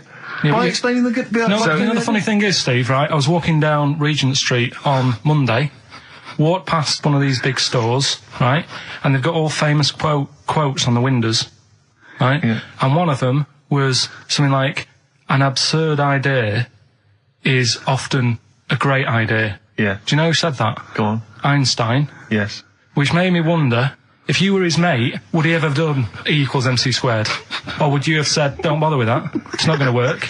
Because that's all you seem to do, everything I come up with, you put down. Yeah. Well, that's one thing, he's negative, right? I don't know why, I don't know why he is. What else? He messes me about, I get him concert tickets for stuff, and you say, oh, I didn't bother going. Yeah. That is annoying. You come in, 5 minutes to go with tracks that need editing. Yeah. The little bag, that bag that was free. Yeah, you got a free bag today, an XFM little rucksack thing. Yeah. You were like, oh, what's this rubbish? Yeah. Ricky said, I'll have it, they're great. He said, no, I want it. Yeah. Well, it was free, I needed it. I'll give that as a gift or something. So, I mean, I think on reflection, Steve is probably a little bit more annoying than me. I won't go that far. You are annoying. If I had to go away for a week somewhere, if it was a quiet place... Well, you are again, aren't you? That's 2 holidays you've had this year, I mean. If it was a busy place, I'd probably go with you, because people, do you know what I mean, staring at me all the time and that if I'm walking around with Steve. No, I'm just... Can I draw up a list of reasons I don't like you, Karl? Just being honest. What?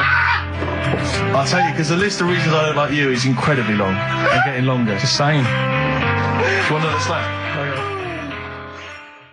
There's a star. Ash, XFM 104.9, Ricky Gervais, Steve Merchant, Karl Pilkington. Karl. Alright, let's start again. Yeah? I'm going to be the same, but let's start again. So what I mean is stop being grumpy and let me carry on being annoying. Because Steve's not going to change. He's not going to suddenly start going, you know what, Karl? I think your ideas are really good. Do you know what I mean? Remember when he came up with that idea, that game show idea? And you went, well, it's not an idea, Karl. And he came to me, he said, oh, I've had it with Steve. What's it? He went, how did The Office ever get on telly? Well, what was the idea again, in summary? I don't want to talk about it on air because someone will nick it. No, they won't. They will. Donald McIntyre's already got Cheap as Chimps. I bet they're in the making of Rockbusters as we speak. Yeah. So I'm not going to tell you any more about it. Bob Holness is probably nicking that idea. Exactly. Well, cheeky little... Right. Song's a phrase coming soon. Is it? Yeah. Yeah, what is it this week? What's the phrase? We're, remember the story I told you ages ago about my neighbour having a horse in their house? Oh, yeah. Having a horse. What's happened with that? Lenny Henry doing it as a series? So, and people nicking your ideas left, right and centre? Well, that's the phrase we'll be using anyway. What? My neighbour had a horse in her house. How many words is that? 6. My neighbour had... So, there's no grammar either. My neighbour had horse in the house. My neighbour had horse in house. What is the phrase? My neighbour had a horse in her house. Are there any prepositions? Are there any prepositions in this sentence? Look, don't judge it beforehand. You see, I'm turning over a new leaf. I think this is a great idea. I think Karl's a genius, and I look forward to hearing this enormously. Yeah, okay. And I won't be sick on your leg, or squeeze your head, or make you jump when you're making a cup of tea. Just looking through the Guinness Book. That's still the funniest thing, isn't it? Squeaking at someone when they got a cup of tea. Right. There are a lot of what strike me as seemingly pointless feats. The Guinness Book Records is right. The Guinness Book Records is great. I used to love it as a kid. I've had about 10 copies in my life. The last one I bought a couple of years ago, present. It was really good. I love it. I love the real records: tallest, fattest, thinnest, best, fastest, most expensive, biggest, and all that. But the ones that really annoy me are the ones that. The reason these people are in there for it are the only people that tried. What? Yeah. Balancing the milk bottle on your head. Most watches eaten. I just found that one. Kim Sung-do from South Korea ate 5 watches, the entire watch with the exception of the wristband, in a time of 1 hour 34 minutes. What do you make of that, Karl? Made him regular. Come on. How did they time him? Most live rattlesnakes held in the mouth. 8 live rattlesnakes held by, it just says an idiot. Yeah, this gives you an idea, Carl. Talking of idiots. Do you want to get into Guinness World Records? No, come on, that'd be brilliant. There's things in there that are just absolutely anyone could do. Like that one in Big Brother, I was watching it, and it was balancing sugar lumps. I want to go. How many people try that? If there's schools around Britain going, listen, we've got to get in the Sugar Lump Award. It's grassroots level. There's not enough kids balancing sugar lumps. How can we compete in the world market? I was looking at it last night, and there was one about the farthest that a dog swam. I think it was something like 9 miles, but it had no choice, did it? You know what I mean? He took it out to the Atlantic or something, and so it didn't want to do it. Threw it in the water. Yeah. So it's not alright to put it in a bin bag and chuck it in a canal, but, it's for a world record. Yeah. 9 miles it did. Oh, God. Possible ones that you could do, Carl. What's the most Forrest Gumps fitted in one wheelie bin? What about this one for you, Carl? The record stands at the moment for most arrows caught by hand, but that's quite tricky. So what about most arrows caught by head?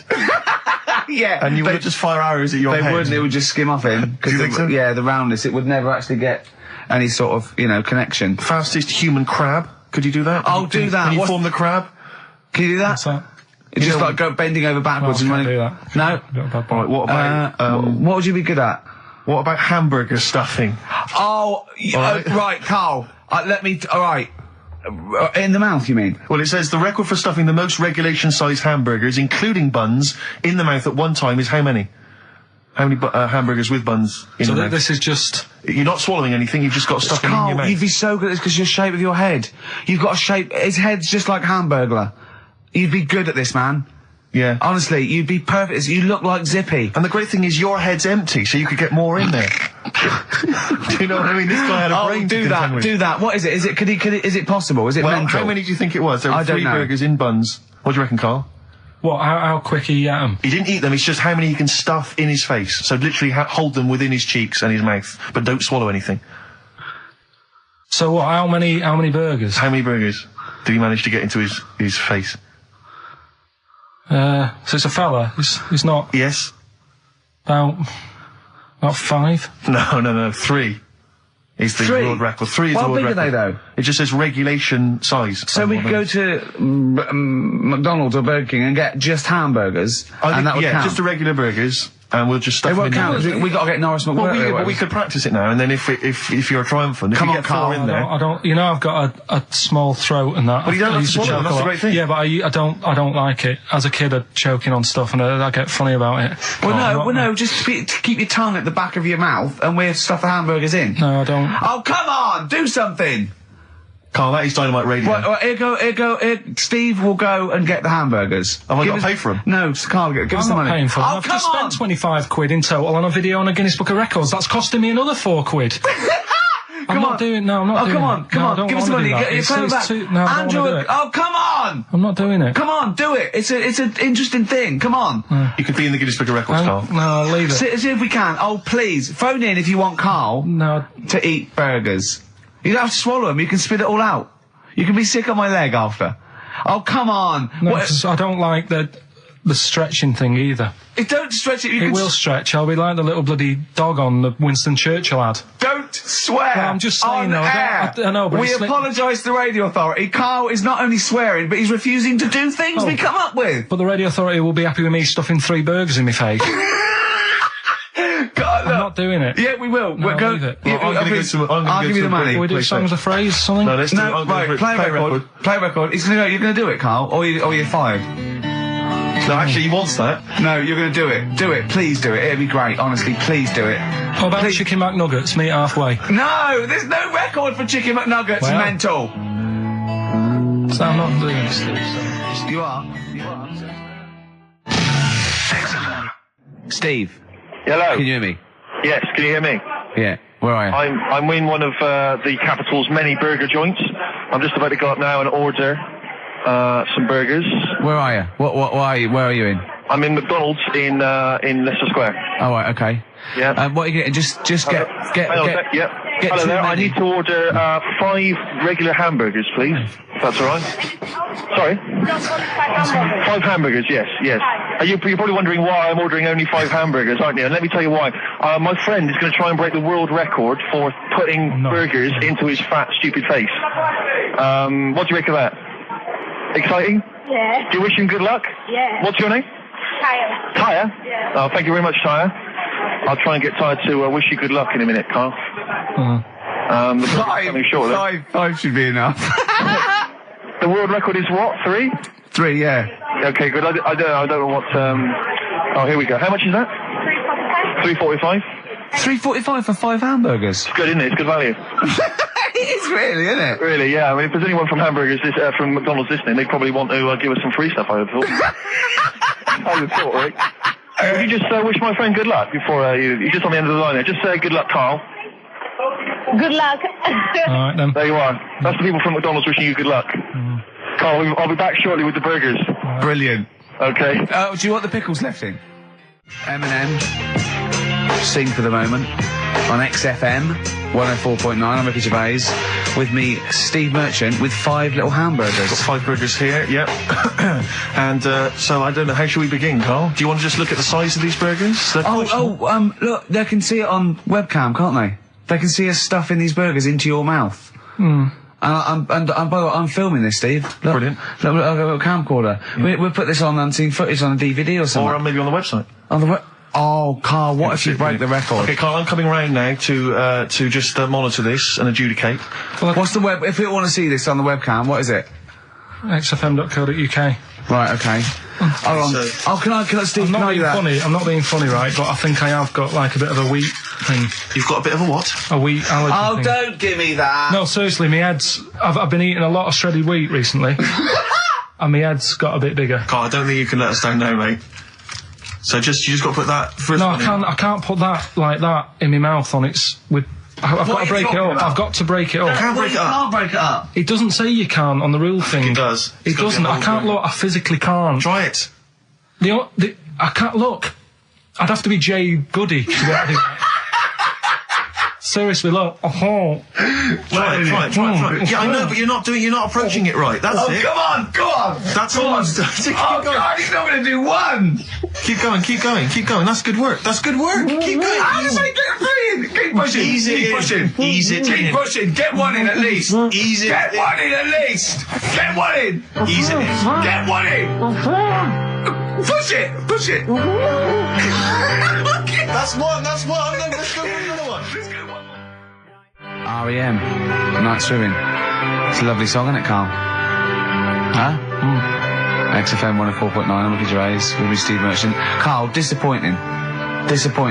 You couldn't even get one whole burger in your mouth. I did, kind of. Yeah, but there was a bit sticking out. It just looked messy. But you were saying about putting it in whole, and I don't think that's the rule. Okay. It's like you get more in a suitcase if you put things in properly. So you don't just get all your clothes and chuck them in. So it's about, I reckon you've got to rip it up a bit. Okay, do that then. See how many you can get in. You've got to get in 2. No, just one. No. Well, it's crazy. Pack it in. What do you do? Pack your cheeks first. Honestly, Steve, my head is swelling a bit because I have got a wheat thing, a wheat allergy. That'd be good. There'd be more room. Right. Okay. Look, Karl is now just sticking it in his cheek. Yeah. Don't eat any. You can't swallow any. It's like a hamster. You got to work it like a hamster. Yeah. Stick it in. Come on. He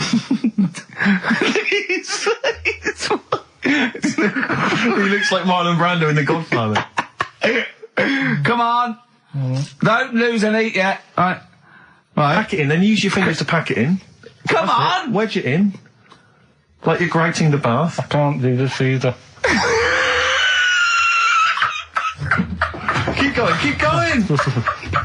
Keep going, don't give up so early. This is part of the problem. You just give up, Karl, too quickly. You failed again. It's like your history O level. Come on, Karl. Come on. Do something well. Succeed at something. Push it in. You've got nearly a half a burger there. Oh, I'll come round there. You're chewing. Don't chew. I've got a bit of food. I don't know what he said, but is that a whole one? No, it's not. I can see bits left. Come on, Karl. Come on, keep working at it. Keep working at it. But there's so much space in your mouth, I can see it. He's going red. Okay, we'll do another one. We're doing another one. We're doing a... Oh, are you alright? Are you going to be sick? Are you alright? Alright? Oh God, should we play record? He's making my eyes water now. Okay, I'll find a different one for you. Find a different one for What him. about most grapes eaten in 3 minutes? I'll go. Do you want to do that? Grapes are Most easy, aren't grapes they? eaten, that's easy. Great. Come on, grapes are easy. From Jesse Mailing, that's called Wendy. White Stripe, Seven Nation Army that jumped twice. I apologise for that. You're the producer, Karl. Yeah. It jumped twice. Well, it's not my fault if people are slipping around because a burger's on the floor. You're trying to squeeze my head when the song's playing. What difference does that make? Well, anyway. Right. Don't take any. Right. I've just got some grapes there. We've counted them out. What's the record then? Okay, well, the most grapes eaten in 3 minutes. You've got 3 minutes, Karl, and you've got to beat Matt Hand from the UK, who consumed a total of 133 grapes in 3 minutes on the 8th of November 2001. Right, there's 150. So 150 in there. Right. Okay. So you've got 3 minutes. What are the rules? The rules You just are... got to eat them and swallow them. And it's like Cool Hand Luke, right? You got to just stuff them in and don't choke, because I got worried with the burger. That's a good advert for McDonald's, isn't it? Not only was I impressed by the cheapness of them, but he couldn't even get one in his mouth. Yeah. So, value for money there. Maybe they'd like to send us some free stuff. Yeah, free stuff, or just money. Any some money would be good. Next week, Karl, you're eating Sony Walkmans. That's right, yeah. Available for... Yeah. Right, Karl. Right, I think this is going to be good, right? What we're going to do, right? We've got Song 2 by Blur set up. We know that's 2 minutes, so you can play that, because that'd be boring radio hearing Karl choke, wouldn't it, for 3 minutes? Exactly. So, when I say go, Karl, right, I'm going to go right on the minute, right? You've got to have a handful of grapes, and you've got to press Song 2 by Blur. When we come back, you'll be stuffing your face. Hold on. You don't ever do that. How can you work the buttons? I can do that. No, I don't think you can. You cannot touch the grapes until the opening note Yeah, of but Song hold 2 on. begins. When the Blur 2's, when Song 2 stops, can we just push up the fader? So because you'll be stuffing Don't worry, your face. we're almost, let's go, if we go, Okay. any second now. Okay, right, You're okay. ready, 3, 2, 1, go! And he's off. It's good work from Karl there. He's approaching it cautiously to begin with. Cautiously. And he's keeping Well, let's just, he's keeping people up. Come on, don't make him laugh. He's choking. He's choking. Oh, Karl! Quick! Keep going, Karl. Come on! What happened? Did he just throw up? No! Don't make him laugh! Oh, Come on! we can make wine. Come on, Karl. You're doing so well, Karl. mate. I want to go. Come on. Only. Why are you making him laugh? That was a world record attempt. Come on. He's over. Keep going. Come on! You got 25 seconds. Come on. Oh, I think that was a shame actually, because you were doing well, but something went wrong. I know, and I think those are bigger grapes than the ones I've seen before. They're quite big grapes. Look at his face, he looks so despondent. Come on, Karl, 8 seconds. Just a few more. 5. Come on, what's the matter? 2, 1. It's all over, Karl. It's all over. Better count how many you did. You can get good at this. We can get good at this over the weeks. I think that was a fairly pitiful attempt, actually. I really thought you had a... It's interesting, actually. These are harder records than you might think. Yeah, I know. 6, 8, 10. How do you feel after that record-breaking attempt? Not happy with that. What are you not happy about? The fella who did it, was he in hospital and just had loads of grapes and was bored? I'm sure he wasn't producing a radio programme, that's for sure. Well, to be fair, neither are you. What was tricky about it? What did you find hard? I think having Ricky standing over me, sort of shouting, "Go on!" isn't normal. No. But that wasn't... He hasn't eaten any! Hold on, that's 50 left. That's quite a poor attempt then, by the seam of it. Would you think about trying to maybe do that again in a couple of weeks? Would you do some practice and try that again? No, leave it. Leave it for the experts. And I noticed a tricky point, maybe sort of when you had about 50 seconds to go, you seemed to be spewing things into the bin. What was that? Again, mainly Ricky standing over me, so... 88. He's got 88 left. Okay, so what's the mental arithmetic there? Because we put how many in? It was 150 in the thing, wasn't it? What did I say? What did I say I had left? Well, I'm not doing it again, 88. so... He had 88 left. So 62. God, you're only at 62. What's the matter with you, Karl? There's people start you at 62. That is rubbish. That's disappointment. Let's leave so that. you failed on 2 world record attempts then. 62, and the record's that is rubbish. What were you doing? Oh yeah, but like I said, I've got a small throat. I can't drink a drink quick. Ever since the Mr. Freeze Pops when I was 6, that I nearly choked on, I nearly died on, I can't go back. It'd be like asking, I don't know, someone who got run over to play Frogger or something. What's Frogger? What, you mean real life computer Frogger? game? Well, just a computer game brings back memories, doesn't it? And I can't do that. What's Frogger? Does Frogger get run over? Yeah. It's a little frog that has to run across a busy road. Do you know who he reminded me of? Apart from Hamburglar and Zippy and all that. When he was mentioning those grapes, because the shape of his head, it looked like a game of Pac-Man. Yeah. It did, as he was getting to him, it looked like... We should have had that music. It looked just like it. Oh, God. Do you remember there was a board game version of Pac-Man?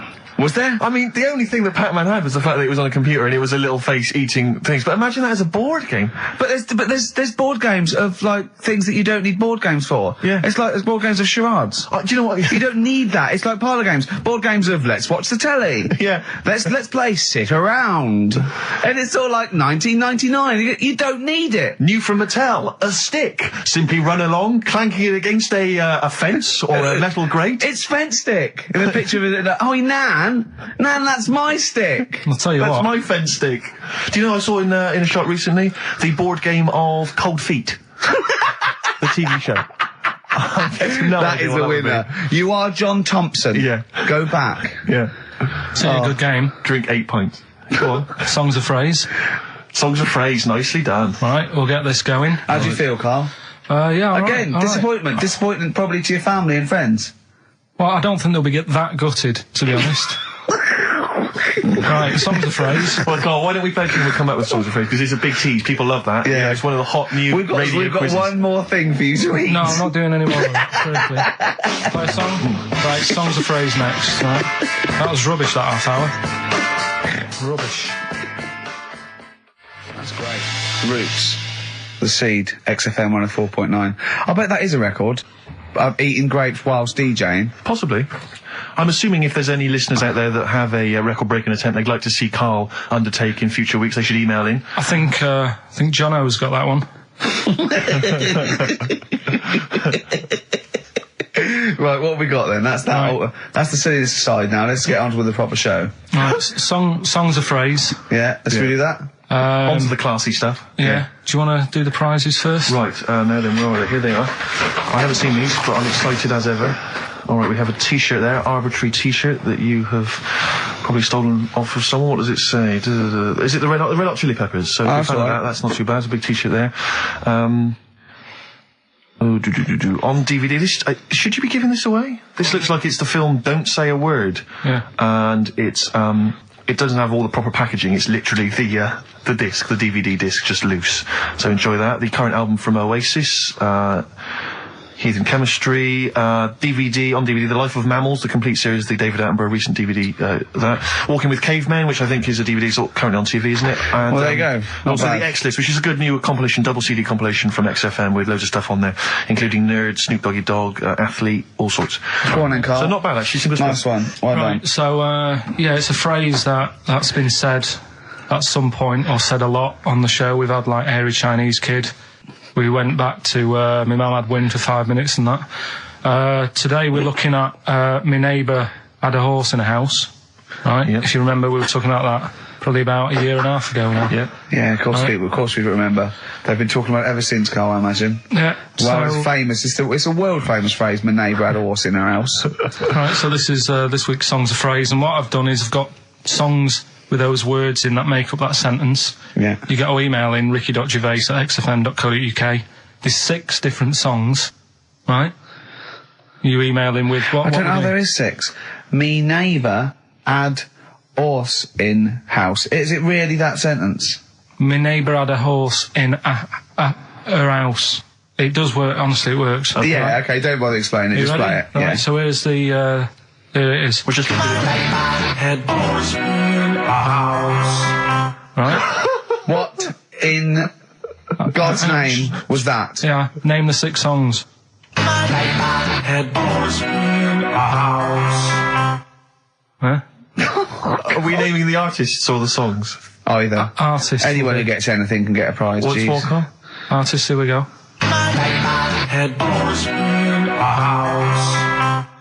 That's tricky, Carl. That's very hard. Once more.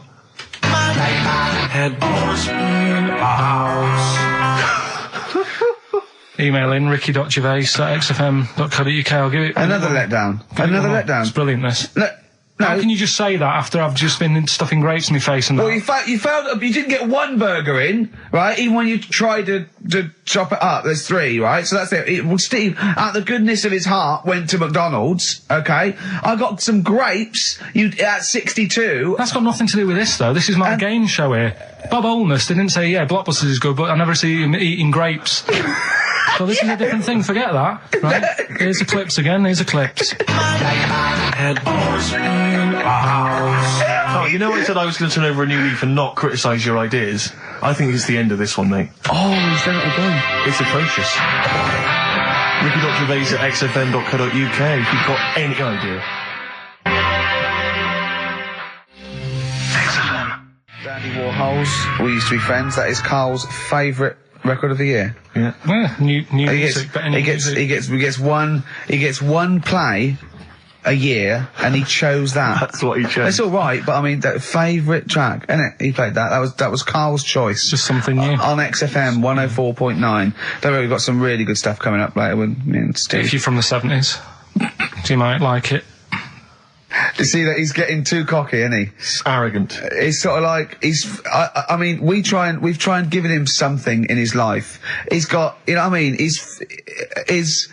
He comes in and tells us this sob story of just like a trail of failures, and we've said, Karl, come under our wing, right? He just started picking up on him. A few other people's like, and then he does that. He fails at the burgers, he fails at the grapes. He will not trust us with, you know, what we want to do. I don't know what more we can do. It's like I've saved a mouse from a cat's jaws and it turned around and bit me. Yeah. Yeah. That is a brilliant analogy. It's a bit like we were trying to give you something that you could care about, that you could be passionate about, that would somehow give a meaning to your life. You would be in the Guinness Book of Records alongside, I mean, Bubble. Bubble failed. Do you want to be Bubble? Do you want to be Bubble? Or do you want to be the bloke with the milk bottle on his head? Exactly. Who's in there? The guy who ate the watches. Yes! Now, I've got an idea, Karl, because you're getting all stressed out. I don't know what it is. You're getting funny. I don't know what it is. I don't know what... Because you're annoying me. Wow, you say that. started midweek. I don't think I annoy anyone else, so it's just you on that. So, I thought maybe we could all 3 of us go away to a little health farm for a weekend, just get like a triple room, right, and that isn't happening. Why? You've just reminded me, because you've been annoying me. Steve started getting on your case, you know, sort of ganging up on me. I'll tell you now, Steve, I just forgot. Remember a couple of weeks ago, you said to me that my pub quiz team is rubbish. Yeah. Right, well, it doesn't matter anymore, because you're not part of it this time. That's bad. That's bad, because it's interesting you say that, Karl. Karl, you say that because I tell you this, I found someone, mate, who could be filling that tricky 5th member. I wanted to test him out this week, mate. On your team. Test out on your team. Because I'll tell you what this is like. I don't know if you're familiar with Paul Ince, who used to play with Man United, right? But everyone used to say he's the governor, right? Even the players used to call him the governor, right? And Alex Ferguson at Man United was like, I'm not having this. Yeah. I'm in charge here. And he got rid of him. And that's what's happened. You were moaning the other week, saying your team's rubbish, you don't know what you're doing. Yeah. Well, let's see how you do on your own, right? Ooh, he's turned, isn't he? I'll be honest, Karl, I'd like to be on your team. Well, sorry, Paul Ince. You'll have to go and join Middlesbrough, or wherever it is it's gone to. Karl, what can I do to get back on your team? It's not happening. I've already filled your bids. Don't let him have the upper hand, Steve. No, wait a minute. I'll tell you what always annoys me, though. Ricky spends most of the show slagging you off, right, having a go at you, annoying you in the week, squeezing your head, making you eat burgers, right? But you always take out on me. I'm the one who always gets the insults. I'm the one who's now relegated from your team. Why, you see, this is the thing. You're just as bad as him, really, because you're siding against me, because you know that I'm willing to take it. The truth of it is this, you know that Ricky Gervais is keeping you in burgers and grapes, metaphorically speaking. He's the one that's got you in Heat magazine. I just spat all over you. Guinness Book of Records. You see? Get me a tissue. He's just squirted tea, laughing all over your Guinness Book of Records. You made me laugh. I'm going to get the flak for that. No, it's because you made me laugh when I was drinking, because you went, it's like that, and it made me laugh, and I spat. I just think it upsets me that you never pick on Ricky. You never ever go in because you know he's the one who's raised your profile and made you a little bit of a celebrity. We've missed one here. Using his teeth, Raman Andiappan, right, husked a coconut. He did what? He husked a coconut. He's the fastest coconut husker in the world. What does that mean? I don't know, he pulls husks. What's that? His little face, look. What's a coconut husking? He pulls the husk off and look at Karl, just with his head down. Karl, come on. What's the matter? Because that cost me 20 quid. I know, well, I'll see you alright. I've tea all over the world's smallest man.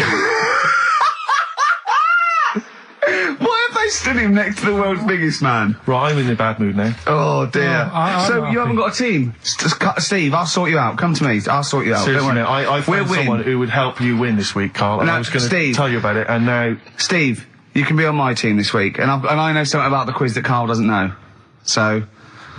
I'll tell you, I just think that it's so ungrateful. Whatever. So ungrateful. Right, Songs of Phrase, just give it a couple more plays. Just email in, we'll pick a winner soon. Ricky.Gervais@xfm.co.uk. Well, this is rubbish this week. No one knows it because it's rubbish. Steve was right.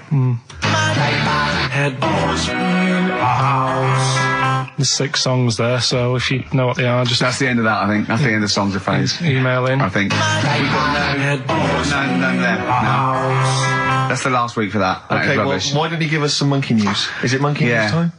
Come on, monkey news. We'll play a song and we'll... No, do monkey news. Let's play a song. Oh, it's a great track. Cheer up, Karl. Is it new? Is this Waiting for an Alibi with Thin Lizzy. Oh, what year? Doesn't have to be new. It's brilliant. What year was it out? Oh, Einstein wasn't new when he came up with the greatest theory ever. Oh, hold on. Hey, hold on. You're not new. You're not new. Waiting for an Alibi by Thin Lizzy on XFM 104.9. Right. Okay. This is of all the trauma in the world, I thought we'd come on a little bit, and he's just brought it right down. Little mank twat whinges. No, but I mean, do you know what I mean? He's had a go at you. He's thrown you off his team. I'm devastated by that. That was the one thing I was looking forward to this week. To be fair, you were looking forward to telling him you were taking over the team, so it's sort of poetic justice. It has blown up in your face, to be fair. True, I was trying to squeeze him out of his own company. Yeah, you were going to try and get him out of his team. Yeah, well, it was a hostile takeover, and they clubbed together. To be honest with you, there's normally 3 regulars on his team. I got 2 of them on my side, one of which is his girlfriend. So I only had to work on him to try and get him to resign, and we'd have been away. Still.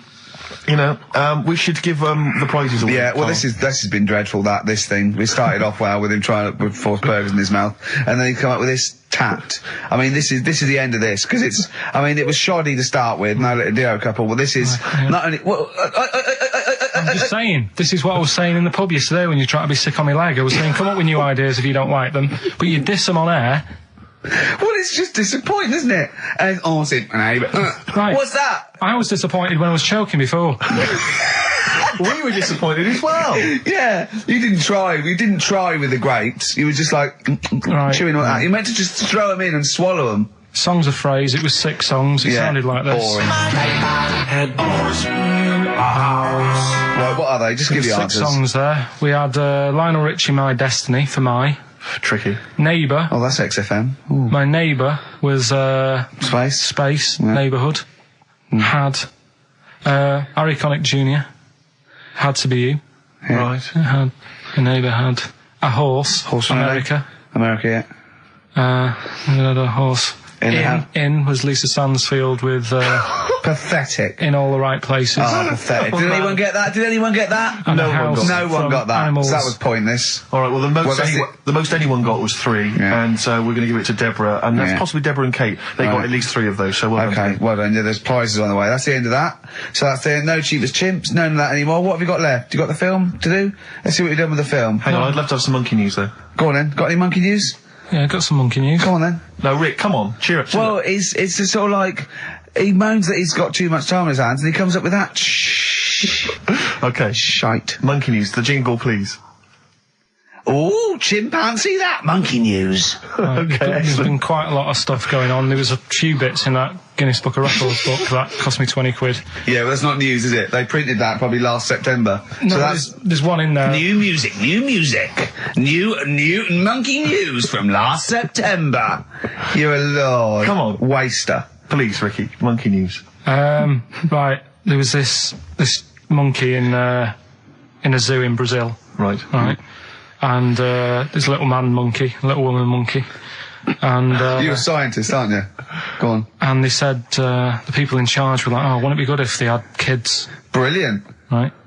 So anyway, the chimps used to stand sort of, you know, they'd have their little caves each, and they used to sort of lean on the fence having a bit of a chat and stuff with each other. Right? With a chat, well, you know, gossiping, the equivalent sort of thing. Yeah.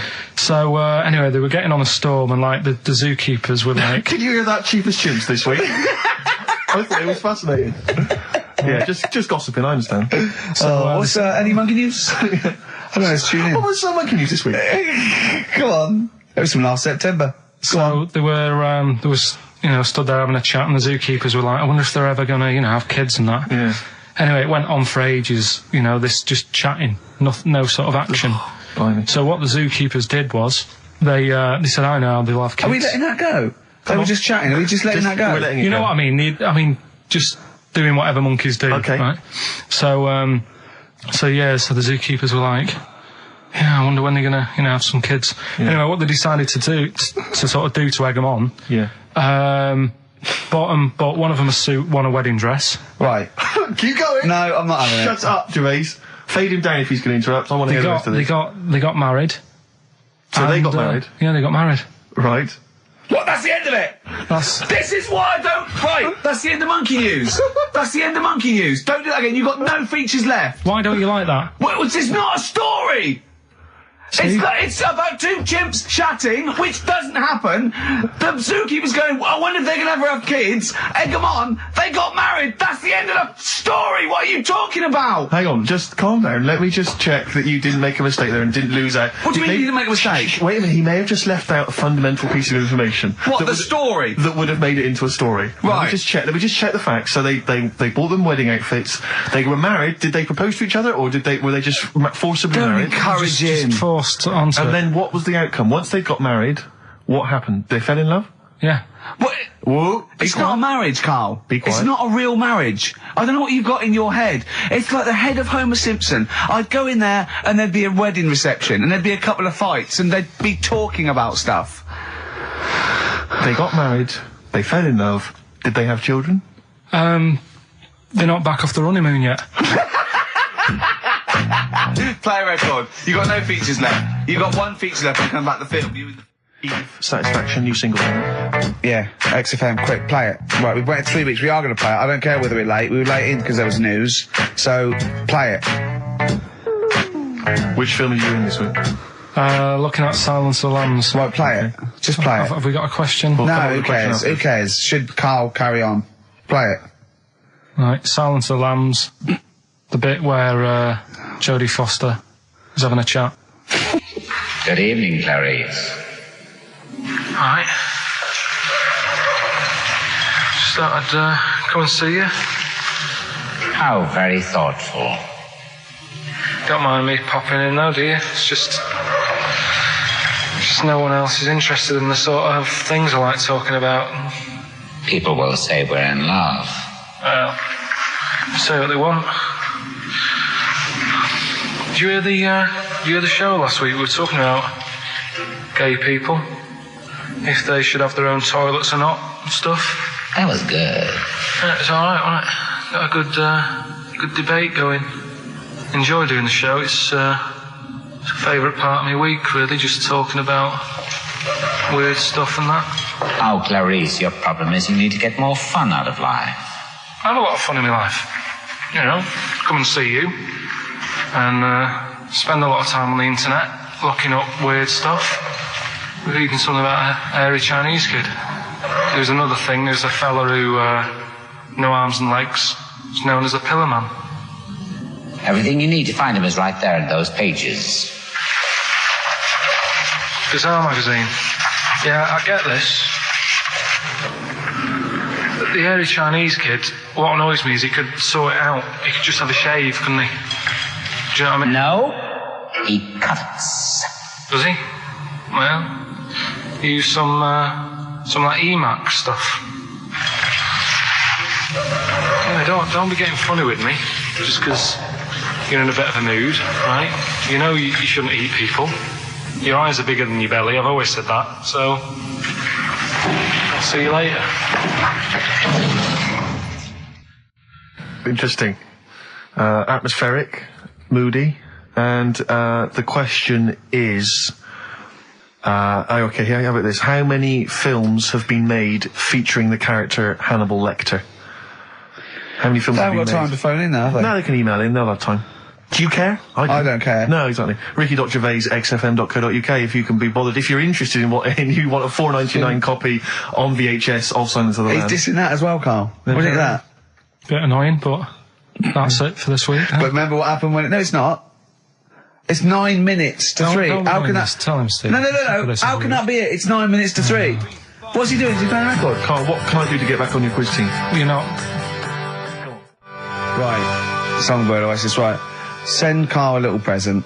Send him some essential oils or something, or, a little lavender pillow, or just a little message. Send him a little message. Tell him it's all worth it. He's getting all grumpy, aren't you? I just get sick of it, that's all. It's not worth going through the stress for 30 quid every Saturday. You lying little... You'd get more than 30 quid. Oh, not much more. Anyway, Steve, who's the winner? The winner is Mike McNulty. He correctly answered the fact that there were 4 films featuring Hannibal Lecter. There's a downer now, isn't there? There's a downer. I think it was you, actually. I mean, I don't know, Karl. It's not like I'm just trying to win myself a place on your team, but I actually felt that Ricky was really I gave him grapes. I thought Ricky was discourteous, if that's a word. I thought he was rude, aggressive, unpleasant. As one person emailed in, a dickhead. So, someone also said you were fat and talentless. I don't like those emailers who do that sort of thing, but one of them said you were really, really annoying. Well, cheers for that, but you're still not on the team. They didn't like what you were wearing. So, back next week. What did he say? He went, cheers for that, but you're still not on.